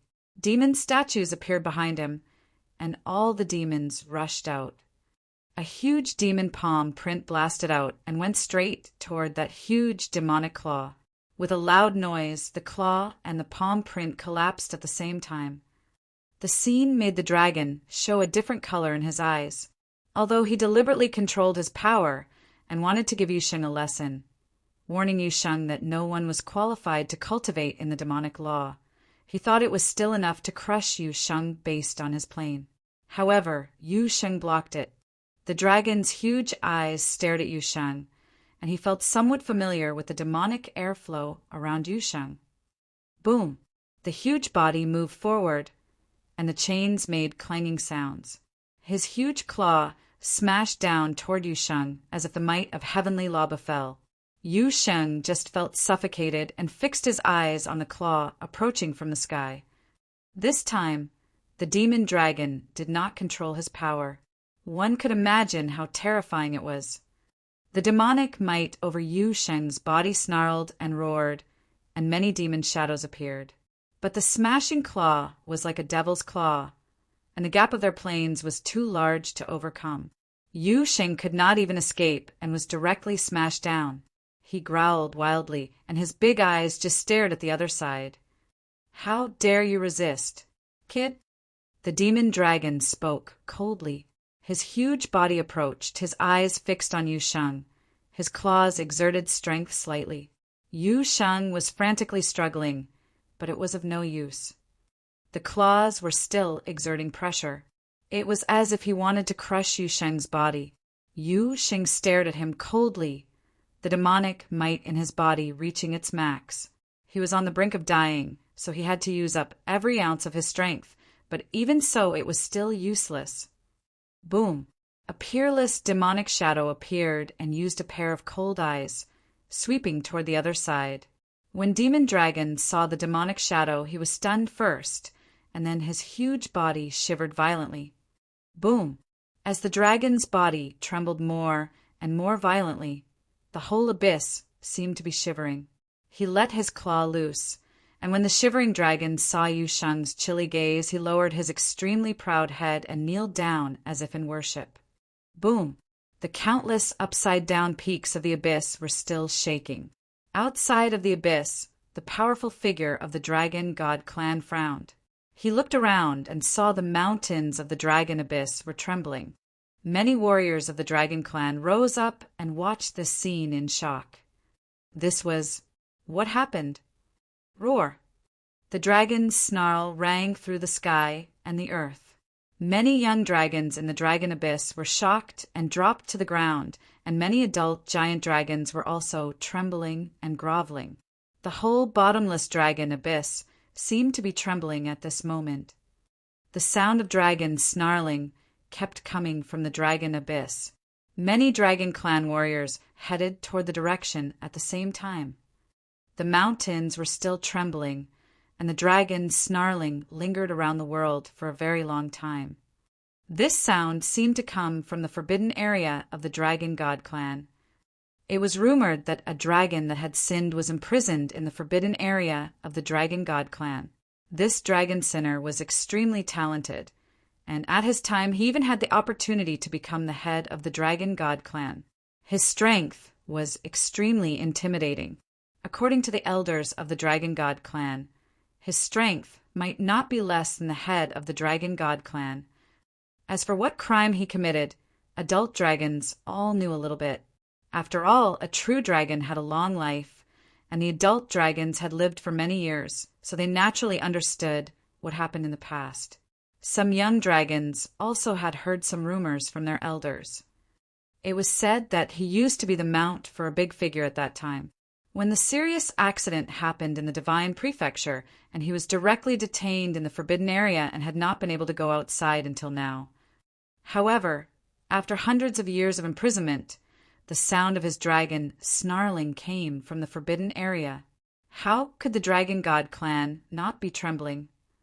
Outside the forbidden area, the powerful figure of the Dragon God clan, who came with Yu Sheng, was standing there, his eyes looking down, full of confusion.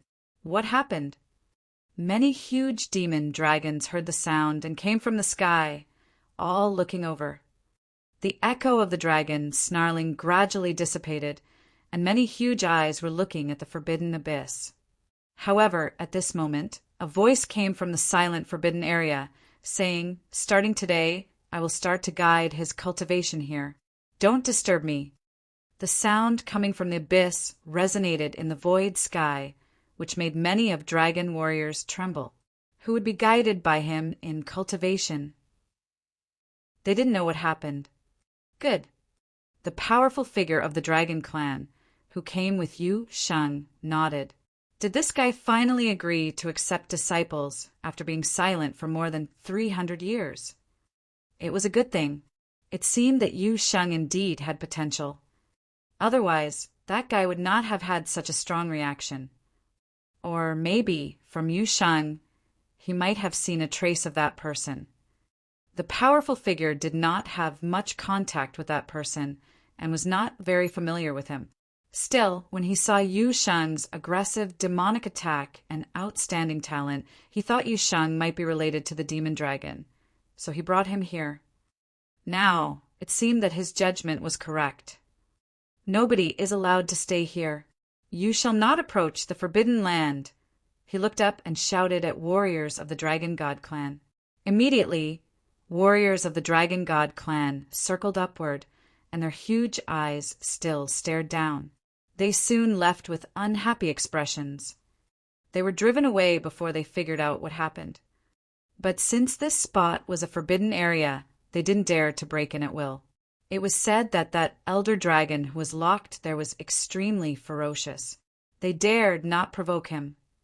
After the warriors had left, the powerful figure of the Dragon God clan took a deep look down, and then his body flickered and he also left. Yu Sheng was good at using demonic power, and the person the old dragon followed at that time should have also been proficient in human demonic cultivation methods. And, since he had brought Yu Sheng here, he could also teach him the power of dragon deity. He didn't need to worry about everything here. In the future, there would inevitably be one more top figure in the heavenly mandate realm. Things that would happen in this young generation must be exciting. After he left, the demonic cloud over the forbidden ground kept rolling and restored its former silence. Beneath the rolling demonic cloud, no one knew what had happened deep in the abyss, and they would never know that the fierce demon dragon of the Dragon God clan was kneeling on the ground and worshipping a weak human cultivator. Time flew, and Yu Sheng had stayed in the forbidden dragon abyss of the Dragon God clan and cultivated for a while. Yi Wuqian was cultivating in mystical ways in the Wang family of Vast Heaven City, while Yi Futian and Xia Qingyuan cultivated above the celestial gate of vast heaven.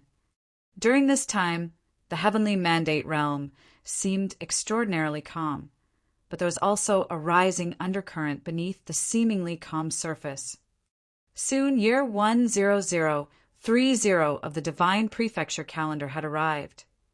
It had been 2 years since Yi Futian and others came to the heavenly mandate realm. In the past 2 years, it seemed like a lot of things had happened. It was like a dream. During this period, another major event happened in the Vast Heaven dynasty. It was said that when warriors of the Vast Heaven went to their ancestors' mausoleum to worship, they discovered some secrets left by their ancestors. However, the details were not clear, and further information was blocked by the Heavenly Mandate dynasty. Probably only insiders knew something. However, according to the rumors from the outside world, this time, the The discovery from the Heavenly Mandate dynasty might be extraordinary and might even greatly improve the strength of the Heavenly Mandate dynasty. Now, the Heavenly Mandate dynasty had deployed its imperial warriors in sequence to the land of imperial ancestors' mausoleum. This had made many people aware of the opportunity, and many top powers also wanted to pry for more information. After all, if the Heavenly Mandate dynasty became stronger, it would directly affect the situation in the Heavenly Mandate realm and also affect themselves. The celestial gate of vast heaven should be the most disturbing one. After all, in such a sensitive period, if the Heavenly Mandate dynasty became stronger, it would be a disaster for the celestial gate of vast heaven.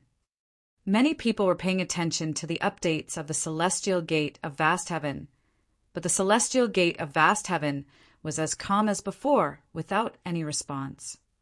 However, something seemed to be going on in the Heavenly Mandate dynasty.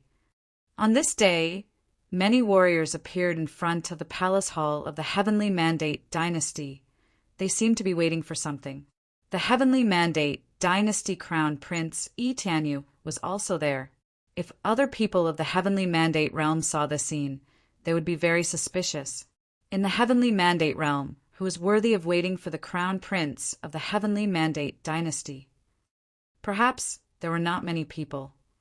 After a while, a dazzling beam of divine light descended over the void sky. An array of light shone down from above. The next moment, a group of figures appeared out of nowhere at the front of the main hall of the Heavenly Mandate dynasty. The Heavenly Mandate dynasty was heavily guarded, but now none of the warriors stood up. It was as if they had already known these people would come. All the people in this group looked extremely outstanding, especially those in the front row. They were also very young. Although their life forces were very strong, they would not be grown-ups for a long time. Seeing them show up, a smile cracked across Etanyu's face. He walked ahead, and all the warriors behind him followed. "I haven't seen you all for a long time, and you still look great," Etanyu said with a smile. The people behind him were all big figures of the Heavenly Mandate dynasty, and many of them were even Renhuang-level warriors. But they dared not neglect at this moment, because they all knew where these people came from. "Brother E is the same. You are awesome," another person said with a smile. "Thank you all for crossing the realm and coming here, brothers," Etanyu said. It was clear that these people did not belong to the Heavenly Mandate realm, but were from other realms. But of course they were also from one of the 9 supreme realms. "I heard that Brother E was born in the Heavenly Mandate dynasty, the supreme power of the Heavenly Mandate realm, and used to be the king of Heaven Mandate realm. I've been wishing to visit you, and now I have the chance. Please forgive us if we have disturbed you," another person said with a laugh. They used to cultivate in the same sect, which was an instruction simply for academics, but in fact, they were from different forces. Undoubtedly, even in the entire 9 supreme realm, the Heavenly Mandate dynasty, which Etanyu belonged to, was also one of the top forces. Of course not. This time we Heavenly Mandate dynasty had a discovery in our imperial ancestors' mausoleum, so I invited all of you to come see if it might help our cultivation, Tianchi said with a smile. As they talked, they walked forward. In front of the Hull Palace, armored sergeants were lined up on both sides, and the atmosphere looked extremely solemn. It seemed that although Tianyu was extremely arrogant, he was not an unsociable person with no connection with others. Obviously, he made many friends when cultivating outside. "Let's go and meet His Majesty first," someone suggested. Since they had come here, they must first visit Tanyu's father, the Lord of Heavenly Dynasty. It was basic courtesy. "Father has been already waiting for you," Tianchi said with a smile. He kept walking with them. They stepped onto the royal staircase and came to a towering temple below. There they saw a figure standing on the staircase with his hands behind his back, smiling and looking at them, saying, "Welcome to our Heavenly Dynasty, my young friends." They stopped, all of them saluting the Lord of the Dynasty. They said, "We are here to salute you, your Majesty. You are all my sons' brothers, so no need to be excessively polite. Please take a seat, the dynastic overlord of Heavenly Mandate Dynasty said with a smile. There was another important reason that he sent Yi Tianyu away, which was to let him associate with the best people. One would be more motivated to make progress only if he was surrounded by outstanding people. What happened in the Heavenly Mandate Dynasty soon spread out and was known to the people of the Heavenly Mandate realm. It didn't take long for the world to finally know where Yi Tianyu had been sent to cultivate. At the same time, people were also amazed by the decision of the Heavenly Mandate Dynasty. They even let outsiders enter the imperial ancestors' mausoleum, which was the ancestral land of the Heavenly Mandate Dynasty. What on earth did the Heavenly Mandate Dynasty discover there? They were even willing to share it with outsiders. Just when the news of the Heavenly Mandate Dynasty had not been fully digested, another supreme force in the Heavenly Mandate realm, Brahma's pure sky, also had important news. Brahma's pure sky showed the intention to invite warriors of the Heavenly Mandate realm to go visit them, and they had even invited the crown prince of the Heavenly Mandate Dynasty. Some people had speculated that the Brahma's pure sky intended to find a spiritual partner for Qin He, the first maiden. The news caused an earthquake to the Heavenly Mandate realm. What happened recently? So much sensational news came out one after another. When did Brahma's pure sky take the initiative to look for spiritual partners for saintesses? Never. The saintesses of the Brahma's pure were holy and unparalleled, and none of the goddesses of the 9 skies were married. The first maiden Qin, he would become a goddess of 9 skies in the future, and even one of Brahma's pure sky successor. But now the Brahma's pure sky was looking for a spiritual partner for her. Were they crazy? Could it be that Brahma's pure sky wanted to arrange a political marriage? If Brahma's pure sky had been the celestial gate of vast heaven and had been facing a crisis, people might not be surprised, but now it seemed that Brahma's pure sky had not encountered any difficulties yet. So why did they do this? Unless the world guessed wrong. But if it was wrong, what was the reason for Brahma's pure sky to do so? Everything was so abnormal. The celestial gate of vast heaven naturally also got news from outside. Now, the undercurrent was rising in the Heavenly Mandate realm, and all the information was very sensitive.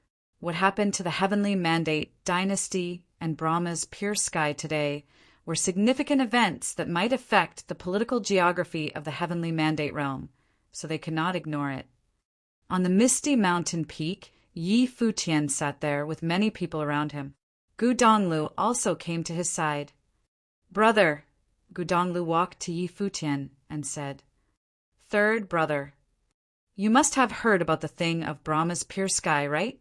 Just now, Brahma's pure sky sent someone to invite you to go there," Gu Donglu said. Yi Futian looked at Gu Donglu and asked, "Brother, has Lord Jiang said why Brahma's pure sky did this?" Before, the Brahma's pure sky invited the Heavenly Mandate Dynasty, and now he was invited, too. Gu Donglu shook his head and said, "Lord Jiang said that since the Empress established the Brahma's pure sky, there has been no precedent for a saintess to seek marriage. This time, no one knows the reason, and the only possible explanation is that the Empress is worried about the big change in Heavenly Mandate realm and wants to seek an alliance through marriage to solidify Brahma's pure sky's position in the Heavenly Mandate realm. Maybe they want to survive in the changing Heavenly Mandate realm." Yi Futian frowned slightly. Every move of the top forces now touched people's hearts. Brahma's pure sky's abnormal behavior was very confusing. "I feel like it's for you." At this time, a voice came from beside him. Yi Futian turned his eyes and saw Xia Qingyuan looking toward him. "Me?" Yi Futian asked. Before, the Heavenly Mandate Dynasty showed their attitude in seeking marriage, but the Brahma's pure sky ignored it. Later, you and Qin he spent a lot of time together. Perhaps the first maiden has fallen in love with you and wants to find an excuse to marry. They want to see what you think," Xia Qingyuan said coldly. Yi Futian looked at her with a strange look in his eyes. Xia Qingyuan saw him staring at her and asked, "What were you looking at?" "Your Highness may be right," Yi Futian whispered. Xia Qingyuan blinked and looked at him. Extremely shameless. People next to them were also stunned. This guy was really cheeky. However, Yi Futian was thinking of something else. One couldn't say that Qin he had fallen in love with him. They just spent a short time together. At best, she had begun to like him. It was too rash to say love. After all, they had all reached the saint plane after many years of cultivation, and they were no longer in adolescence. Their states of mind wouldn't change easily, and it was not so easy to like someone. However, he still felt that there was something behind it. For example, after that battle of Violet Heavenly Palace, although he defeated Zhang Yuan, he was not the most eye-catching person in the Heavenly Mandate realm. The Crown Prince of Heavenly Mandate Dynasty had also been there. Why did Qin he treat him differently? Qin he made contact with him, and he still didn't know the reason. He had stayed in the same palace with her. If this was Qin He's style of doing things, then when Wang Yanbing and Yi Tianyu visited, why had she received them outside the palace? This meant that maybe it was not Qin He's original intention. So what was the purpose of Qin he getting in contact with him? Xia Qingyuan indeed made him wonder if this incident would be related to him again. There was no logic in this guess. It was a very nuanced intuition. He faintly felt that things around the Brahma's pure sky were like mist. "Third brother, do you plan to go this time?" Yi Futian asked Gudonglu. "Let's go to the Colloquy Palace first," Gudonglu said. Yi Futian nodded, and they walked in one direction. When they came to the Colloquy Palace, many warriors of the Celestial Gate were already here. 2 elders of the Jiang clan and Hua clan were in charge of this matter.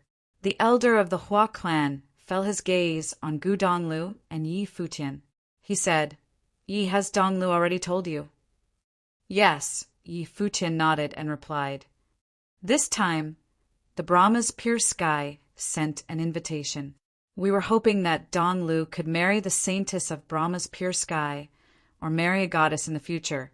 But Donglu said he had a wife, so we gave up the idea. Besides, he'd better not go out now," the elder of Hua clan said. Now, Gu Donglio's identity was very sensitive, and he was worried that he would be assassinated. Although the probability was very low, they should always be careful.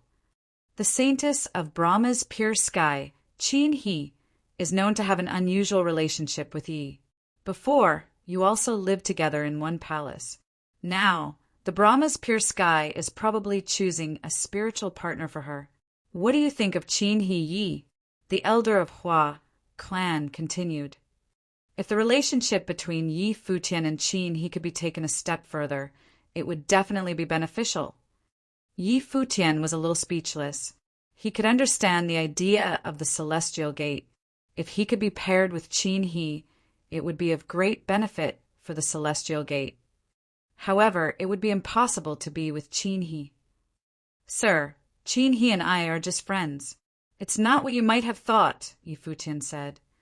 The elder nodded slightly and said, "But even so, we have to do something. In any case, Qin he cannot be with Yi Tianyu." Everyone understood this. If the Crown Prince of Heavenly Mandate Dynasty married the first maiden of Brahma's pure sky, it would be a disaster for the Celestial Gate of vast heaven. Therefore, this situation could never happen. Gu Donglu can't go this time, but Jiang Taichu, Hua Qinyin, and Yi, you have to take the trip, the elder of Jiang clan said at this time. Even if Yi Futian could not be with Qin He, they had to stop Yi Tianyu. Therefore, they must take a trip to the Brahma's pure sky. "Okay," Yi Futian nodded slightly and agreed without hesitation. He also wanted to see what the Brahma's pure sky's intention was and whether or not it was related to him, as he had intuitively felt. "Thank you all for your effort," he said. They all nodded, and the elder said, "This matter should not be delayed. You should convene people and depart as soon as possible. You can go back and get ready now." "Aye," they answered. All of them exited the Colloquy Palace and went back to prepare. After a while, from above the celestial gate of vast heaven, a beam of celestial light rushed straight into the sky, and a group of people rose up and headed into the distance. Their destination was the Brahma's pure sky. Brahma's pure sky was located in the northern part of the heavenly mandate realm, far from the celestial gate of vast heaven. One would even pass the territory of the heavenly mandate dynasty, going between two places. But obviously, those from the celestial gate of vast heaven would avoid people of the heavenly mandate dynasty. Otherwise, who knew what would happen? Now, there were powerful warriors everywhere in the Brahma Sky City. This city was the main city of Brahma's Pure Sky District, which was under the direct control of Brahma's Pure Sky.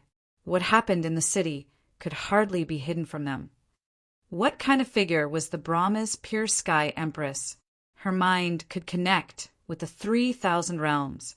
The main city under the eyes of Brahma Sky City was within the coverage of her mind. No one ever had the thought about what to do here, and no one could lie to the Empress's ears. Therefore, in this main city, everyone must obey the rules of Brahma's Pure Sky.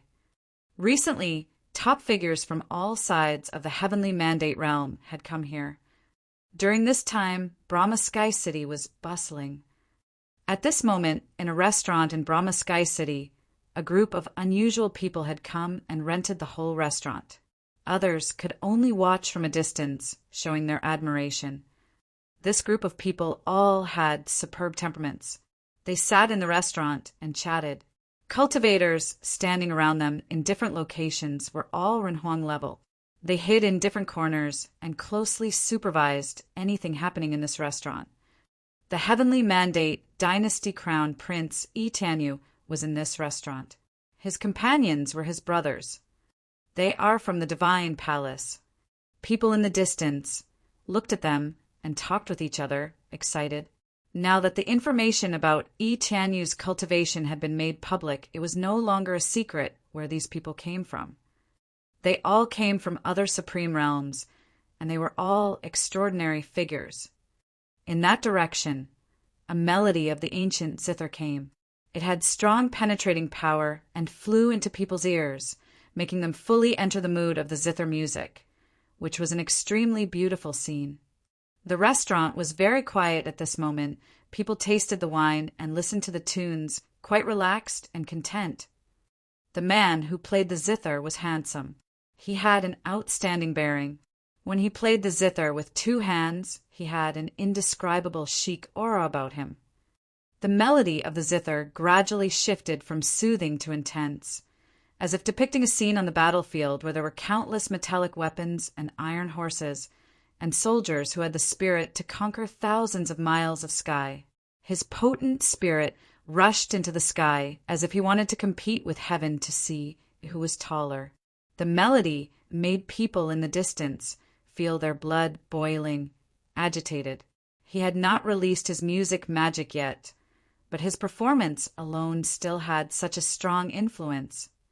For a long time, the music became peaceful again until it stopped. The music ended, and everyone in the restaurant seemed to wake up from the enchantment. One of them laughed and said, "Good. Brother, your mastery of music has gotten the pith of Uncle Master's skills. Few people in the divine palace can compare with you." A person smiled and praised. Everyone nodded. "No wonder you are the heir of the divine music palace. Among my contemporaries in the heavenly mandate realm, no one is comparable to you," Yi Tianyu also commented. The young man looked calm and didn't show emotions. He put his hands down, looked up at Yi Tianyu, said, "However, someone has unraveled my divine sound skill." "Is the man who cracked the divine sound skill proficient in music?" a young man asked. Yi Tianyu shook his head. "The man has excellent talent, but he has not shown any musical accomplishments before. The reason why he could crack the divine sound skill was because of his restraint in cultivation methods. The celestial gate of vast heaven has extraordinary mystical ways. If you had been present, it had not been cracked. A person ignorant of music could break the divine sound skill. He indeed has something unusual. I never expected that there would be someone in the heavenly mandate realm who could compete with you, elder brother. He must be extremely extraordinary, the young man continued. There were direct disciples and ordinary disciples of two types in the divine palace. These people were all direct disciples of the divine palace, whose names could be engraved on the steel of divine palace disciples, which recorded these disciples' life histories. Every one of them must be super talented. Otherwise, they would be demoted to ordinary disciples. And these people were all direct disciples. Among these direct disciples, Itianyu was also an outstanding one, standing at the top of the ranks. Not many people could compare with him. In Brahma Sky City, more and more warriors had arrived. Yi Futian and his companions from the celestial gate of vast heaven had also reached and found a place to stay in Brahma Sky City. This time, except for Gu Donglu, the talented figures of the young generation in the celestial gate of vast heaven were almost all here. Jiang Taichu of the Jiang clan, Hua, Qing Yin of the Hua clan, and Wang Yambing of the Wang, these three most prestigious warriors of the celestial gate of vast heaven, set foot in Brahma Sky City. In addition to them, there was also Yi Futian, Yi Wuchen, and others. Yu Shang was cultivating in the Dragon God clan of the demon realm, so he couldn't come with them. However, this time, there were also many top figures from the demon realm. The heavenly mandate realm would change, so now both humans and demon beasts had allowed the entrance of the other side and started to communicate with each other.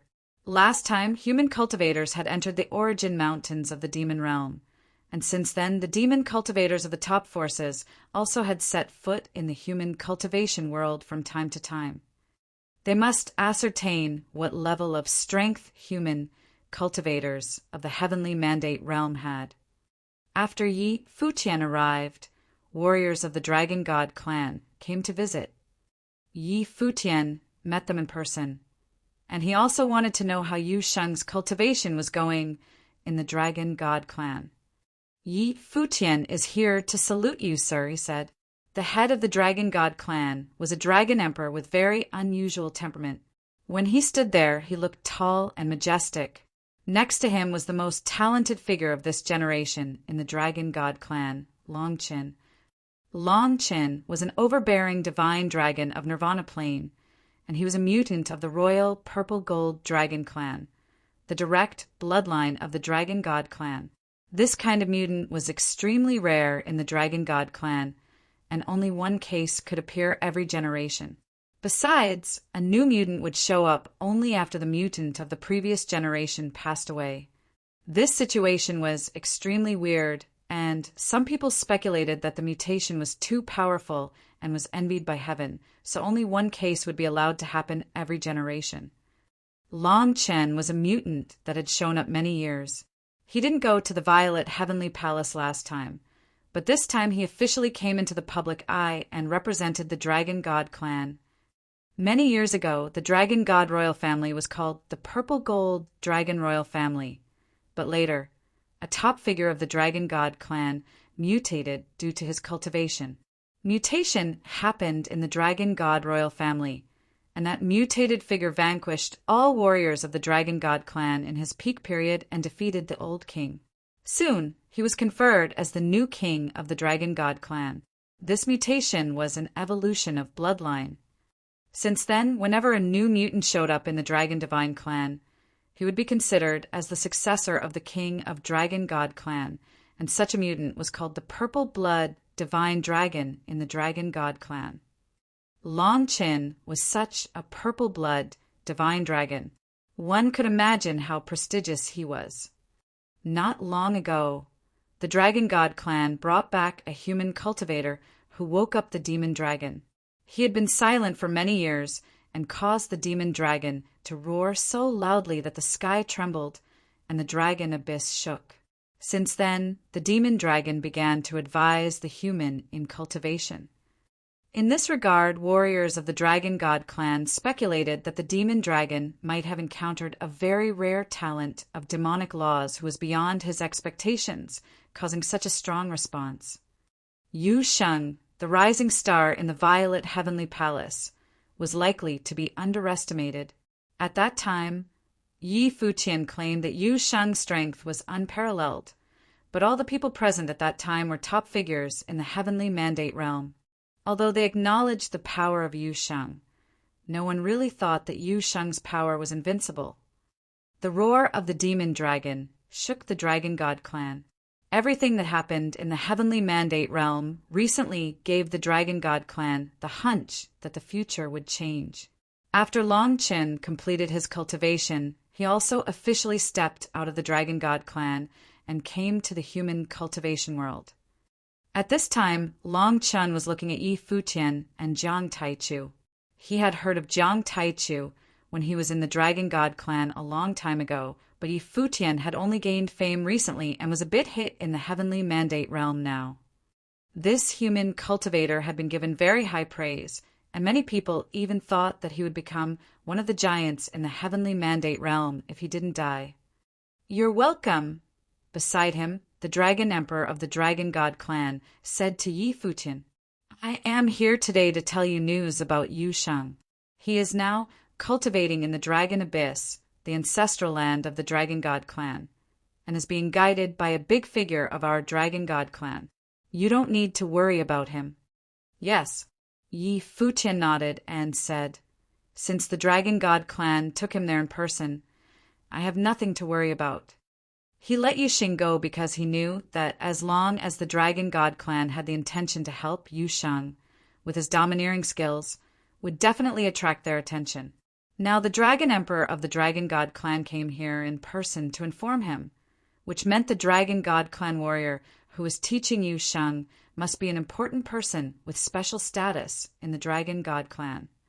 However, warriors of the Dragon God clan would not tell Yi Futian that the demon dragon had committed crimes and was imprisoned in the forbidden area of the Dragon God clan. He had not been executed because the Dragon God clan showed mercy, and so far he was still a taboo to society.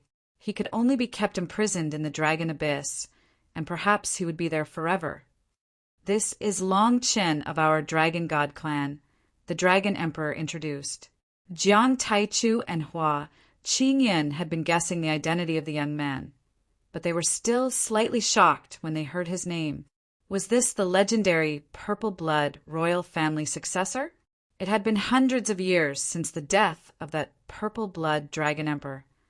The Purple Blood royal family was the hereditary royal family of the Dragon God clan. They were above all other dragons of the Dragon God clan and were born to be kings.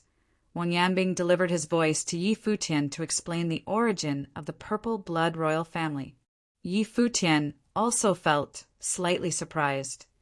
Now, the top figures that had hidden in the heavenly mandate realm were all coming out. "I am Yi Futian," Yi Futian said, slightly cupping his hands toward Long Yen.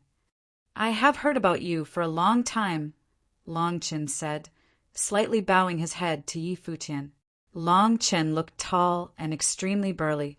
Although he had been in the Dragon God clan, he still knew something about the changes in the heavenly mandate realm, especially with what had happened in the Origin Mountains. If the head had not dissuaded him for fear that something in the Origin Mountains might affect his safety, he would have been there. For the Dragon God clan, the safety of Long Chen was the first priority. He owned the rare generational inheritance and was born to be the Dragon King, so the Dragon God clan didn't dare to take it lightly. In the demon realm, the status of Long Chen and Jun of the Demon Sky Court was basically similar to the status of Crown Prince Yi Tianyu of the Heavenly Mandate Dynasty and Gu Donglu of the Celestial Gate of Vast Heaven. "I am flattered," Yi Futian replied. With regard to Plane, Long Chen was of Nirvana Saint Plane, and Yi Futian should address him as an elder. "Let's go in and sit down," a warrior of the Celestial Gate of Vast Heaven suggested. "No need.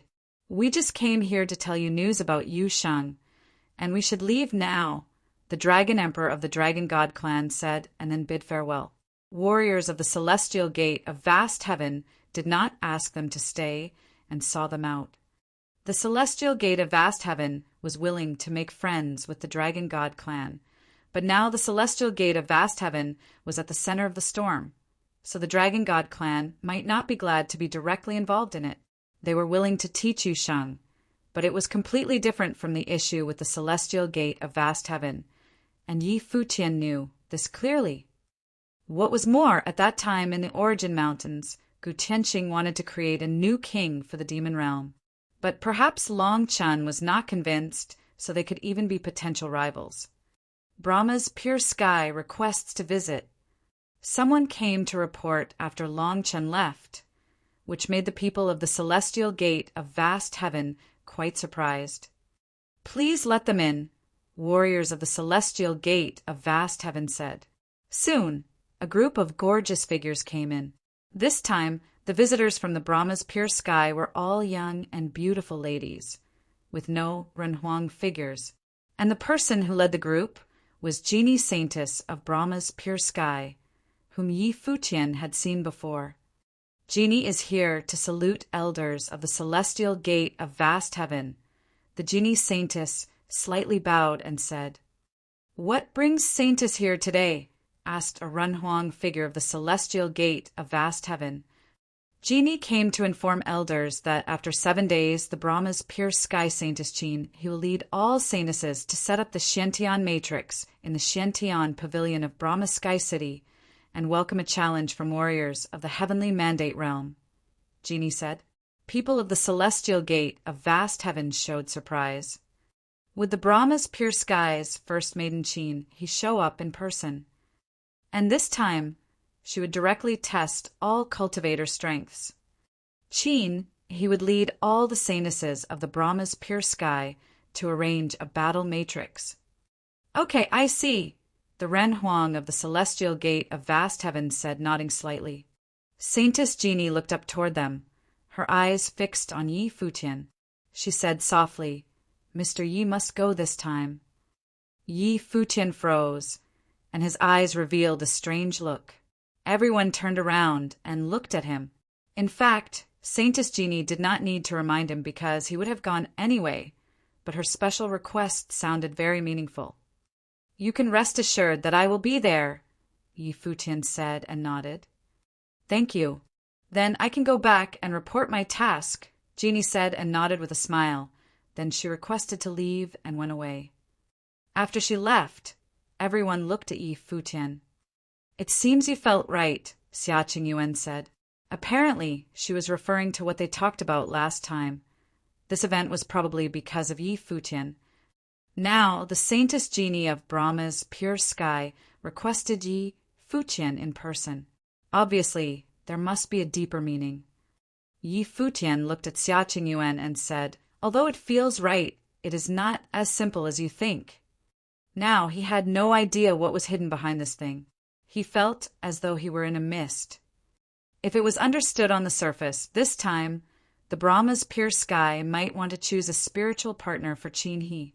Qin He admired Yi Futian, but in fact, was it really so? Maybe not. Soon, top forces had all received the invitation from the saintesses of Brahma's pure sky. Suddenly, countless people in Brahma Sky City were discussing this matter. This time, the Saintess Qin He of Brahma's pure sky personally led cultivators of Brahma's pure sky to challenge cultivators of all forces from the heavenly mandate realm. If so, everyone could then see what levels those young cultivators of the top forces were at. Since Qin He, the Saintess of Brahma's pure sky, would be the one to lead people to arrange the Xiantian matrix, it was obviously impossible for one single person to enter and challenge them. Qin He, as the first maiden, was prominent and extremely powerful. If she was in charge of the matrix, who could break it? This time, obviously, she meant to test the overall strength of young generations of the top forces. After the news spread, all the warriors in the Brahma Sky City headed toward the same place, Xiantian Pavilion. Xiantian Pavilion was the cultivation place of goddess Xiantian, one of the 9 sky goddesses of Brahma's pure sky in the Brahma Sky City. Court. The Xiantian goddess of the first generation was conferred with the time here, and since then, Xiantian Pavilion had also become the place where Xiantian goddess convened disciples. Xiantian Pavilion was located in the core of Brahma Sky City, with a staircase tens of thousands of feet long that stretched into the sky.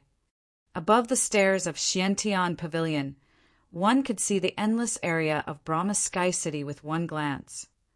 At this time, many restaurants below the Xiantian Pavilion were full. Numerous people had arrived beforehand and made the place extremely busy. Everyone had chosen their seat and waited to see this battle in Brahma Sky City. It was a sensation here in Brahma Sky City. Here, in a restaurant with a good view, people who occupied the top floor were all important people. They raised their eyes and looked at the Xiantian Pavilion towering into the distance, where figures of the Brahma's pure sky goddesses could be roughly seen. They seemed to have just arrived. Although they lived in the Brahma Sky City, it was usually almost impossible to see warriors of the Brahma's pure sky fighting with others. In this city, who dared to fight against Brahma's pure sky?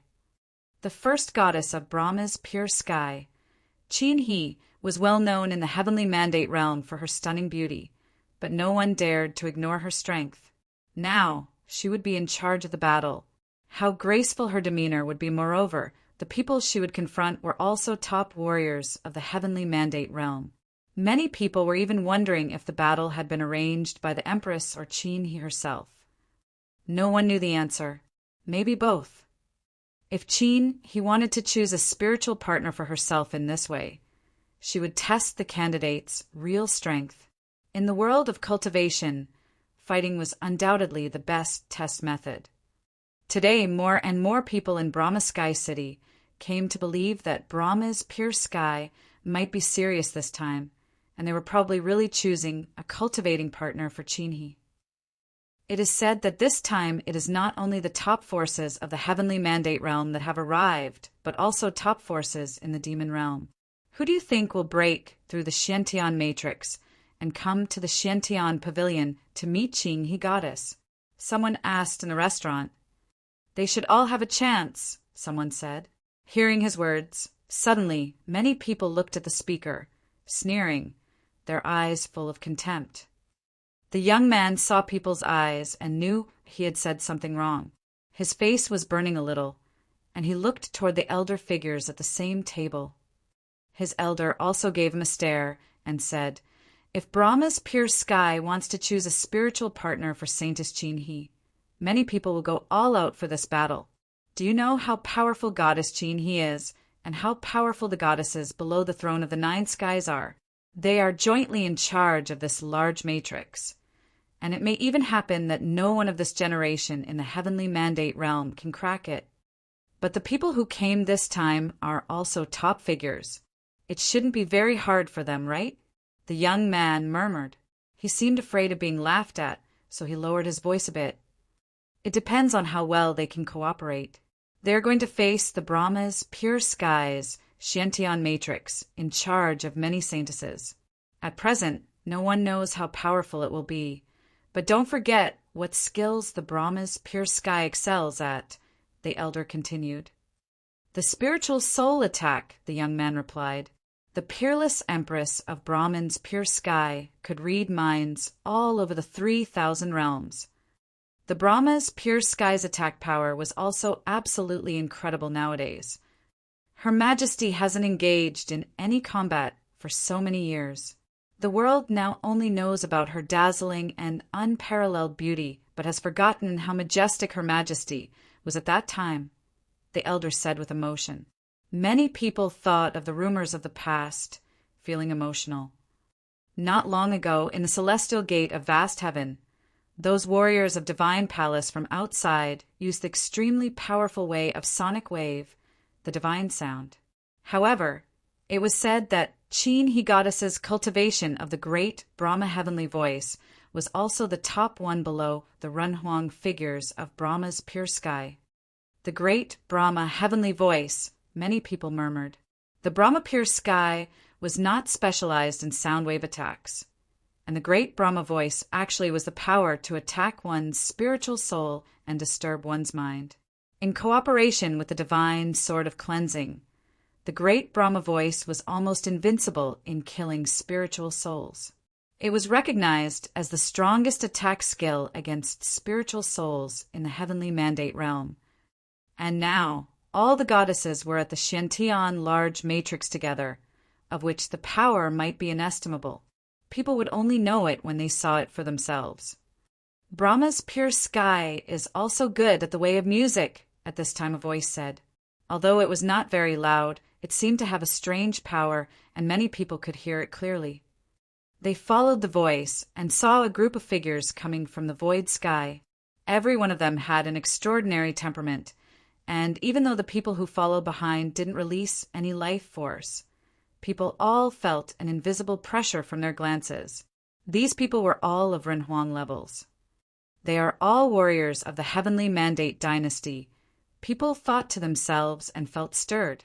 The person who took the head must be heavenly mandate dynasty crown prince, Tianyu, and the people around him should be his brothers. Each one of them was a top-level figure.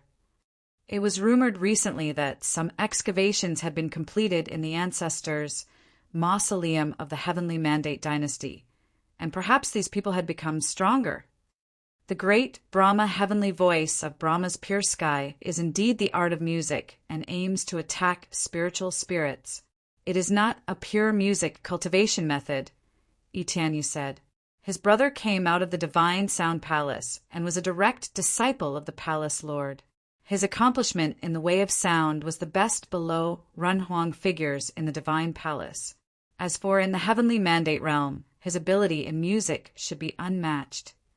The young man nodded and smiled, saying, "If so, I am looking forward to it even more. I also want to see what the proud lady who refused my brother looks like." A young man with a slightly mature look said with a smile. He was personable and was the most senior person from the divine palace. Even Tianyu would address him as his elder brother. "Brother, don't expose my scars," Tianyu said and shook his head with a bitter smile. People around him saw this and looked surprised. It was said that the crown prince of heavenly mandate dynasty was an extremely proud person, but now it seemed that the rumors were not completely true. Of course, perhaps only when he was in front of figures as outstanding as him, such as brothers of the same sect, the crown prince of the heavenly mandate would be so humble. If he was facing outsiders, maybe it would be impossible. But there are many sisters in the divine palace who admire you, and all of them are very talented and stunning women. But in the divine palace, you never thought about having a spiritual partner and just focused on cultivation. Now, you are back in the heavenly mandate realm and have to participate in this. Probably this is your family's mission, his brother smiled and said. Tianyu didn't say anything. If it had not been for the family mission, he would have lived more freely.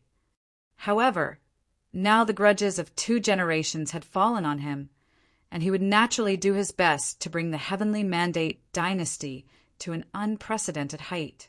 This was his mission, and he would put his all into it. After doing all this, maybe he would pursue the supreme heavenly way as he wanted. The path was long and arduous, and he had a long way to go.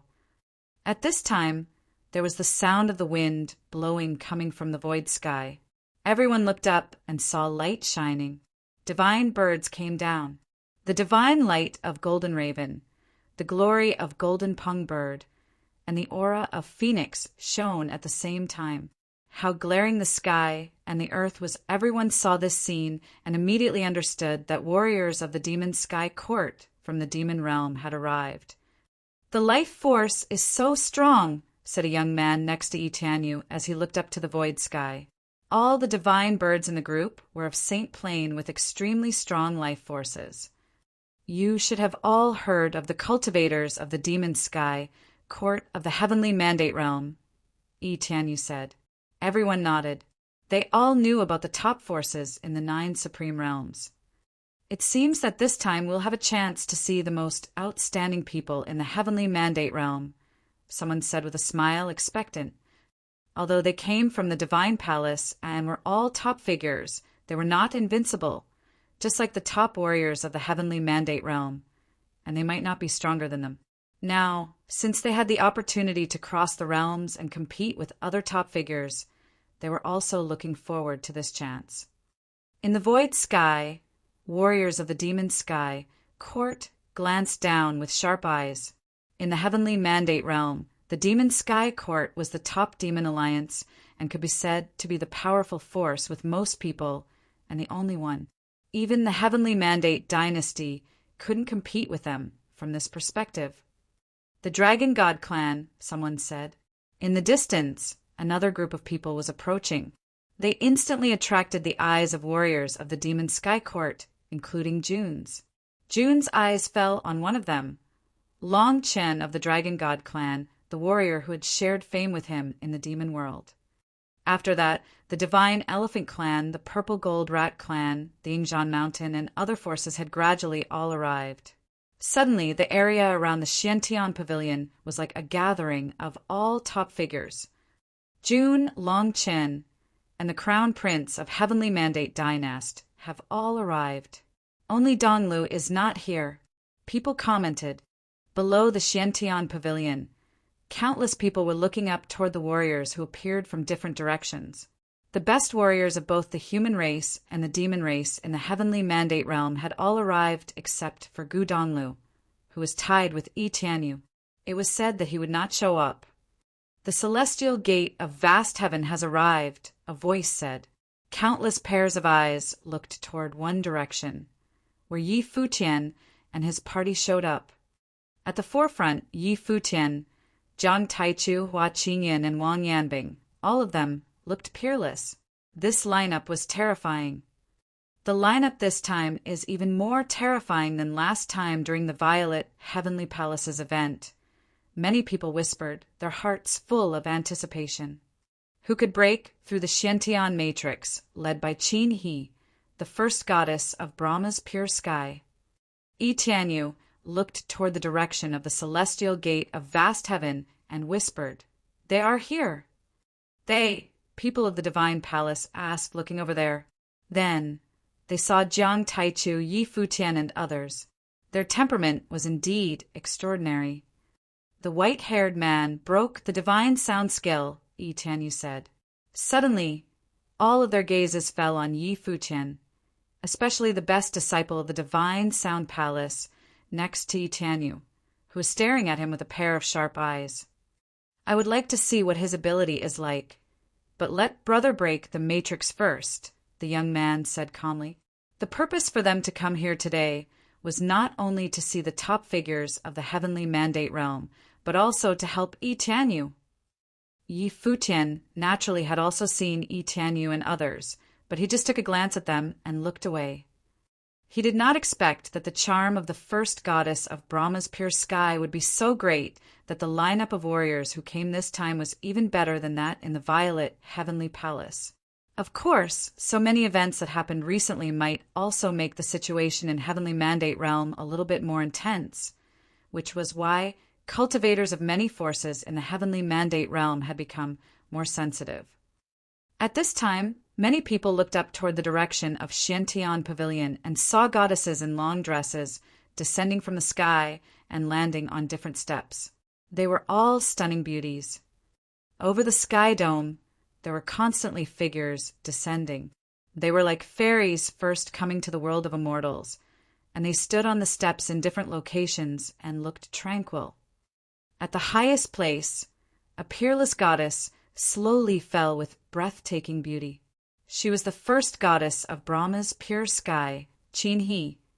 Qin He directly landed on the peak of Xiantian Pavilion. She sat on the ground, waving her hands, and an ancient zither appeared in front of her. Is it the great Brahma heavenly voice? People thought and felt unsettled. People had heard about this ultimate skill of Brahma's pure sky, but people's impressions of Qin He from Brahma Sky City had always been of the first goddess known for her great beauty, and they had almost neglected her strength. However, the great Brahma voice was the music of killing. Nobody knew what things would be like if the killing power erupted in Qin He's hands. "How many goddesses are there?" someone asked in a low voice, and secretly counted the goddesses of Brahma's pure sky, who appeared on the stairs of Xiantian Pavilion. "All the 81 goddesses have arrived," someone said. People had made it clear that on the Xiantian pavilion stairs, there were 81 goddesses. In the Brahma's pure sky, there were 9 Ju Tian sacred ladies, and under their thrones, there were respectively 9 goddesses. This meant that the 81 goddesses were all the saintesses in Brahma's pure sky. Such a lineup was terrifying. Of course, the goddesses with titles did not necessarily have high planes. In Brahma's pure sky, there were many cultivators whose cultivation levels were higher than that of the saintesses. Therefore, they could not be called the strongest figures of Brahma's pure sky. But at this moment, many more figures walked down from the Xiantian pavilion. There were other cultivators from the Brahma's pure sky. They descended and showed up around the goddesses, enlarging the array. Seeing the scene, many people showed a different look. How many cultivators had the Brahma's pure sky deployed this time? However, even though hundreds of Saint Plain cultivators had shown up at the same time, when they scattered on the magnificent stairs of Xiantian pavilion of tens of thousands of feet, they were spread apart and could barely occupy every position. At this time, over the Xiantian pavilion, there was a Ren Huang warrior of the Brahma's pure sky. She looked down toward the crowd and said, "Today, Qin he will lead all cultivators of the Brahma's pure sky to challenge warriors of all forces in the heavenly mandate realm. People from all forces can join the battle this time. There is no limit on the number of people, and we will adjust the number of warriors on our side who participate in battles according to the situation. Anyone who gets hurt will be replaced. One more thing, the killing force in the Matrix is not controllable. Therefore, for those who have not cultivated enough, please be cautious and do not enter the battlefield casually. Those who can reach Xiantian Pavilion will be considered as having cracked the Matrix. Today, let's see who can take the lead to enter Xiantian Pavilion first." Her voice spread through the void sky, and everyone could hear it clearly. She waved her hand at everyone and said, "Please." After these words, she retreated to the Xiantian Pavilion and left the place for Qin He and the other goddesses. At this moment, on the Xiantian Pavilion stairs, Qin He was sitting there alone, looking peerless. She put her slim fingers on the strings as she gazed down. She didn't look to see the people below her. It was as if the bustling and noisy world below had nothing to do with her. At this time, Qin He gave people a feeling of loneliness. It was as if she was the only one in the world. In addition, Qin He didn't seem to have the kind of sweetness and gentleness that she usually had. Instead, her temperament was cold. Her long skirt fluttered slightly, and there seemed to be an aura of killing between the sky and the earth. Even though the crowd was far from her, they could clearly feel the changes in Qin He's temperament. Now, she was a completely different person, cultivating in music. The young man of Divine Music Palace next to Tianyu looked up at her in the void sky and whispered, "She is so beautiful." Indeed, if Tianyu could marry her, it would surely be a good story, the elder brother said with a smile. Even in the Divine Palace, Qin He's appearance could be considered peerless. Although cultivators of their levels were free from sexuality, they still admired beauty. Who did not like beautiful things? Someone has started to move. At this moment, they looked in one direction and saw a group of figures walking down the stairs. Their leader looked unusual and was dressed in luxurious clothes. They were very eye-catching, but their faces were quite unsightly. They were warriors of the Purple Gold Rat clan. Unexpectedly, the demon clan took action first. The rats are so eager to challenge the Matrix. Do they want to improve their later generations' facial genes? "Stop dreaming," some human cultivators in the surroundings said jokingly. In the eyes of human cultivators, the purple golden rats didn't deserve Qin He. If they had some thoughts, they were absolutely delusional. This was probably the reason why the purple golden rats had been working hard. Even though they had become the top forces in the demon realm, the world was still prejudiced against them. In the world's eye, the rats were low-level demon beasts. Perhaps it would be difficult to change this stereotype with just one generation. It required the efforts of several generations. One day, when they stood at the real peak of the demon realm, the world could do nothing but admire them. Warriors of the purple-golden rat clan came to the bottom of the stairs. They looked up and said, cupping their hands, "We'd like to seek your advice." 32 warriors, people whispered. The purple-golden rat clan sent 32 warriors into the battle. After they said it, the radiant purple-gold divine light shone all over their bodies, extremely sharp. It was as if golden air flows were emanating from them. At the same time, he began to play the piano with both hands above the void sky. The moment the music sounded, a sense of killing shrouded the stairs, making people feel extremely cold. Many goddesses started attacking at the same time, and the holy light over their bodies shone and bloomed. For a moment, the aura seemed to be integrated into the music of the zither. The great law between the sky and earth started flowing, and soon people found that the world in front of them had changed. On those stairs, there were countless phantoms. It was as if the stairs, tens of thousands of feet tall, was full of figures of the goddesses of the Saint Brahma sky. These figures seemed to be transformed from the goddesses' wills. At this moment, they all moved with the sound of the zither, as if led by Chin-He. For a time, the super matrix began to run on the stairs. Virum, 32 dazzling beams of purple gold lights rushed into the sky, reaching the max limit of speed. They could directly penetrate the Great Law. Bang, bang. Phantoms in the void sky directly shattered into pieces. The 32 beams of bright purple gold light rushed above the sky and were indestructible. It was as if they had created some kind of resonance, and the blooming divine glow directly penetrated the great path. "It's so fast," people looked at the beams of divine light and remarked, but it was even hard for them to see things clearly. In an extremely short time, nobody knew how many phantoms had been destroyed. This scene had led many people to reevaluate the strength of the purple gold rats. Although the purple gold rats looked extremely ugly, they were indeed very powerful now. However, the aura of the goddesses became more and more bright, and the rhythm became more and more urgent, penetrating the void sky and directly going into the eardrums of those purple-golden rat warriors. They seemed to be in a trance. It was as if they were in an endless mirage, and the phantoms couldn't be dispelled. They want to break this matrix directly, but the purple-gold rat clan doesn't have the strength to do it. Huang Qingyan, amid the crowd of the celestial gate of vast heaven, whispered. Yi Futian also agreed with him.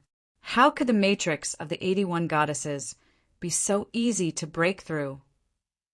Unless they had the absolute strength over Chin-He, they would be passive if they broke into the field directly like this. Warriors of the purple-gold rat clan seemed to be too hasty. Maybe it was because they were eager to prove themselves. The great Brahma voice lingered between the sky and the earth. Even the spiritual souls of people who were not on the battlefield seemed to be strongly disturbed. It was as if the scenes before them had become unreal, and countless goddesses were dancing in front of their eyes. The warriors of the purple-gold rats had also realized it. Although they were extremely fast, as they moved up, their wills became a little shaken. Their spirits became unstable, and the great Brahma voice entered their eardrums like crazy. The sound also brought illusions and external wills into their minds. Boom! Extremely dazzling purple gold light erupted from the purple gold, rats standing at the center, and their speed suddenly skyrocketed, penetrating numerous phantoms directly. Now, they could only continue breaking through the matrix. But at the next moment, they found countless phantoms of goddesses holding divine swords at the same time show up, and the glory above the divine swords directly threatened their spiritual spirits. "Be careful," the purple-golden rat in the middle said, but it was too late before he said it. The great Brahma voice became more emphatic and powerful. It contained an extremely powerful killing mood. At the same time, in their minds, countless divine swords dropped down, like otherworldly weapons that annihilated everything. With this sword out, their souls were pierced through, and the sword seemed to be able to ignore their physical defenses and directly cut their spiritual souls. Several vulnerable, purple gold, rats let out shrieks. It was as if their souls had been penetrated by tens of thousands of spirits and cut into segments. They spat out blood, and their bodies fell down from the air. The light emitting from their bodies instantly dimmed down, and the aura disappeared. Puuaf warriors of the Purple Gold clan kept spitting out blood and fell one after another from the sky. They could not bear such an attack. Seeing this scene, everyone sighed. They, who wanted to move first, attracted the world's attention, but now they had failed and became typical negative examples. Today, in this situation, in which Brahma's pure sky had arranged such a large matrix, it was definitely not easy to break it easily. At this moment, their embarrassment was now the same as their sense of fulfillment had been when they entered the matrix in the spotlight. Boom! As the last warrior of the Purple Golden Rat clan was knocked to the ground, the powerful killing gradually dissipated. The phantoms disappeared, and everything returned to peace. However, the peerless goddess at the top of the Xiantian pavilion stairs was still surrounded by a cold, murderous life force. Qin, he looked down at the ancient zither in front of her and moved her slender fingers away from it. In the previous battle, it seemed that her zither played a role in leading the will powers of the goddesses to launch the terrifying spiritual attacks. The vast and boundless space was extremely quiet. People looked down again and saw that the warriors of the Purple Gold Rat clan, whose bodies had been crushed, stood upright and looked up at the stairs. The defense of the Purple Gold Rats was actually very strong, but their spiritual souls still couldn't bear the great attacks of the great Brahma voice and the divine sword of cleansing. The body of the leader of the Purple Golden Rat clan shone brightly. Purple gold light emitted from his eyes as if he was unwilling to give up and still wanted to have another try. Hiss! A sound of something breaking the air came, and the body of the Purple Gold Rat leader disappeared. He turned into a beam of purple gold light rushing directly toward the stairs, leaving an extremely bright light beam in the void sky. It was as if it was about to go straight up the sky. Qin, his long hair was fluttering in the air above the stairs. Her cold and beautiful eyes glanced at the divine light in the lower sky, and then she suddenly struck the strings with her hand. The forceful sound of zither erupted. Almost at the same moment, the goddesses released their wills, which resonated with the music of the zither. An illusory divine light penetrated the void sky like a sword of emptiness, pure and flawless. It chopped down over the rat's body and stopped the purple gold divine light in the void sky. The figure of the divine light appeared, which continued breaking through the void sky. The rat was trying to cross the stairs with his own strength. Qin, he was still playing the zither with her head lowered and ignored him. Behind her body, a statue of the divine goddess showed up. This goddess seemed to have many arms, each holding a sword at the same time. Countless elusive figures were appearing above the head of the Purple Golden Rat. In the great Brahma heavenly voice, the light of the divine sword was shining, purifying everything in the world. Boom! The Nirvana plane, Purple Golden Rat stopped again, trembling, and tens of thousands of swords penetrated his spiritual soul. He spat out a mouthful of blood, and as a beam of light fell, his body again fell into the lower sky. His legs were bent, and he was half kneeling on the ground, blood oozing out from his mouth. It was obviously not easy to forcibly go through the Xiantian matrix alone. Even Qin, his ability, was not less than that of the rat. Besides, even though the rat had been injured by the shock, Qin his zither sound did not stop, and the great Brahma voice continued. The Xiantian matrix turned translucent, and countless phantoms of goddesses appeared and filled the stairs tens of thousands of feet long. Those who looked up from below the stairs could no longer see where Qin he was. "Time to retreat," said the demon emperor of the purple gold rat clan. The forcible attack this time was a complete failure. They couldn't shake the Xiantian matrix in the slightest bit. "Qin, he seems to be a little different than before," Futian murmured and looked at the dissipating figures in the distance. Qin, he was full of killing while playing the zither. She was completely different from the Qin Futian was familiar with. Was it because she was fighting on the battlefield, or was it because of the change of her state of mood? "She is indeed a bit different," said Jiang Taichu next to him. "Besides, it is useless to rely on a large number of people to crack the Xiantian matrix. Such a strategy is not even as efficient as having a single top figure challenge it." Futian nodded slightly. He had also realized this. Earlier, the warriors of the Purple Gold clan broke into the matrix, but in fact they all fought alone. In the large-scale attack of the Great Brahma Voice and the Divine Sword of Cleansing, all of them received attacks of the same level. Therefore, people with the lowest plane were injured first. The only solution is to let the whole team have the same level of attacking ability. In this way, the Heavenly Mandate Dynasty will be the most promising one to break the matrix among all the top forces, Hua Qingyuan said in a low voice. Futian and others were silent. What Hua Qingyuan said was not unreasonable. Previously, the Heavenly Mandate Dynasty had performed the combined attack of 9 warriors, which had amazing killing power in cooperation with the divine sound skill.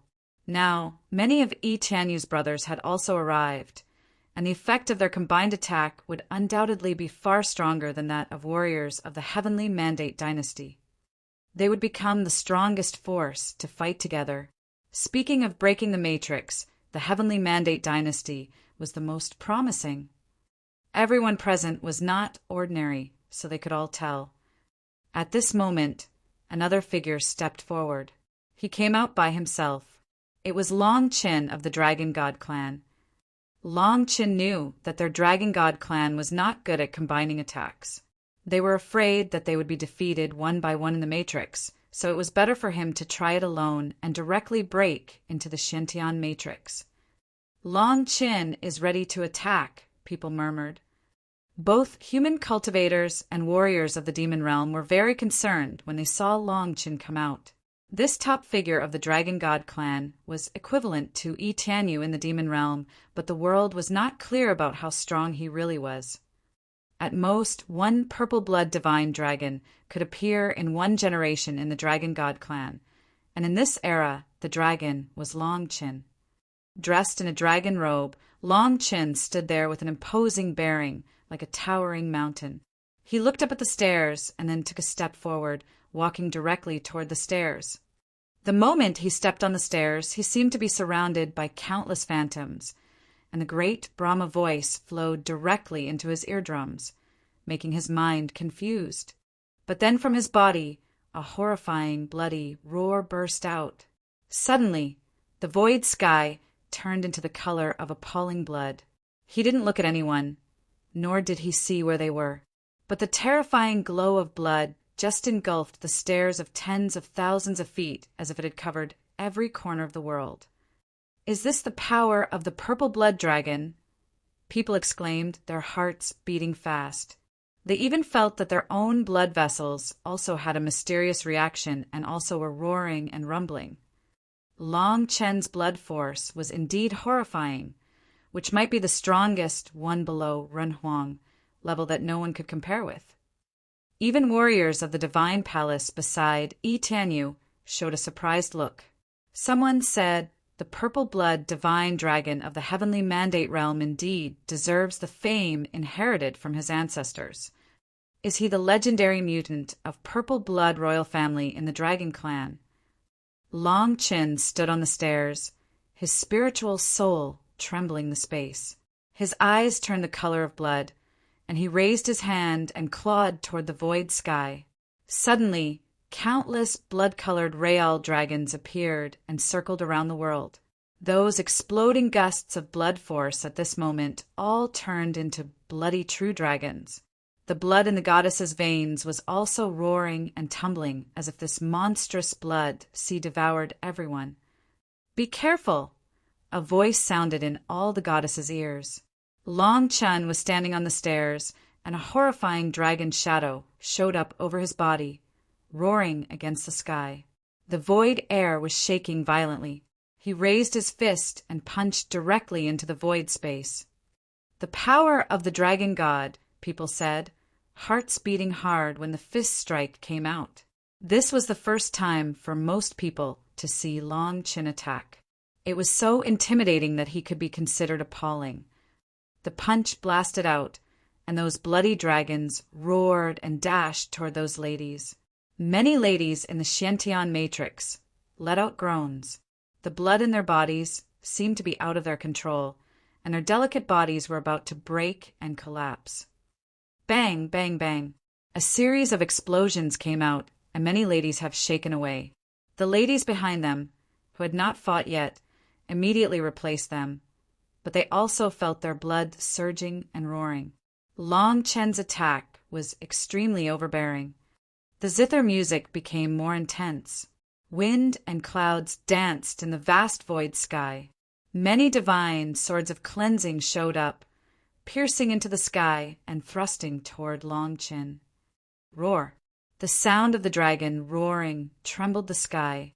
Long Chen's dragon soul seemed to directly depart from his body and turn into a purple-blood divine dragon.